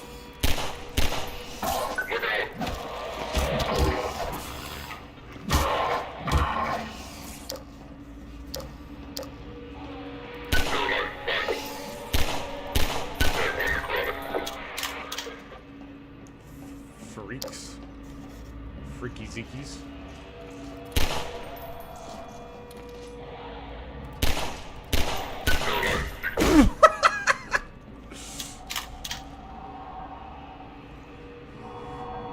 Silent just for dog. Most of these are Half-Life sounds. I know. I just didn't expect Half-Life Alyx sounds in my Half-Life 2 game.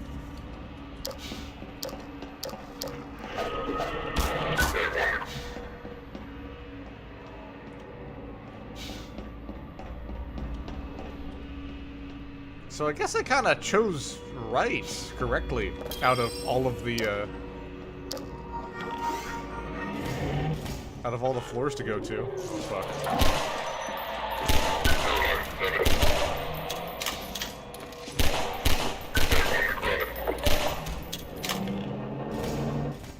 I just have to be really careful about placing my shots, but...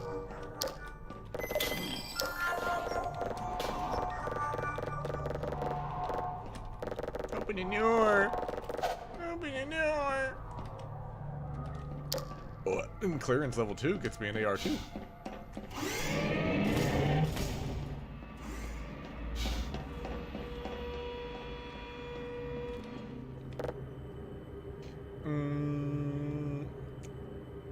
Protagonist said something about the train yard, so I guess we should go to the train yard. Oh, never mind. That would check out. Can I go back to maintenance, assuming I was... Maintenance 500 million similarities to Outbreak Paracyto and Untitled Chapter. Yeah, I kind of figured.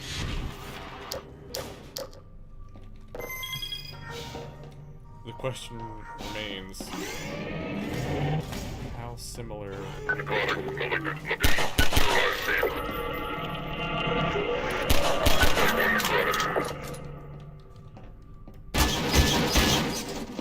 Well, fuck me, I guess. Oh, this is an entirely new floor. Yes! I headshot the enemy without a head.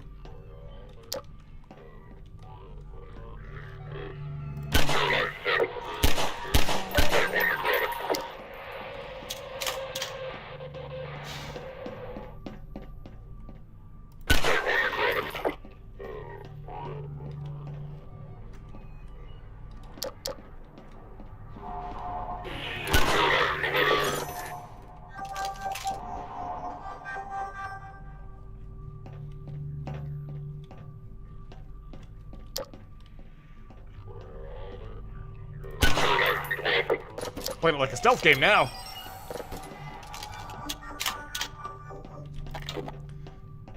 Okay, I've kind of foregone a lot of the level design and have just kind of accepted that this is like a weird ass like Dark Souls dungeon at this point.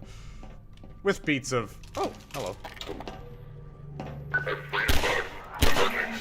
With certain beats of Dead Space in between with enemies respawning in certain areas. As far as I can tell, enemies don't drop anything, so there's really no incentive for me to kill them if I don't have to, other than just clearing the space.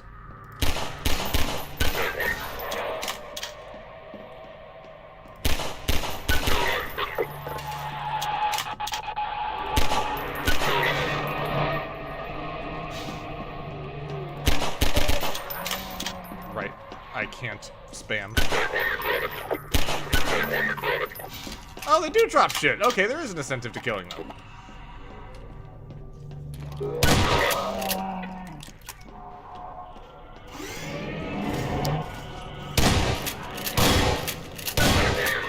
Damn.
Okay. That was a bit of a resource drain, but that was fine. It was fun. Ooh, level 2. Ooh, piece of candy. Yummy!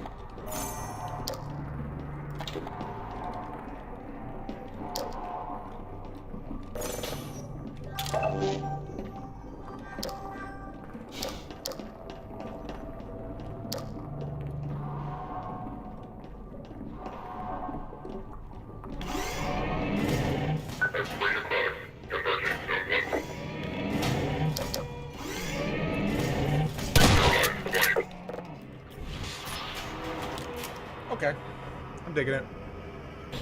Elevator being a central point, you're going through these mini dungeons to grab clearance and such. I am level 2. Maybe I'll find level 3 here. I haven't created a very good mental map of the other regions though, so I'm just gonna explore as far as I can here.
Yep, that'll do it.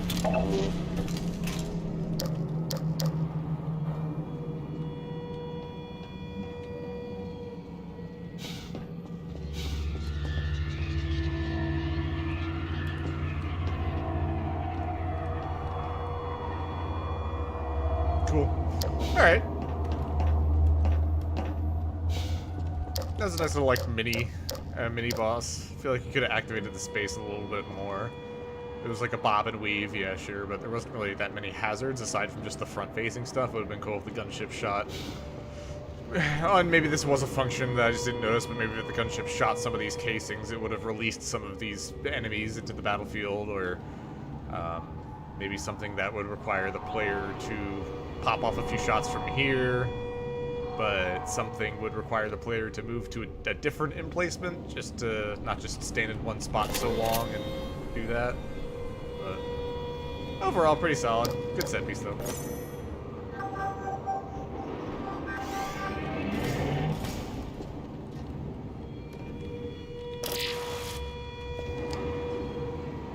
Surely this is where all the enemies will respawn. And I'm going to avoid them by going right to the elevator.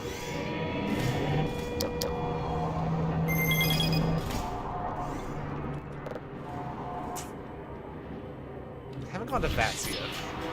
But I still need to go back to earlier stages and grab containers from places that I haven't gone to yet. Oh, VATS is from the beginning.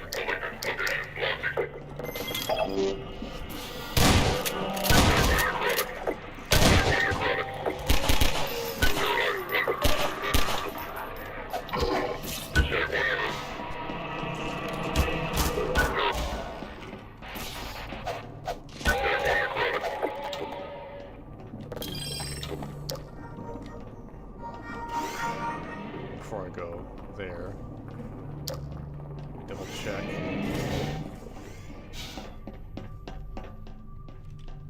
Okay, yeah, no, that's like the tutorial area, so I feel like I don't remember there being anything important back in the tutorial area. I could be mistaken.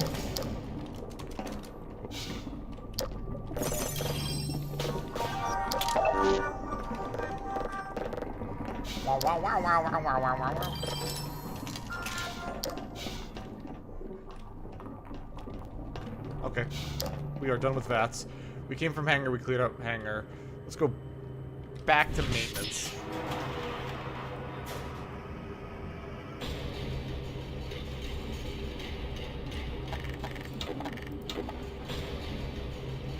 If I remember right, maintenance might not have anything. I think lobby has the armory that I might have clearance for. Not a 100% though.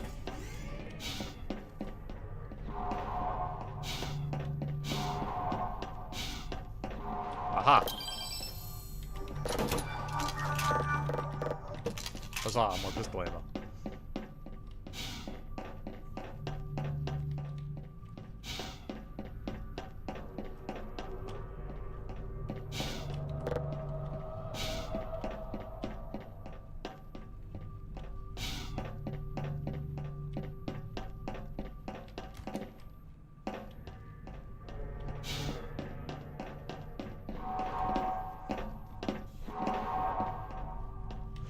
I'd say this is a pretty engaging format, the progression of weapons. I think if you really wanted to elevate this, you could incorporate, I guess, something closer to what Beef Bacon did with his map, where like the orb became a key item for entirely new capabilities. And that was its own resource to be managed in its own right, but to apply that here, you could probably have like a hacking interface, or a jump pack, or a grappling hook, or a companion of some sort. I don't know. Something beyond just firepower.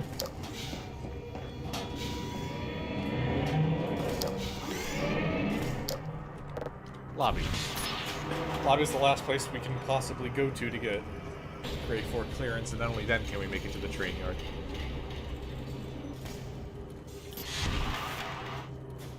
Place is fucking swarming. I got a lot of pistol ammo.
Aha!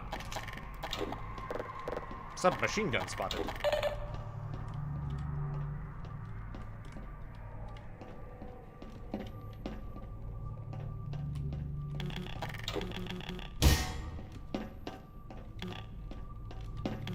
Okay, we're going back.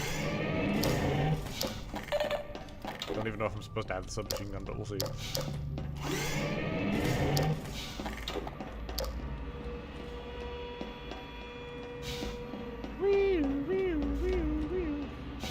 Still gotta go up there, but we'll check down here first. Aha!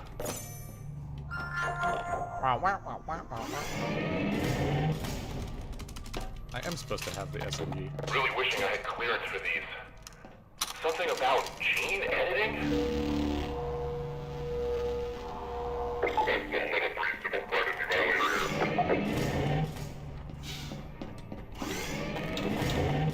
I can't have the AR2 because I said so. Gene editing. Fuck you. Fucking empty ass crate.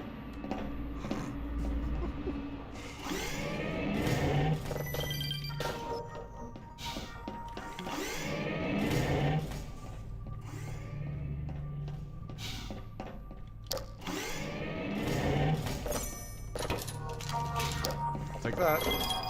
I'll take that. 22 rounds in the mag would have been strange.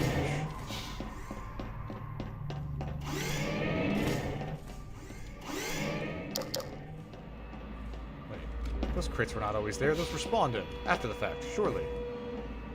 Oh, no, I just didn't have the clearance for it. Okay, that's it for this, so all that's left is... Wait, lobby?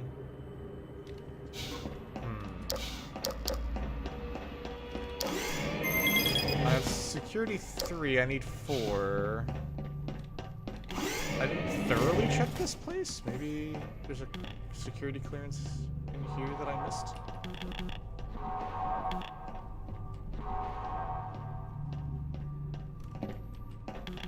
Wish this door would open.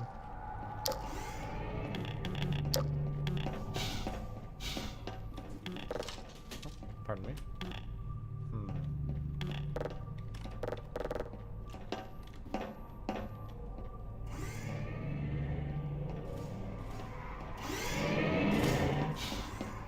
If I was a security for clearance, what would I do? I just need to be more thorough.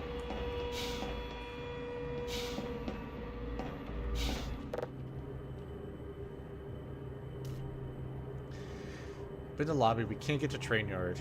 We've done everything in hangar.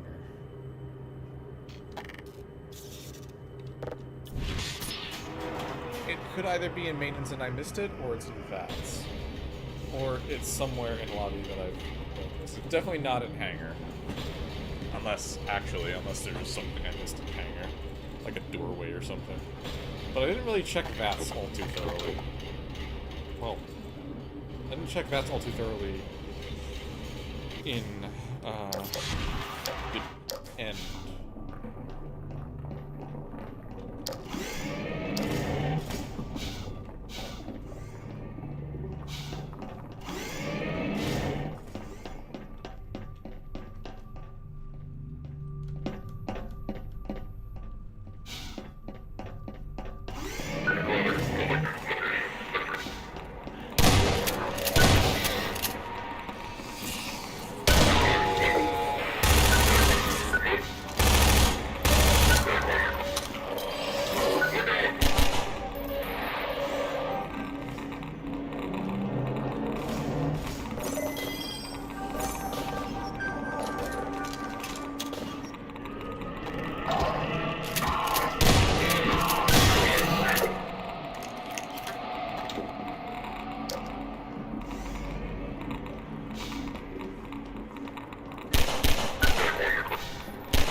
Hey, don't you open that door now. Funny man.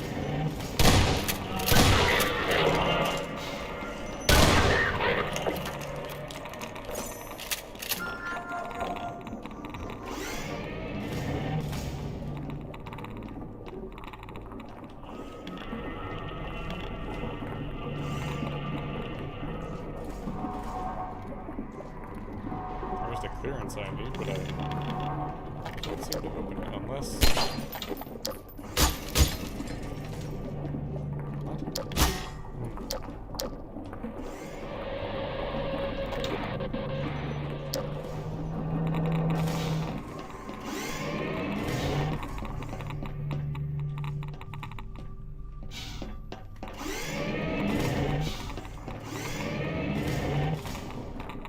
Aha.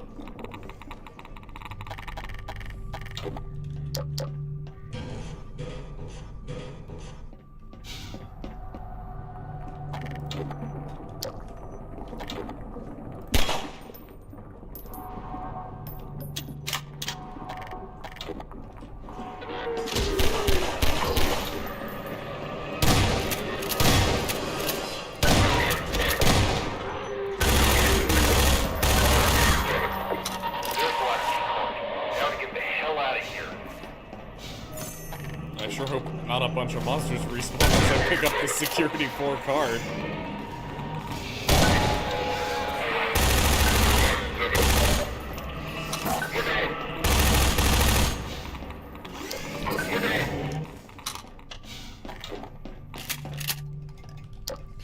Whee!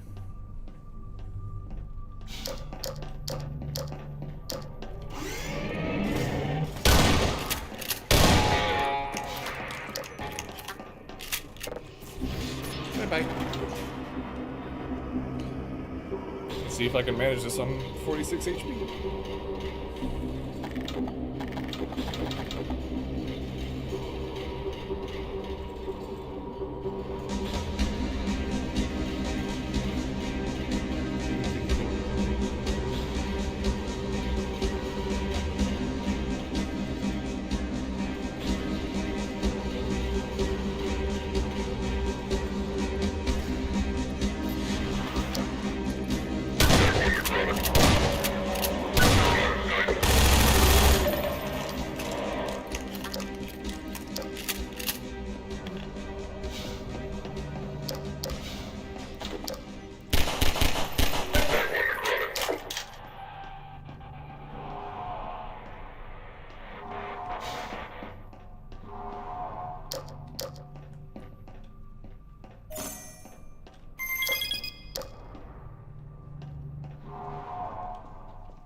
needed HP.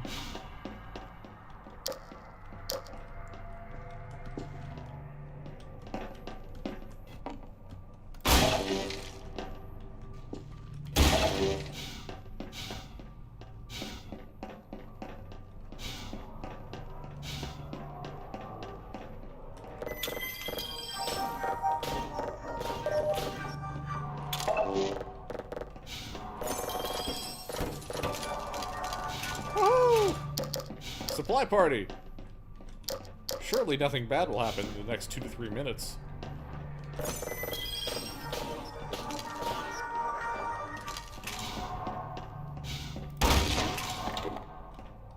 Lots of PP ammo. Good. Good, good, good.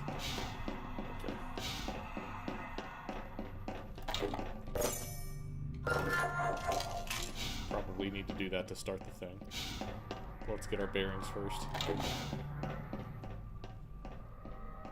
Okay, definitely a monster spawn closet. Definitely all of those are monster spawn closets. Fuck it, let's go.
Kitchen sink combat's not fun, dog.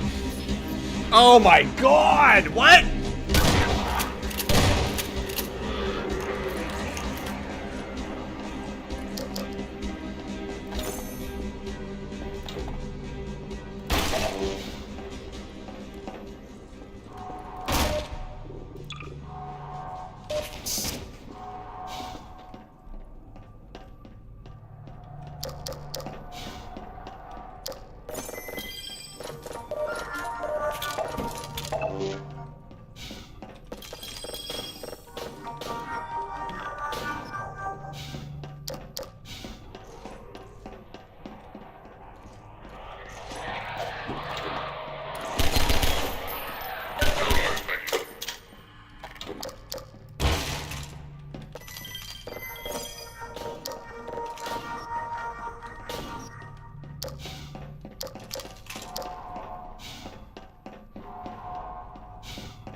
So they don't even spawn from monster closets, they also spawn from inside the arena around blind corners when I'm not looking, which is kind of fucky with, like, spawn times and stuff. It's just better to have them rally and assault over waves than to have them just, be created using a major.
I made a mistake walking through here. Because that's gonna be a shit show to get back through.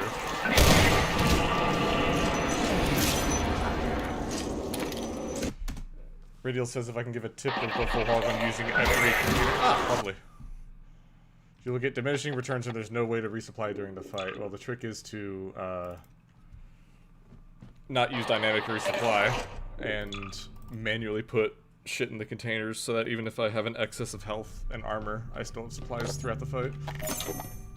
You can't fault a player for not breaking supplies. Or can't fault a player for breaking supplies. Especially for a holdout section. Half-Life 2 kind of gets away with it with dynamic resupplies because if you don't need it, well, you're still progressing forward. You're not relying on it to sustain.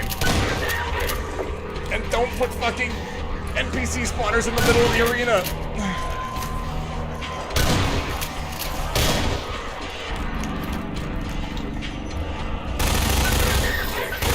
You already have the means to spawn them outside the arena. It fucks with the player's timing and sense of awareness when they turn around and an enemy just appears behind them.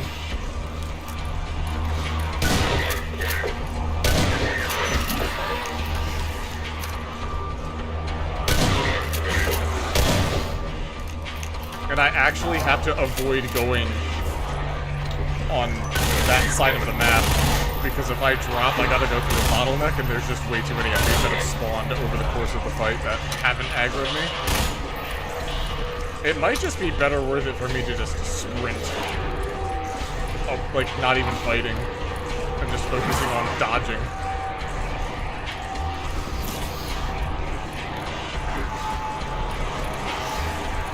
Because surely the Maker has a limit on how many NPCs can spawn.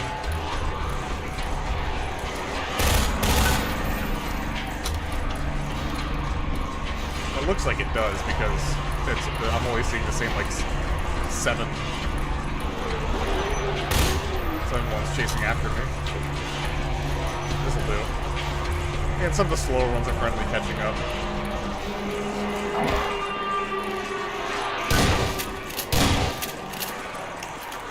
I don't actually know where the gate is. Here? Yeah, it's here.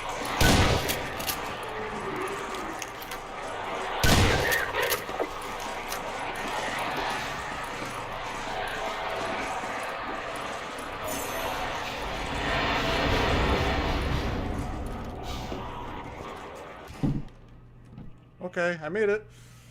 Woo!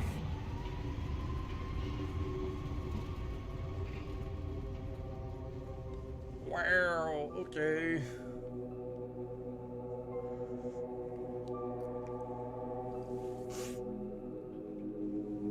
Yeah, fucking Matt with the voice acting. That was cool.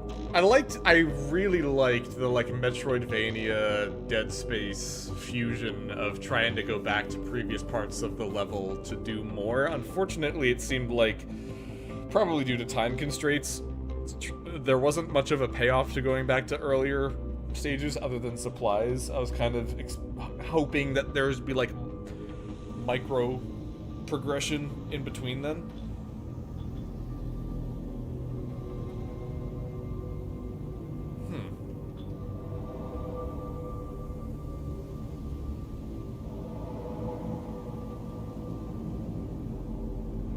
Alright, yeah, G-Man's still here.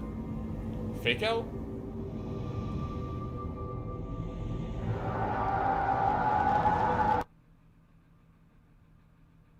Oh, loading a map? Could be loading the background map.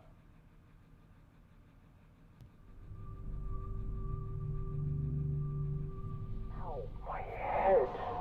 What the hell happened? That's new. Good fake out.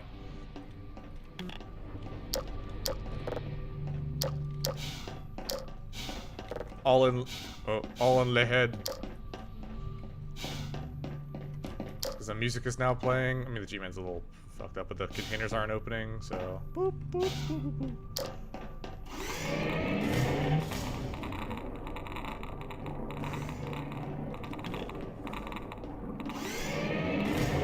Oh, wait, I've already killed these guys before. These are the actual corpses I left behind, I think.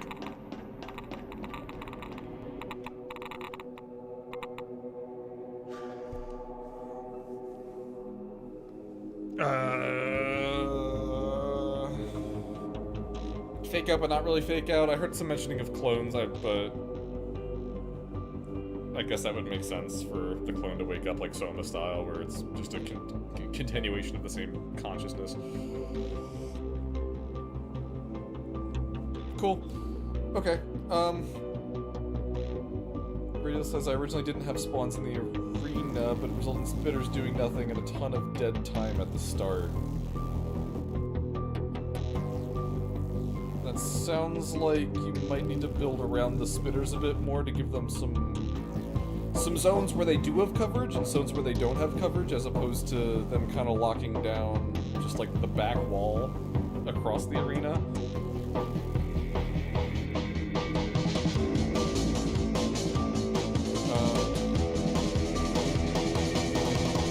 Dead Space for inspiration. Fucking picked up on that one earlier.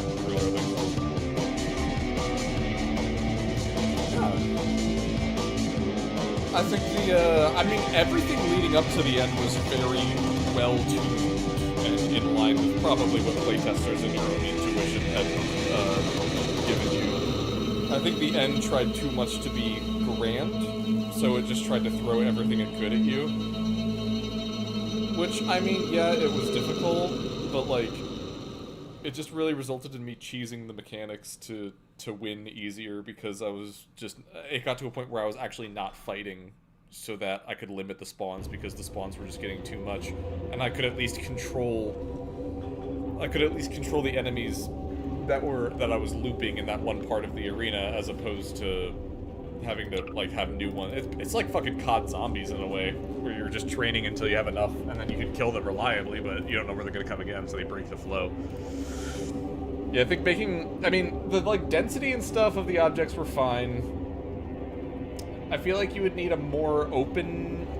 What you could do is you could design one or two more areas in that train yard where it's more open, but it's covered...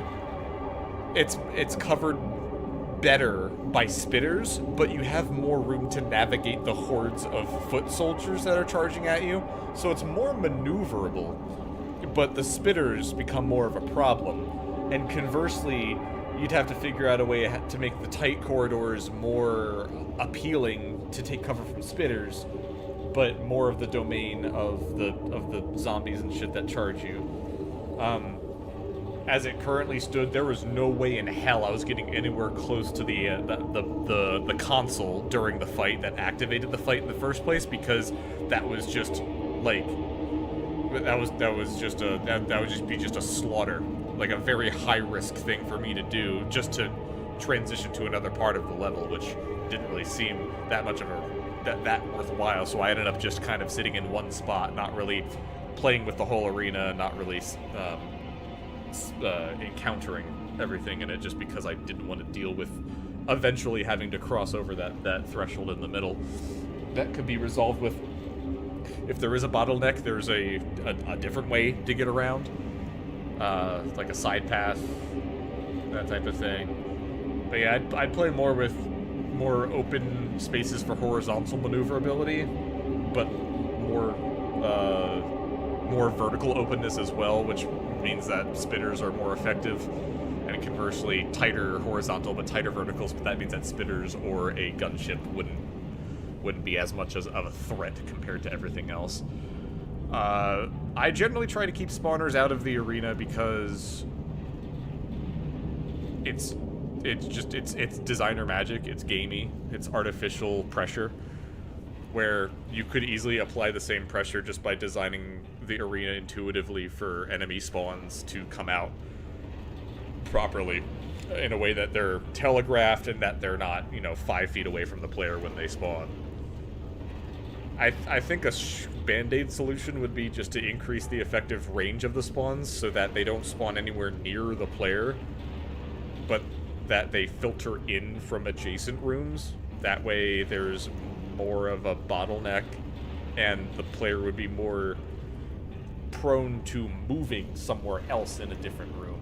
But you still run the risk of a player turning a corner and there being 3 zombies there because that just happened to be where the spawners wanted to spawn the enemies, as opposed to the player knowing that, like, okay, zombies come out of this tunnel, so I'm gonna avoid staying around this tunnel for too long because I might get, you know, pincered by enemies from the rest of the arena and them flanking me from behind.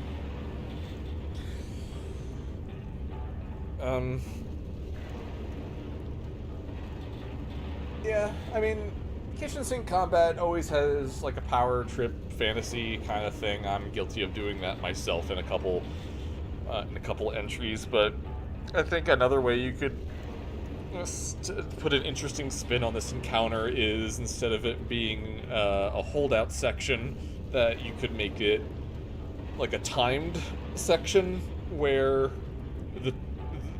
you might have to scrounge around to figure out a way to activate the train or open the gate, and then, you know, work your way back in a tense fight against the clock where you're just trying to kill enough enemies to make a path or to keep them off of you as you do other things. But that can be really highly stressful, and that requires a lot of guidance so that the player knows exactly what they have to do before the clock starts ticking, because when you add in enemies into the mix, it becomes an incredible sense of pressure.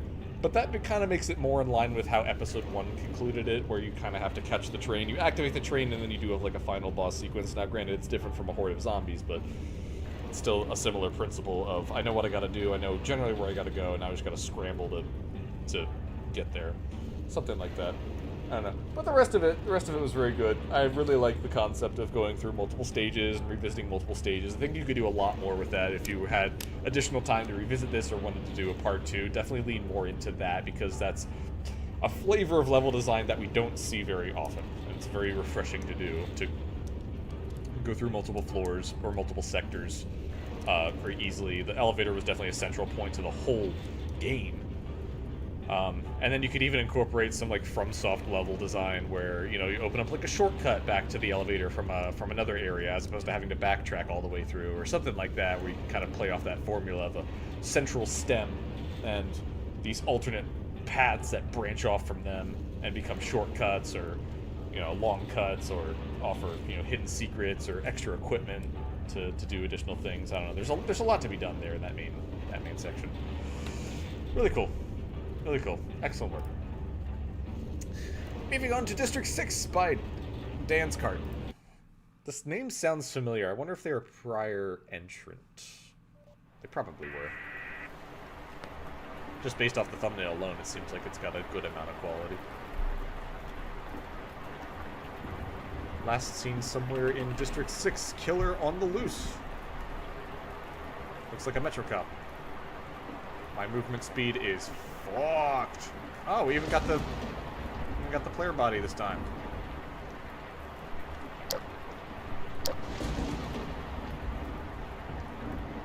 Most sanitary bathroom.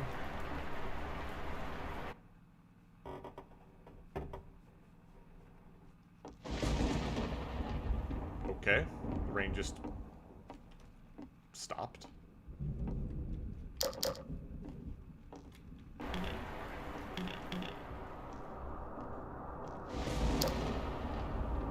Wow, we're really just right out the gate, just going hard, aren't we?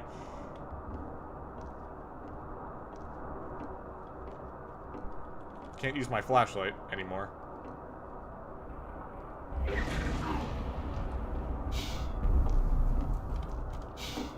Okay. Hey, over here! Hurry! In my apartment! Hey, over here! Hurry! In my apartment! Come on, quickly! Quickly! Hide inside the crate! Love the floaty player movement.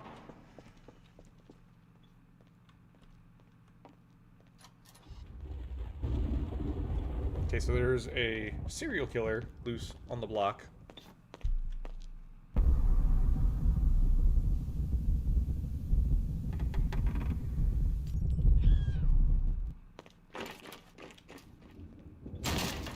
That was close. Well, at least that thing is gone. Actually, let me show you the plan I came up with on how to get out of here. Maybe you can help me. Just don't pay attention to the visual fidelity of the plan. It gets the job done, and I did not have any time whatsoever for it. So basically, we have 4 power boxes in this apartment complex. There is 1 in this block below us, and 2 in the basements, and 1 near the roof. What I want you to do is, you get to the floor below us, turn off the one there, and then on your way out, you should have easy access to the other 2 generators in the basement. I'll get the one on the roof. You're not going to get the one on the roof, and I'm going to have to do it I'm at a hoping, if we're lucky, dramatic that finale. Overwatch might notice that power outage and send a patrol to investigate. So, that's it. Take out the power box here and the 2 in the basement, and we're out of here. God damn, that door swings open. Anyways, good luck.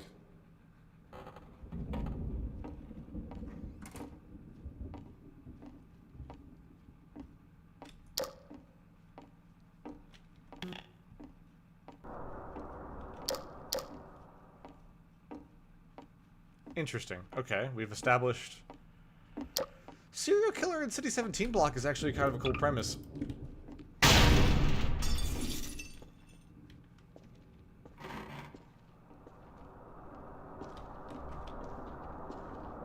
Though I'm having a hard time identifying...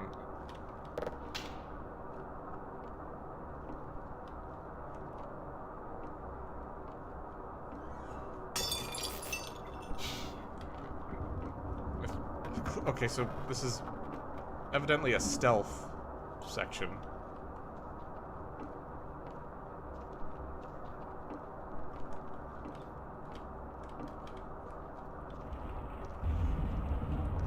I hope the pathing is not random.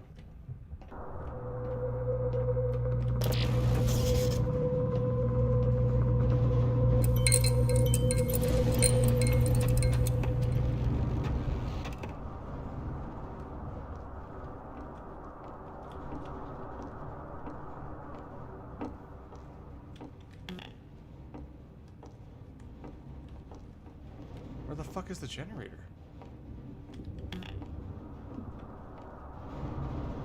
Okay, this is a solid layout. Solid layout.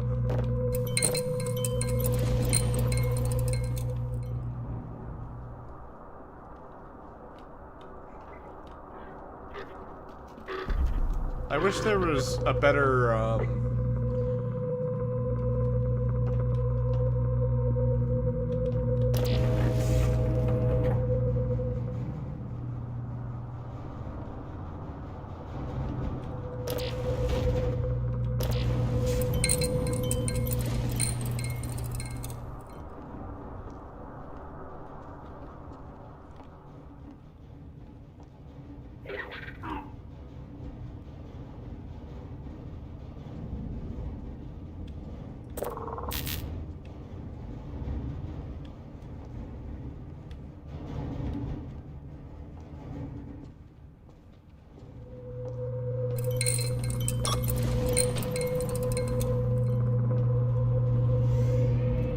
I think I might have got him stun locked from the door. Oops.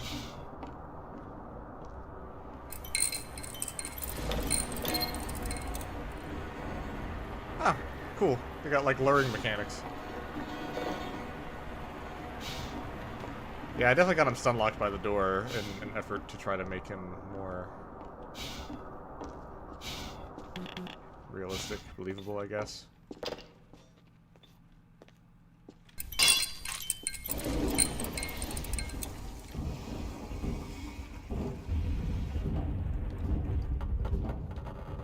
I can't even see what's in this. Am I supposed to have a flashlight?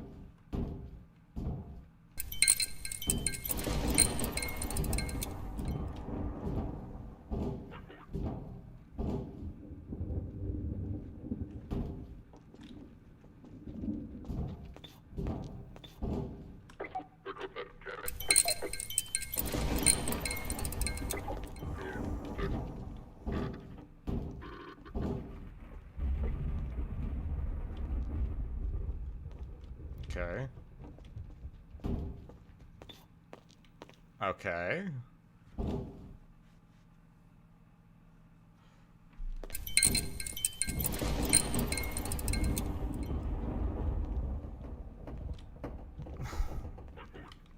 just gonna path back and forth from the bathroom, isn't he? No, he chose a different random point. Good.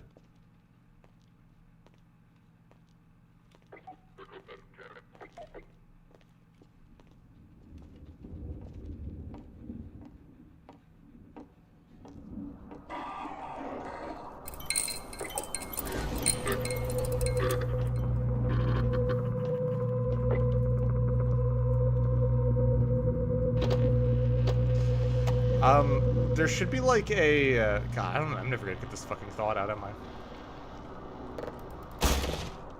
There should be a constant, like, static buzz, or something to indicate his presence more than just footsteps, because it's hard to gauge where he is at times, and it's not particularly scary on its own. It's more so should be a looming threat that you should avoid and be sneaky with. If you're gonna do this like horror thing in a stealth way, you should do it in a way that, oh my. So that's how the map is supposed to be played. Yeah, it's got cool ideas. Oh, I saw him up there. More patience for source stealth tonight. Yeah, there should also be like a stealth grace period, not just instantly seeing you like other enemies in source do, because it's not built for that naturally.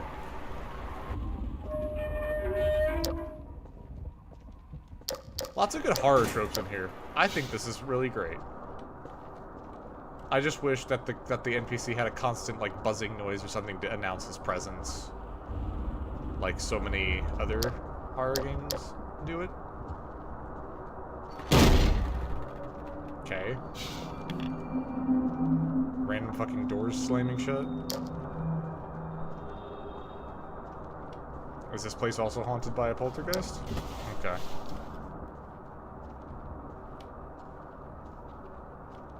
Is this gonna slam open or shut? Well, this looks precarious.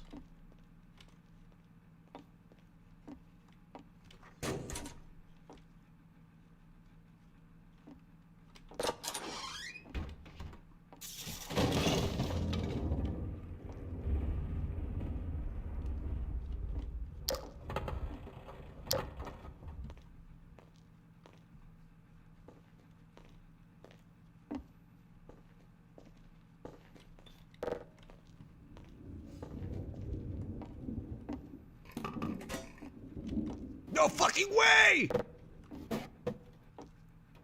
It's the map.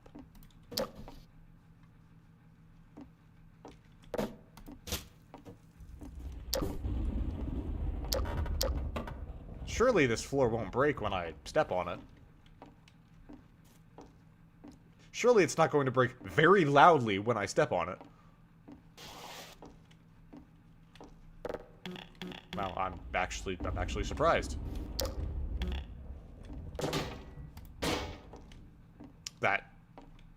I'm baffled. I really expected it to...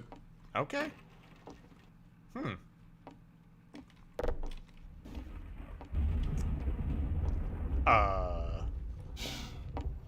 Well, there's nowhere else to go but the floor, I think.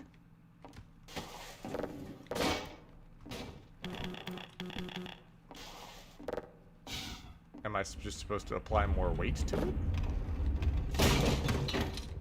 No, I see. He was probably supposed to break through it on his own, maybe? I can't squeeze through that. I can almost squeeze through that.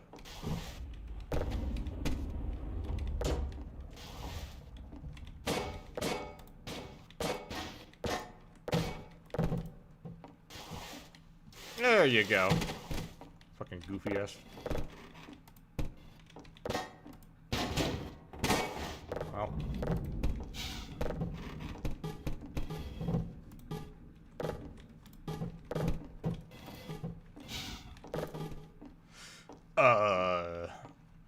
Am I barking up the wrong tree here?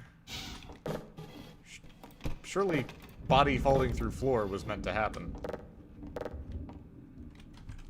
End Amazing. Oh, fuck me. That goes far, far down. Is this...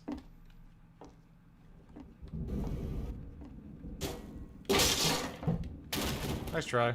Didn't get me, though. Nice try. Didn't get me, though.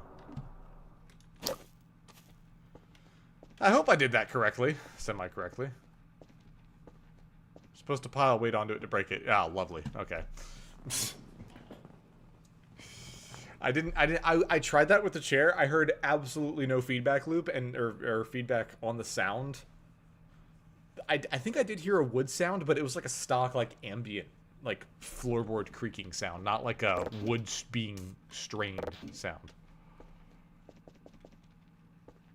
Okay. Felt that autosave.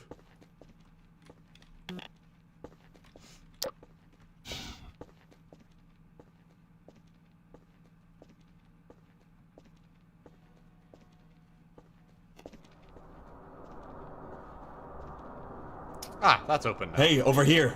God damn, you're loud. Seems you took down the second one. Good job. I got the fuse box on the roof. I see the door to the second basement's open. You might be able to get in there. Listen, I'll be on my way to join you. I'm gonna make my way to you now. Hold on. What? Oh no. Get the hell away from me. Who could Back see off. this coming?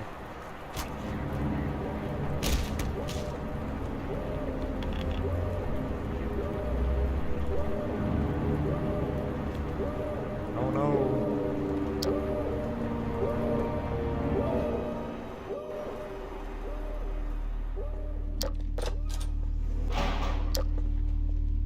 Yeah, for the puzzle where you're supposed to put shit onto the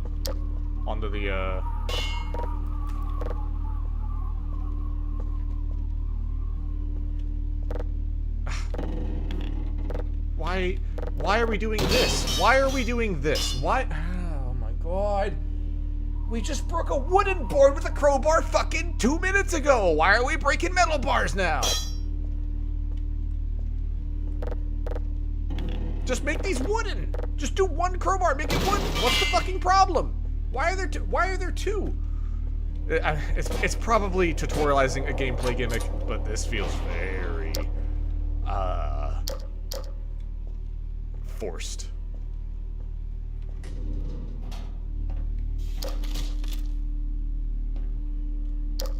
Hello.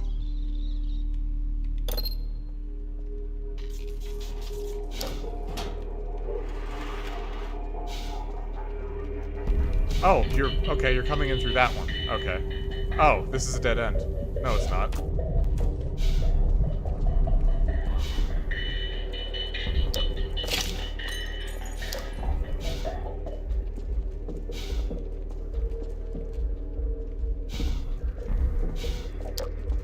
Oh no.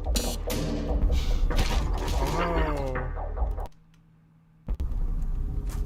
Oh, good autosave. Good autosave. Do it right when the... Okay. Here's what we're gonna do. I don't have the patience for this. God mode. Bye-bye. Oh no. You're smacking me. Oh no. I'm so slow and you catch up so quick because you're a big scary monster and I shouldn't have been detected even though you put me in a forced chase sequence. Oh no. With no places to hide or break line of sight because all the rooms are connected linearly. Oh no. Whatever will I do? So scary, so scary. Uh-oh. Uh-oh. Bye-bye.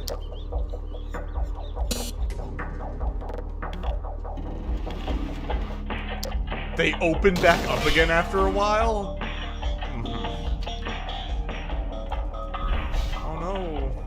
Oh no. Whatever should...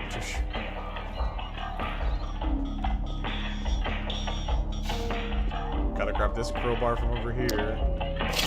I get it. I get that they're using it like keys. You could have just kept it as... Why even have the wooden board at the beginning of the game?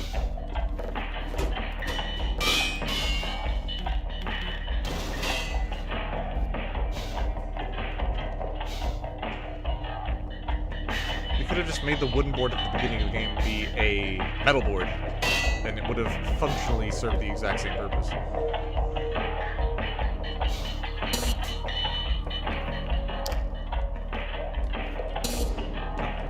closes automatically. Cool. Designer magic.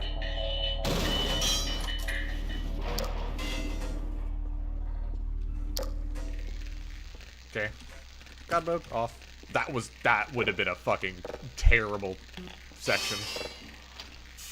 Dude, man. Hey, we did it? No, we didn't. Because he's right there. Because he managed to sneak his way in. Oh no!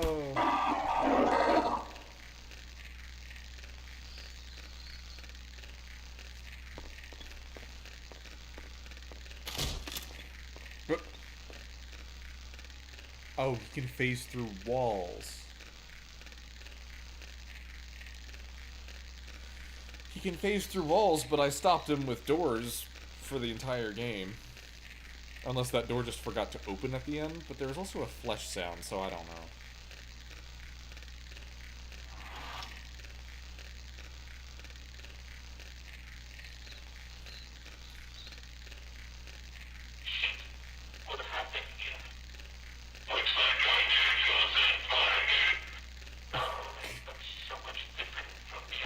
Gotta love the classic Entropy Zero muffled fucking garbage.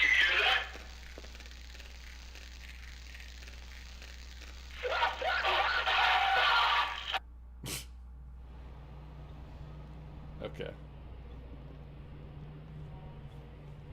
Well, the atmosphere was great. I love the horror tropes. It seemed a little disconnected at times. Didn't know what it wanted to be. The first stealth section was cool-ish. Again, could have benefited from like a detection meter and places to hide like you saw at the very beginning where it's like, hey, hide in my crate and I'm gonna hide behind the couch. A more intuitive line of sight breaking. And the player not being so fucking slow? Like, if you're worried about him outrunning the monster, then reduce his, like, increase the stamina consumption with like V-script or some shit. Don't fucking turn the player speed with a speed mod down to 0.33. Because that shit's just annoying as a player who knows better.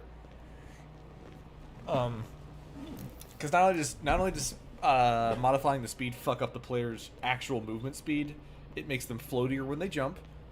It fucks up their friction when they stop. It's just overall much more uncomfortable.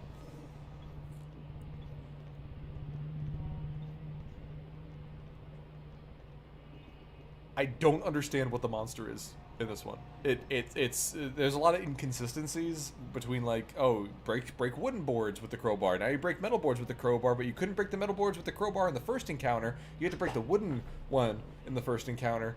But that still consumed the crowbar, even though it was a wooden board and not a metal board. I ran away from him every time, to be honest. He stands still to do an attack animation, says Salamancer. Yeah, that seems like the play with the melee monster, that he is slow enough to catch up to you. Or slow enough that he will not catch up to you. But he'll still track you through the next couple of corners because of how AI memory works. Like, if the monster loses line of sight of the player for, I'd say, probably 1 to 2 seconds, they should just give up or pick a random direction in hopes of trying to find the player. Bone Boy says, not everyone can be Gordon with consistent infinite strength crowbar. Yeah, I guess. It just seemed weird that the first encounter had a single wooden board that you crack open with a crowbar and 2 metal ones that you don't interact with. Honestly, what it should have been was just 1 metal board, 1 crowbar, and before you even get into that encounter, you should tutorialize that 1 crowbar equals 1 metal bar. And just fucking don't even touch wooden boards at all. Just do metal bars, or just turn them all into wooden boards, because wooden board gets broken by a crowbar anyway, that's intuitive. And then in the second encounter, just make it 3 wooden boards and each one gets broken by a crowbar. That way you've established that 1 crowbar breaks 1 wooden board no matter what, universally. So that way in the first encounter, you just have to break the 1... But I know you barricaded the door at the end of the first encounter so that the monster wouldn't follow you out of the encounter. Fucking figure out something else that's on the other side of the door. Do like a one-way drop, do like a fucking crouch vent, do fucking something. but stop fucking with the rules when it comes to crowbars and boards.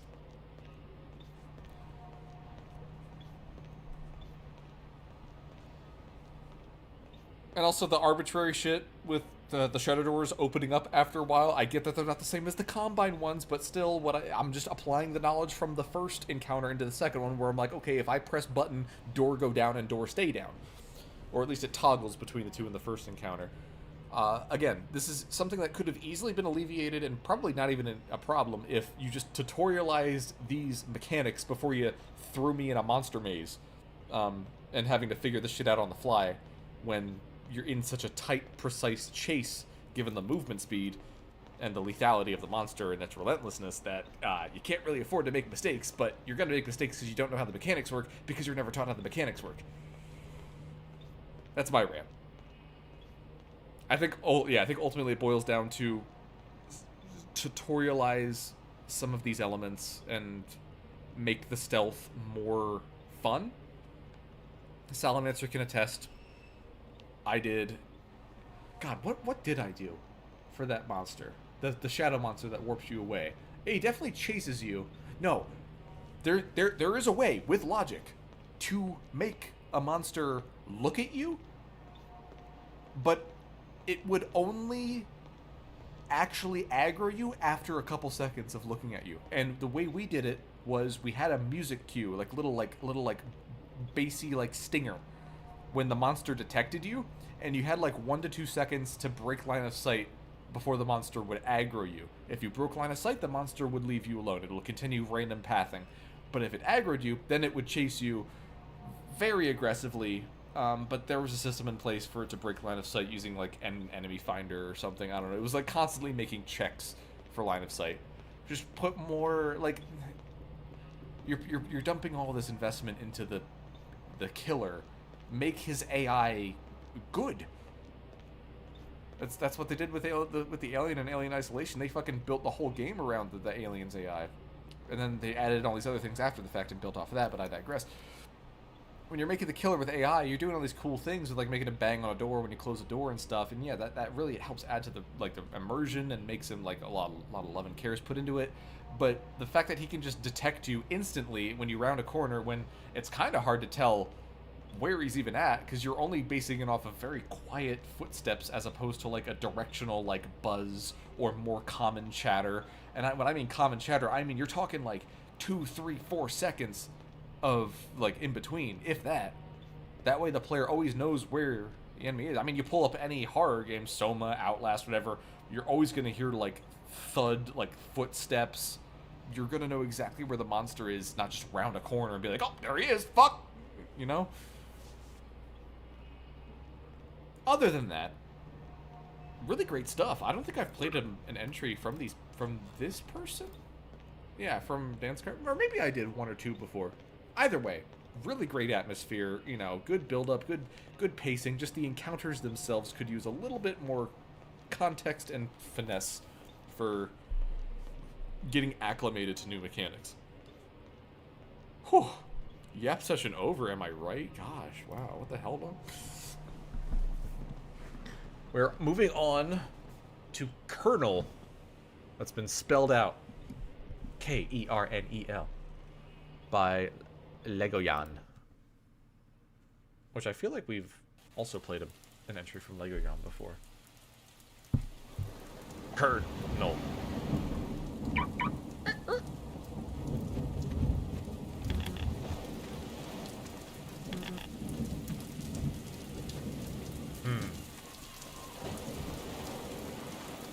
I want to go to the beach side, but I also want to go through the tunnel. We'll see. I was spawn facing this way.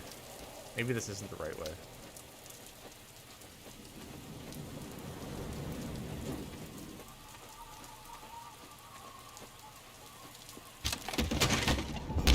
Okay, let's see what was the other way before. Do I need Salamancer asked if I need 5 minutes to breathe? Yeah, I kind of could use it. Let's see what's over here first. Unless it's just fuck me, it's an invisible wall. That's it. I'm getting a chocolate egg.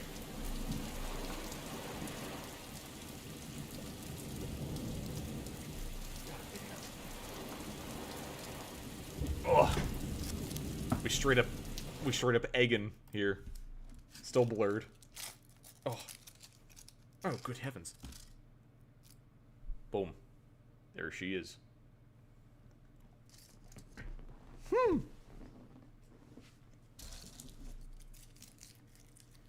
It's not even an egg. It's like a Christmas light, but it's still egg-shaped, so that's what I'm going to call it.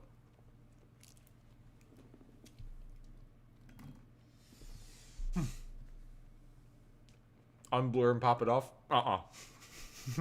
Nope.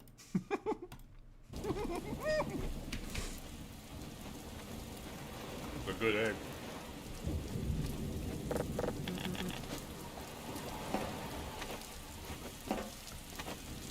Okay. Damn it.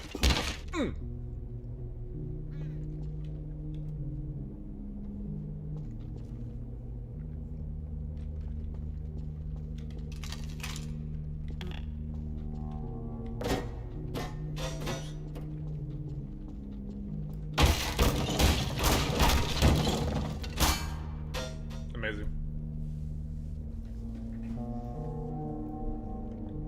Salamander says you'll enjoy the next map without a shirt weighing you down. You have to see to make sure you're taking your leisure time seriously.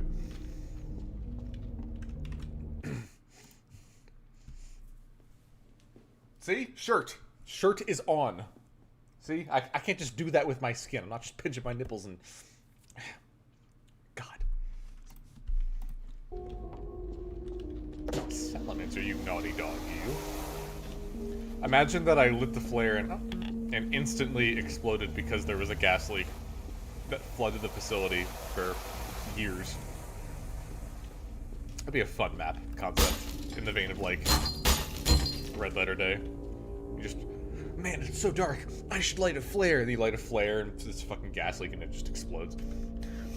Fucking 30-second map. Okay, so the desaturated color correction's doing wonders for the visual identity of this map. I'm spouting out lots of big words. I like colors of level good.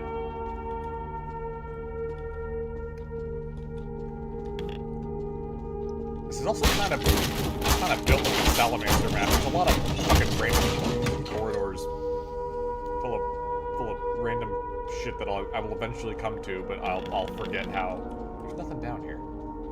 That's okay. I just realized I'm being recorded. Well, that doesn't look passable. I will say, out of this competition, I think these are the most entries that I've seen with intuitive level design. Okay.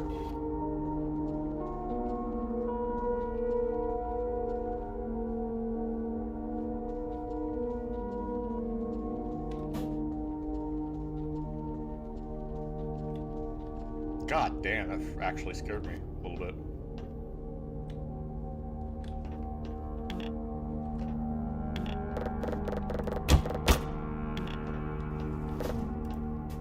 Nothing in this room?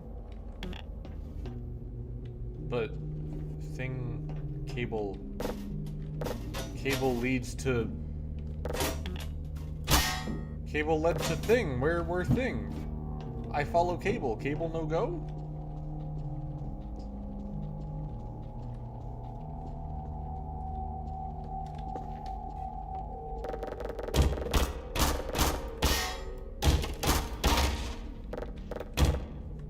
Okay, I can't activate that. I'm not qualified. Was there something I missed up here?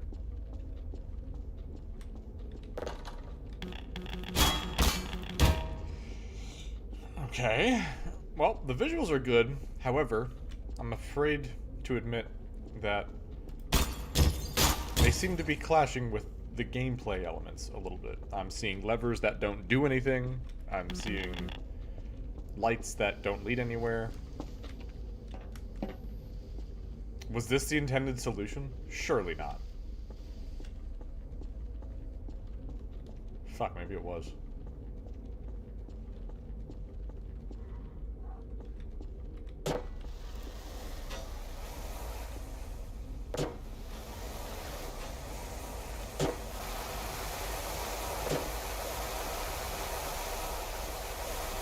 Oh, that's a growth.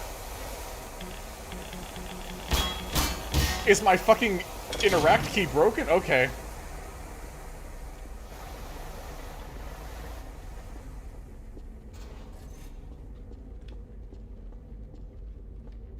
I guess that was the way forward. That is such a bizarre path to take.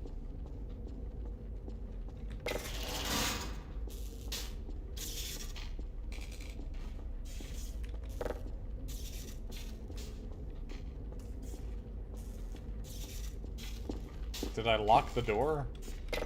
That's exactly what I've done. Oh, God.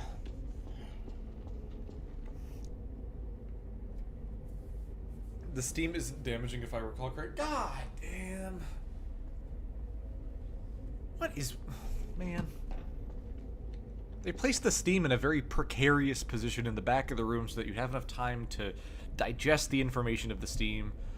And I would have thought, oh, I'm at 33% health. Surely if I walk through the steam, it's gonna either seriously damage me or just flat out kill me. It was attached to a valve, which I thought that I could either shoot or turn off or something. And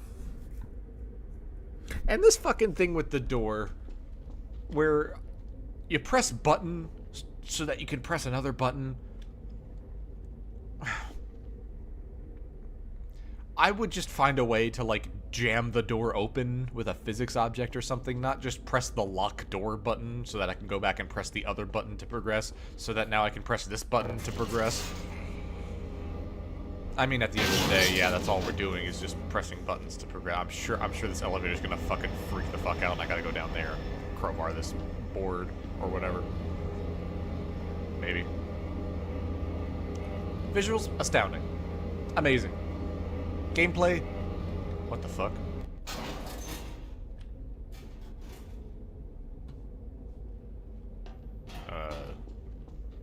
Alright, shit just got interesting now.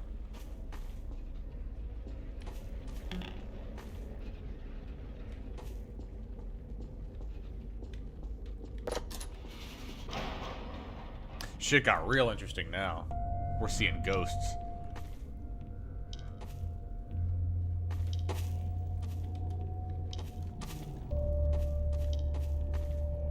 Put AI in charge of security? Activate override? Yes. Still under restriction. Computer analysis. New computers? 73.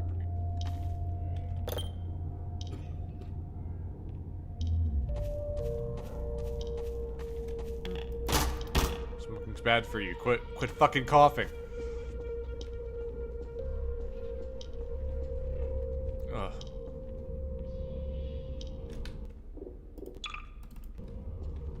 Noticed I haven't seen an autosave yet. That's concerning. Don't go, they'll hear you.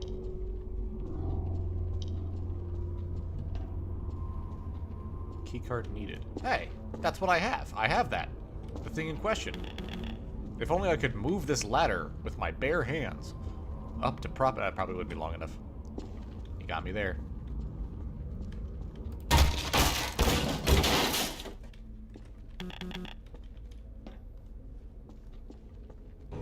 Wow.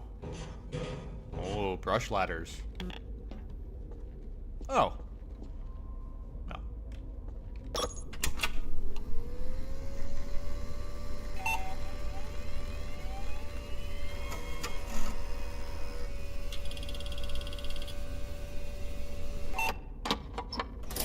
God damn.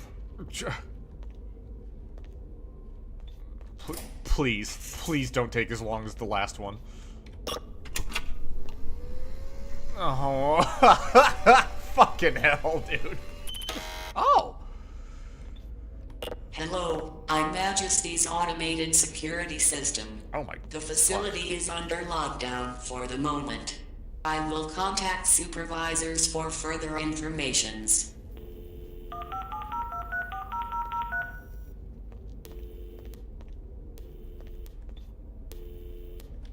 Supervisors are not available. Until the end of the lockdown, you can wait down here at Majesty Corporation. We have everything you could need here. 2 cafeterias, bedrooms, a basketball court, labs, and the most cutting-edge computers of 1987.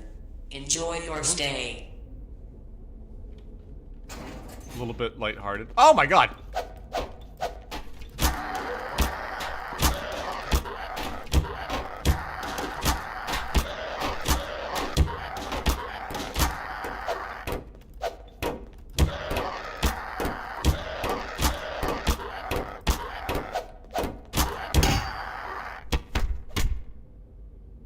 Nice. Good job. Now take him to the cell. Okay.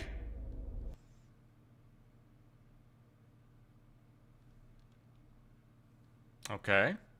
Oh, my game is frozen. Guess it was loading a new map.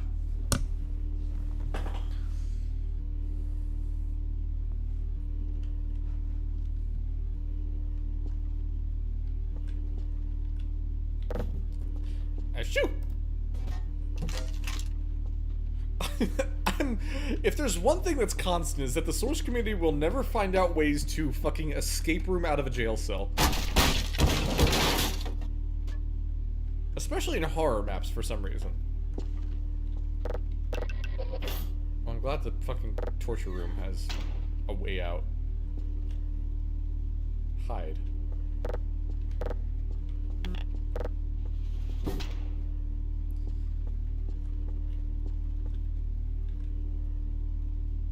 I put my meat in the computer. They turned me into an artificial intelligence. Aha.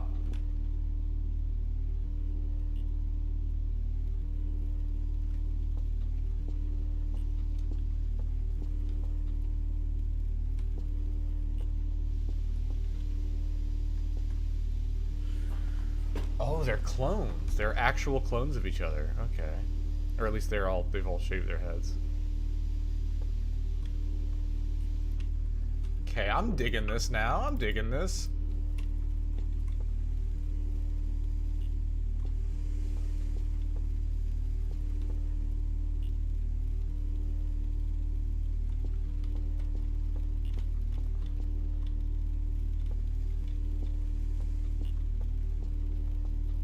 Okay, it looks like the way back is a bit slower. Just do that. Ew. Ew! What the f—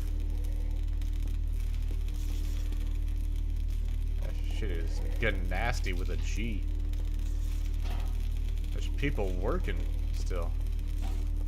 Just gotta be careful. Can't be seen by anybody. All personnel, there is a fugitive escaping in Sector 4. Stop him. Bingo. You didn't see me! Fuck you! Wait! Wait! Wait! Hey! Wait a fucking minute! This is from Backcut!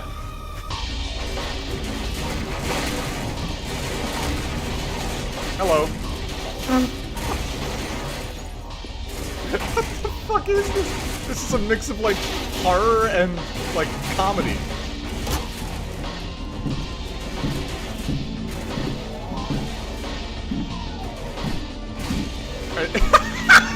This is a bunch of fucking explosives!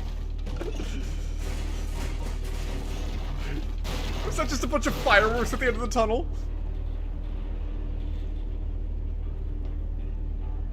Oh man, that would have been fucking hilarious if it blew up. The one guy just sitting in the tunnel. Okay. That sequence alone, granted, that was a lift from Backcut, but we also didn't invent the idea of a saw blade corridor. It just happened to fall into pieces that way. We didn't invent it, but it seemed pretty heavily inspired. Or otherwise coincidental, but I still loved that section. Very fun. I loved the giant fucking stack of explosives or munitions on the back wall. This color correction is fucking weird, but I'm digging it.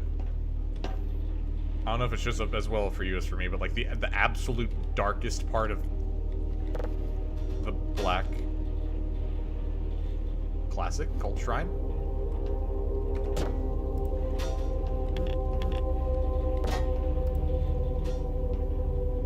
I'm afraid to shoot it.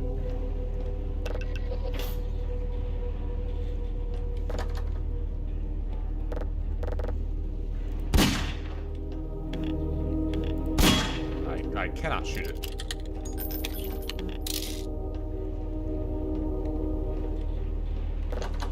Fucking bonfire lit, head ass. Okay, I guess we go back then, since I can't open that door.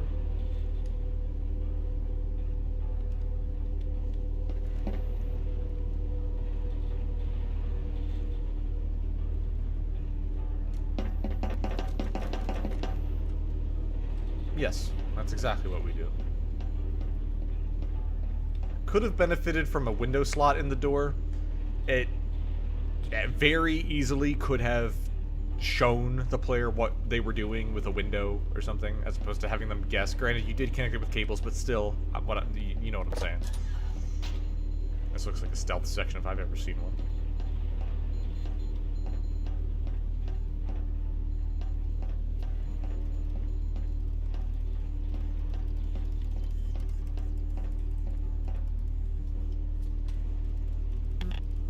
Not look at the light. Will that apply to me as well? Oh! Excellent! Thank you. We got another happy customer in chat. Oh, look. Oh, boy. I'm in the meat tunnel now, boys.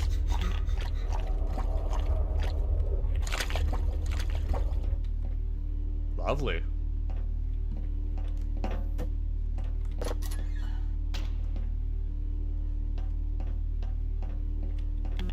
Core access chamber.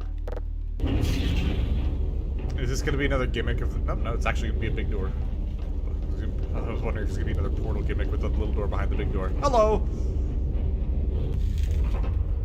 All personnel, intrusion inside the core. We need to stop him.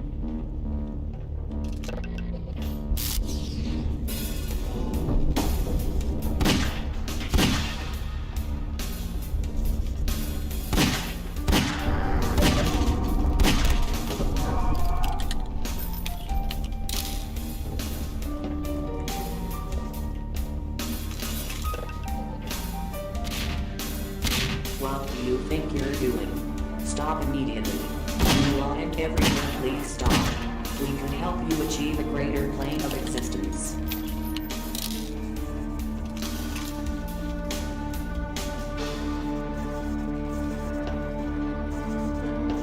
Will be a good cult fight.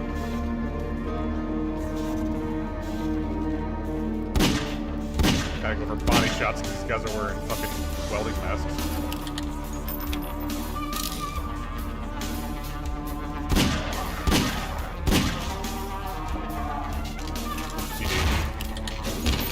Cheeky motherfucker.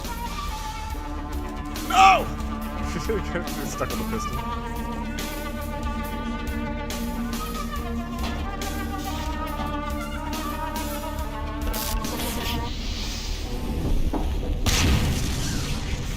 No, please stop. Please, I don't want to die. You're going to end everything. We could have done so much. Please don't do this. I don't want. Bom, bom.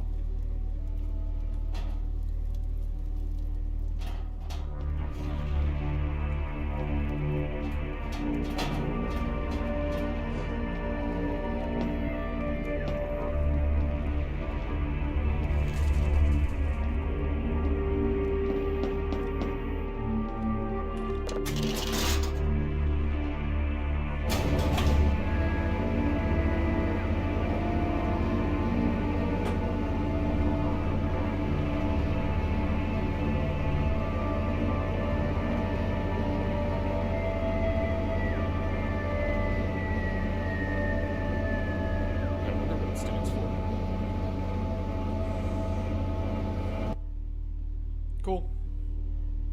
Short and sweet. Amazing. Yeah. Pretty cool, pretty weird. Plays around with the universe they've built a lot. bit awkward when I was supposed to get knocked out and I was just in a melee fight with 2 goobers. But other than that, that was solid. Short and sweet. Not much to really say about it, just, I don't know, the gameplay felt a little rigid at times in terms of, like, figuring out, like, interactables and such. God damn it, what was this called? KSource by K.S.N.E.L. But yeah, as for Kernel, yeah, good visuals, just kind of encroached on the actual, like, clarity of the gameplay a little bit, but it fixed itself in the end.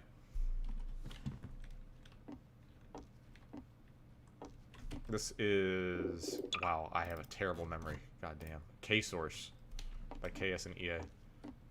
And I am playing Drunk Simulator right now. Oh. Man, I would love to just...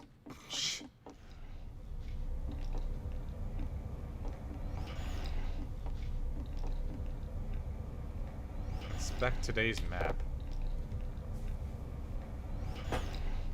Source gets closer, it causes the sickness.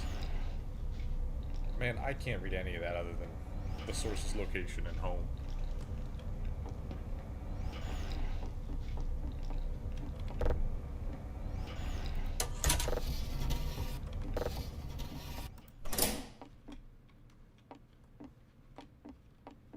Oh, how you're sick, Alec. The fuck was I walking on? That's all you're gonna say to me? Okay.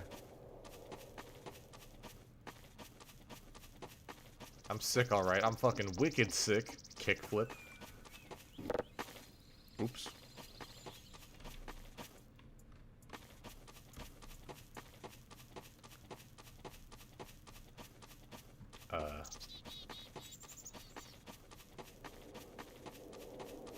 Oh no.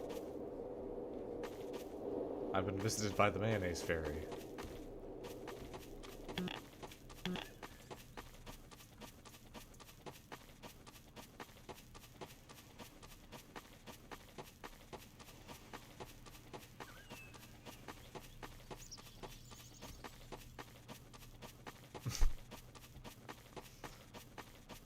Is this gonna be one of those levels?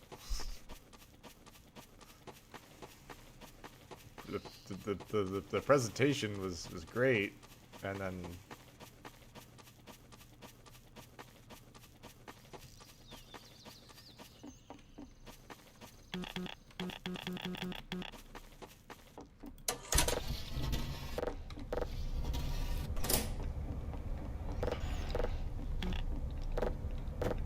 oh, fuck me, dude. I don't know what I'm doing. What is that? Why are there rockets? Ah. Stew for Alec needs powder jar, garden carrot, and water bucket. Sprinkle... dude, what the fuck?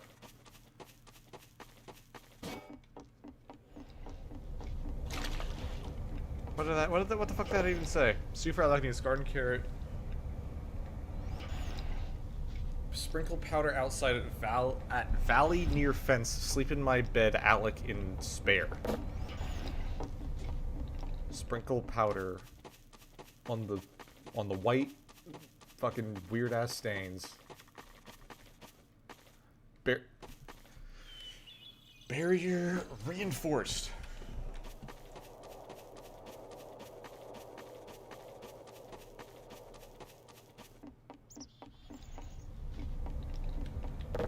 Can I sprinkle more powder on the barrier to reinforce it?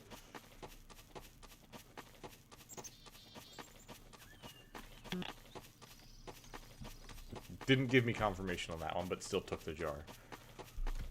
And I need to give him a garden carrot. Ah! This fucking random thing that I've been stepping on this whole time. Stew complete. God damn, dude. I'm fucking getting launched on physics objects here.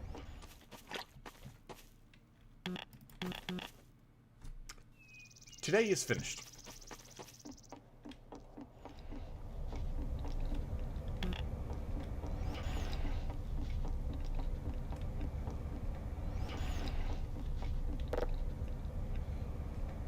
Okay, so there's something coming, and I gotta reinforce the barrier. Stew for Alec. Okay, same shit, different day. Today and every day.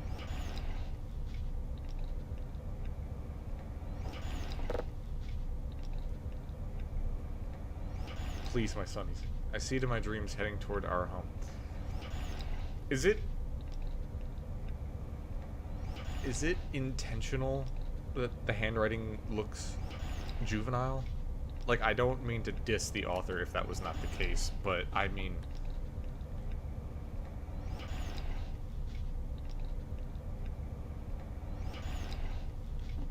Surely that's, like, intentional. Surely. Now I gotta fucking... Fuck, I didn't lock the door. Like... Barrier reinforced.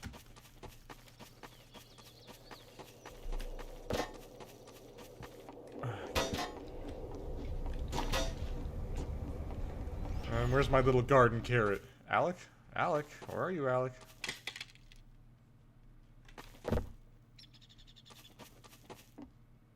There's a bird flying around. Oh, he's over here this time. Hello. Stew complete.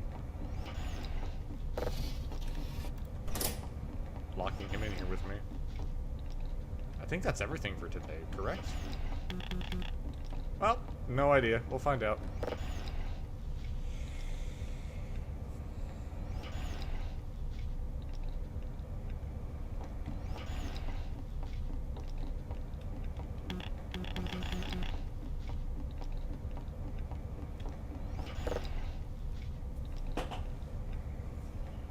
It hides behind the mountain past the valley.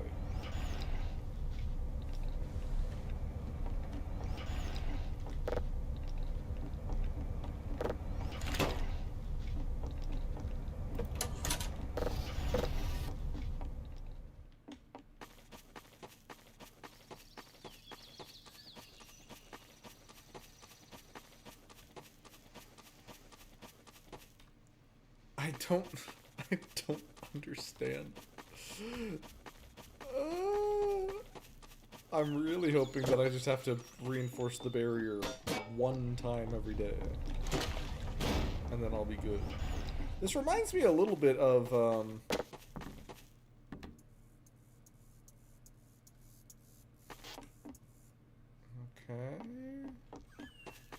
This reminds me a little bit of, like a point-and-click adventure where you tried to lock yourself in a cabin because you were going to turn into a werewolf, and you had to do you had to jump through all these hoops to, like, lock the door and board it up, and then, you know, put a rope around yourself, and then chain yourself, all these other things. Which is a pretty good spin on the concept, because prior to that point, there was a lot of point-and-click games where you had to get out of something. But that one, you were intentionally putting yourself in something. Okay, clearly he's getting worse over time.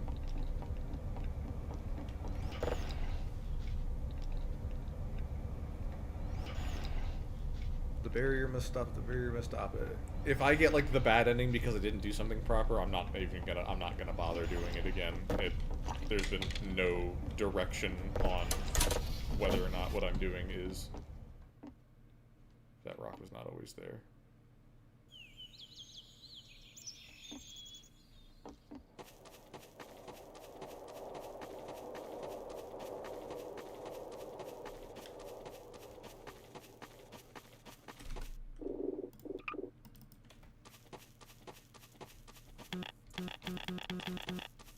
Okay, that's just a rock there now.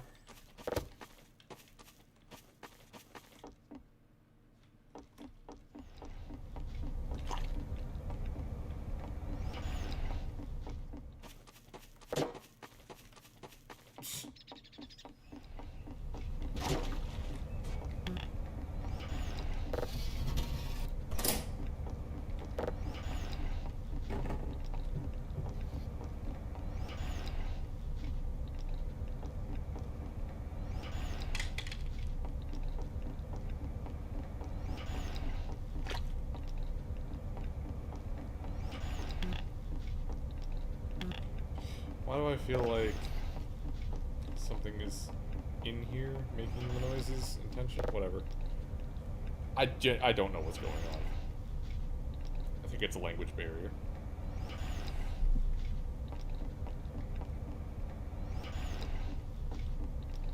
Okay, Alec isn't here and there's white marks all over the fucking wall.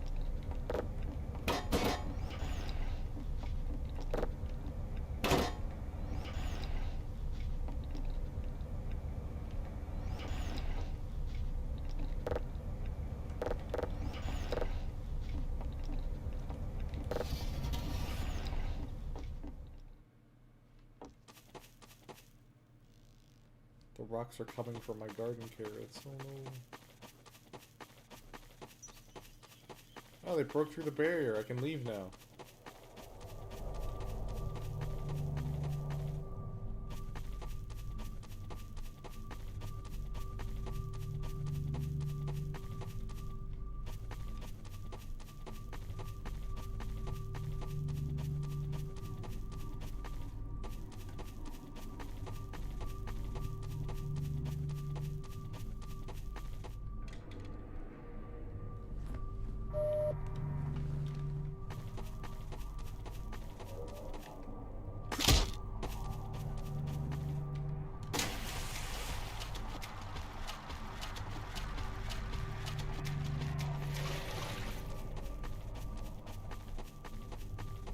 Okay.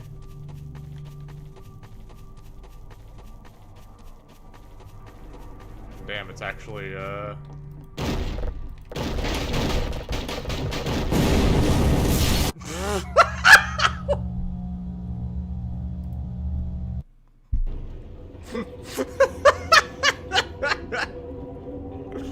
Not the fucking explosion sound, dude. I don't know. I don't know what the. I don't know anything. I don't know what that was. That was. I could not. That was a fucking like. That was a dream sequence. That's something that dude, I'm glad I'm not like on. Like, I'm not on like edibles right now or something, because that shit would have like. That would have made more sense, honestly. What was the grid for that? That's those 4 squares and then that other fucking thing. What the fuck? Slow relentless pursuit, unknown entity, outdoors, daylight, background or subtle scares. Yeah, I guess.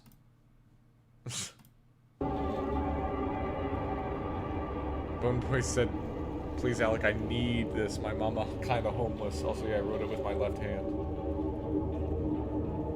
Ah. Well, that was interesting. The scare kind of got me a little bit good. The monster that was slowly creeping up on me gave me a similar feeling of dread that I got in, like, dreams where you're kind of, like, slowed down by mud. So, that worked well. I don't really understand much of what else was going on other than the routine. But that's okay. You don't need to write a masterful story. You don't need to write a masterful story for it to be good. It just has to be scary and fun. That's kind of what it did. During the early period of the Combine occupation, workers were sent in to recover data from what remained of the leading research facilities on Earth. Oh my god. Okay, this is made by 1UpD. Processy -ing. My company with close ties to Black Mesa Research Facility. Don't know what effect you did to get this going, if this is a pre-rendered video or some really special effect, but the blur and the slight fade in does a lot for this.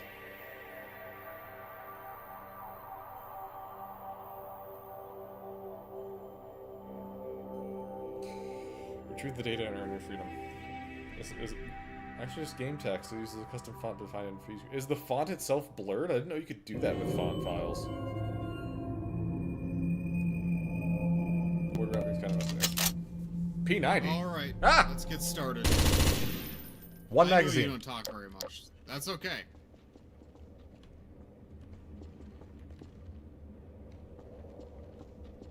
Sooner we get that briefcase, sooner we're out of here.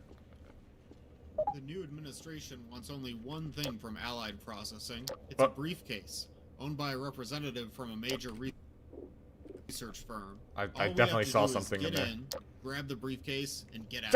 Stop Then, fucking shining out of my after we face. file a report, we'll come back with a full cleanup crew to take care of the mine. Dude flagged They me. told me if we can get this done, they'll let us see our families again. Oh, lovely. Sound good? Yeah, lovely. Did it. I extracted. It's just a little bit further.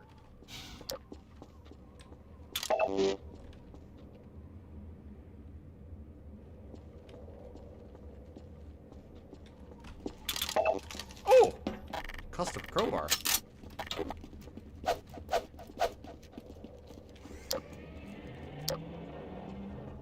Yeah, we gotta send it back, the fucking suitcase back to the obelisk. Surely somebody has gotten killed by that. In some playthrough, somebody's gotten killed by that. God damn! Fucking flagging me and lighting me up. Oh, another crowbar. In case you missed the first Done one. looking around. Let's keep going. Shut up! No looking around. Let's go. Oh no. Oh no. I'm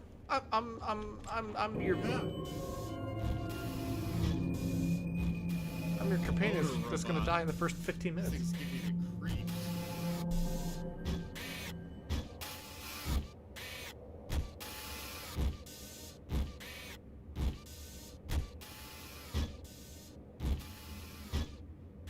Okay, so he just patrols. Okay.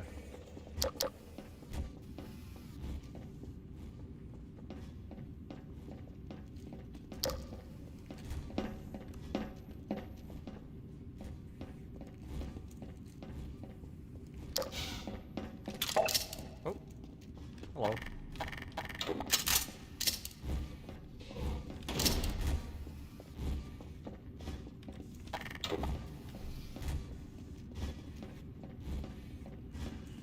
There's some freakiness at play here. It looks like Allied Processing uses the same model of clean suit that we're using. Hey! Pumpkin soda? They must have bought this in the last October before the disaster. Hey, you think it's still any good?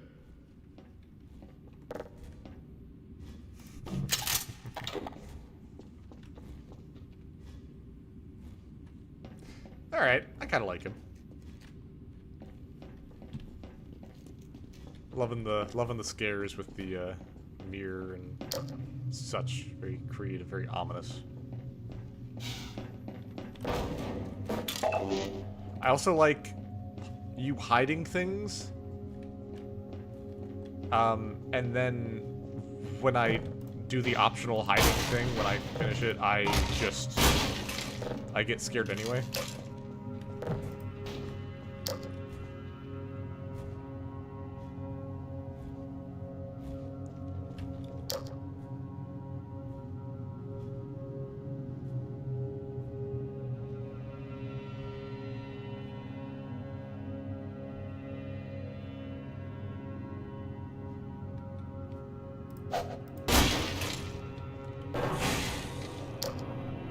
I know things have been tough since the disaster. Nothing is ever going to be the same. But we're making a real difference here. Cleaning up the world one side at a time. You have a family back home, right? After this mission, you're going to see them. I promise. Whenever you're done looking around, let's go find that briefcase. Oh my gosh.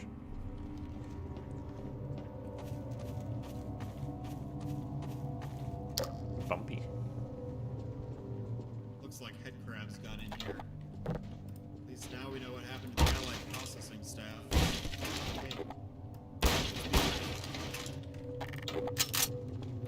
It's another, Oh no. Don't do this to me.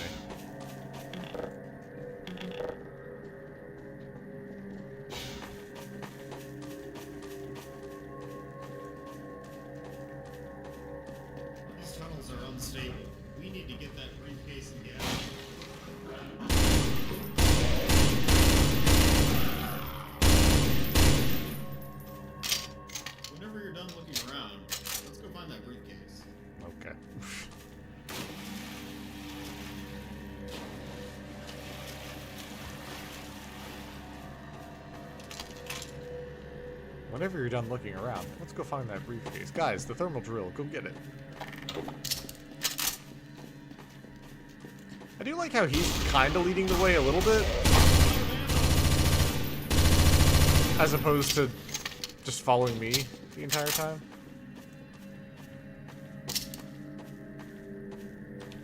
We're done looking around. Let's keep going. Oh my god.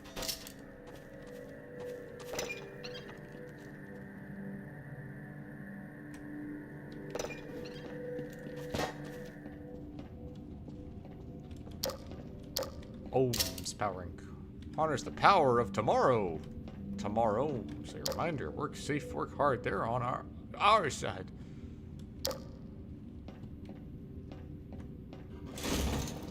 Zombie!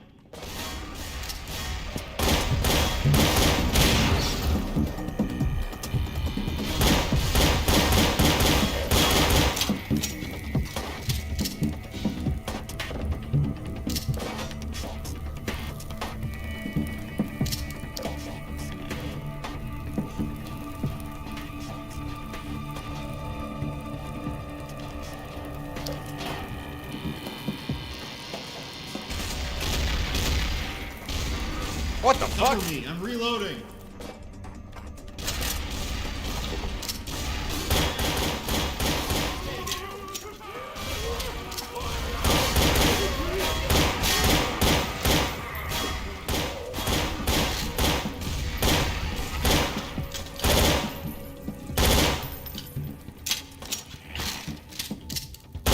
His ass is burned.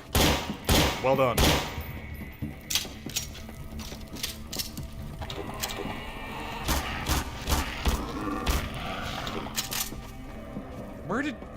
Where did you all come from?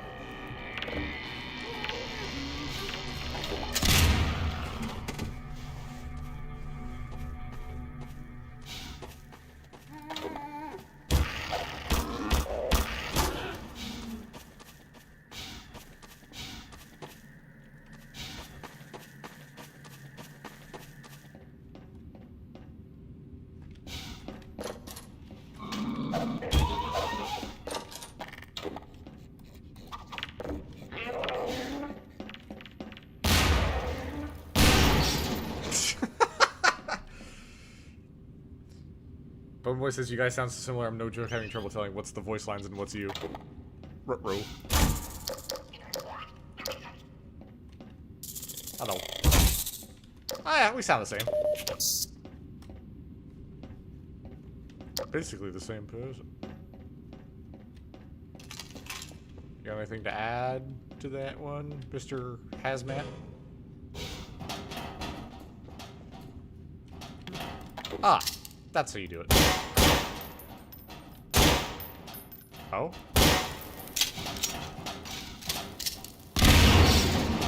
Incredible. That's science right there.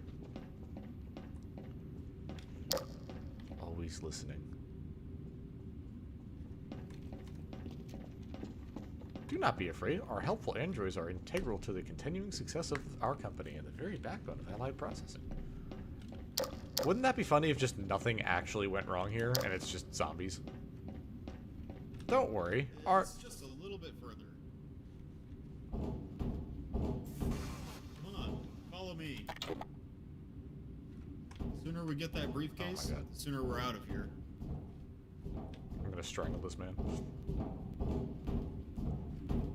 The humble carousel vent.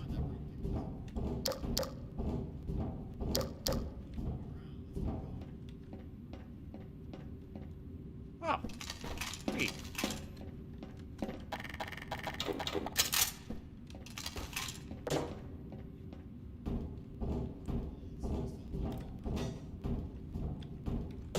Sooner we get that briefcase, the sooner we're out of here.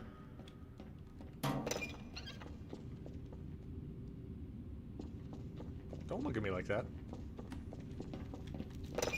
God damn it. You fucking banana fucking smooth. Ah! Get in there! Stay in there. Fucking freak.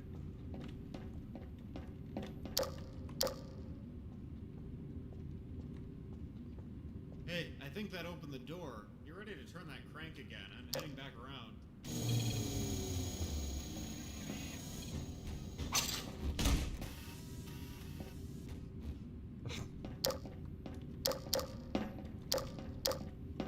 Yeah, he's fine. Don't worry about it. Ooh, this is an interesting room.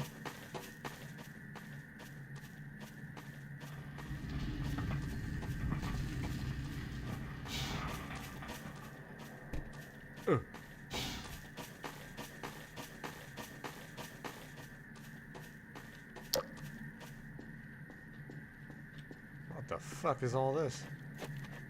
Copy paper? Sweet.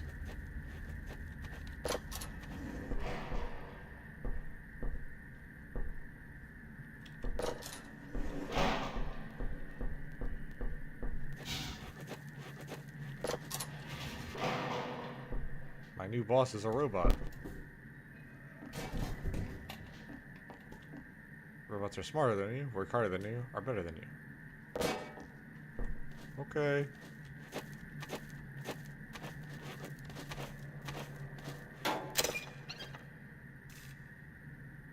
Why do I feel like I'm going to be backtracking through this entire level to get the briefcase?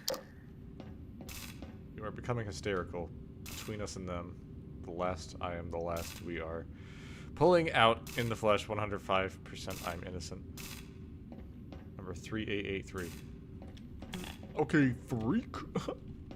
Hey, nerd. Retrieve intelligence and return to surface. Know your paradoxes. In the situation of android disloyalty, make sure to recite the paradoxes given in your handbook.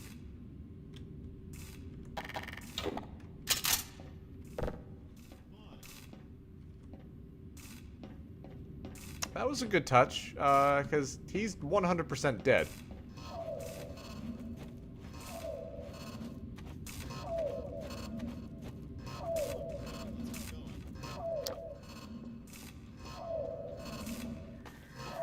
God, I fucking can't see anything with this fucking briefcase blocking my goddamn sight. You cut that out. You stop talking to me. He's gonna be behind me, isn't he? I saw you. Nothing is ever going to be the same.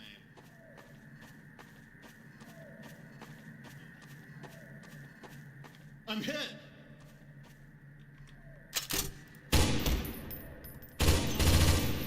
This mission, you're going to see them again. I promise. Ugh. I'm hit! Ruh-roh. I'm hit!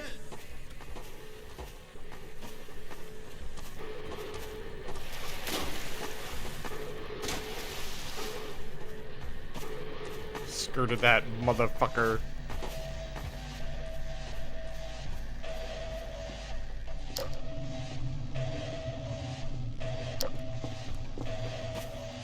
Oh, at least I'll have a moment of peace on the elevator. Surely nothing bad will happen on the elevator.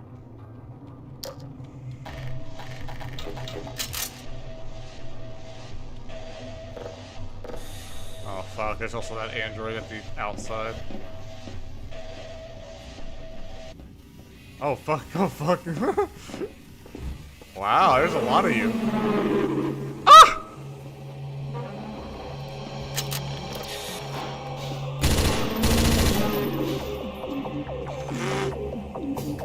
Get away from me, fucking freak show. God damn.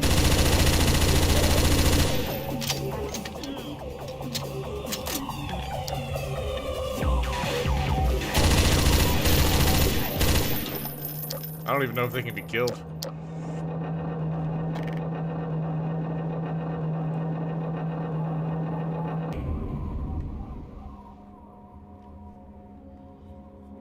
Okay, cool.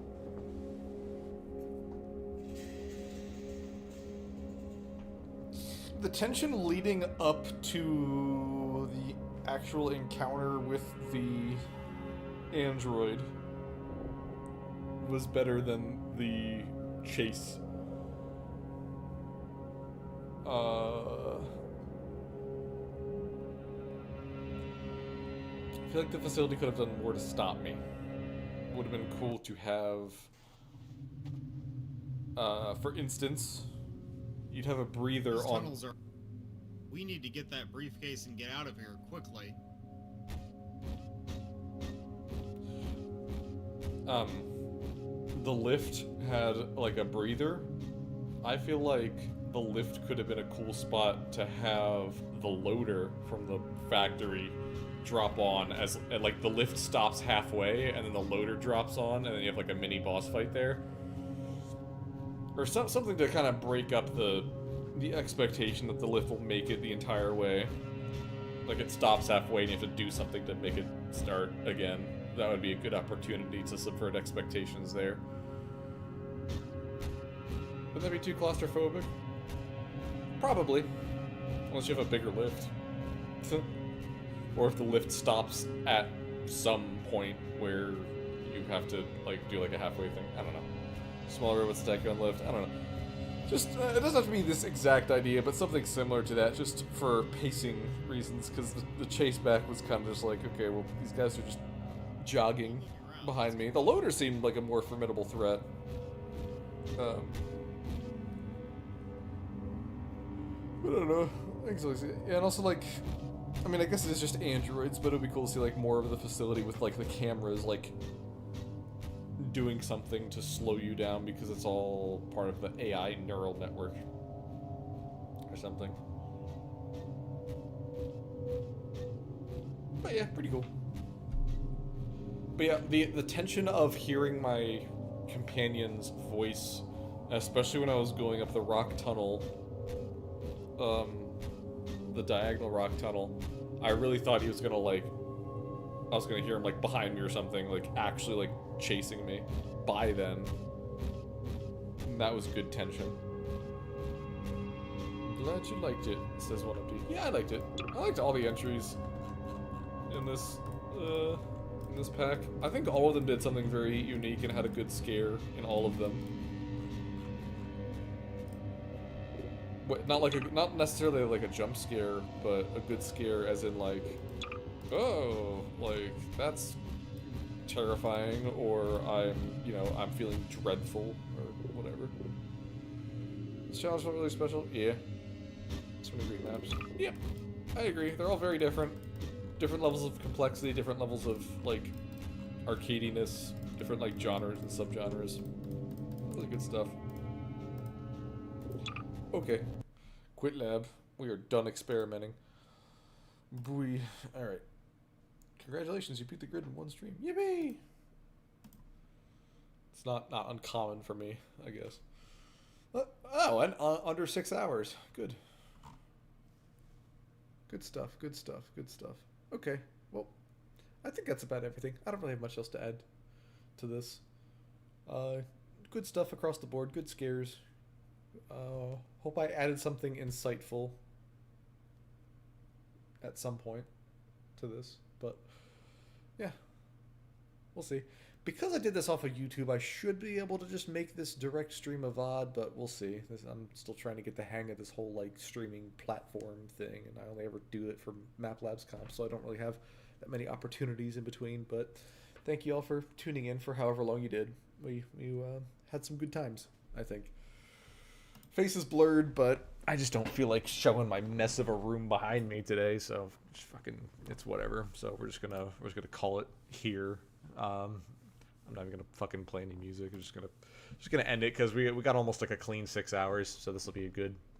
Yeah, have a good presumably night, Bone Boy. Yeah, it's a good night for me. It's a Thursday morning at 1:30 for me. Gorsh. But okay. Yep. Good work, everyone. It was a pleasure playing every single one of them. Okay. See you around, gamers. Bye-bye. I'm ending the stream now. I'm gonna grab another fucking chocolate egg while I'm at it, and then I'll end it. Yippee.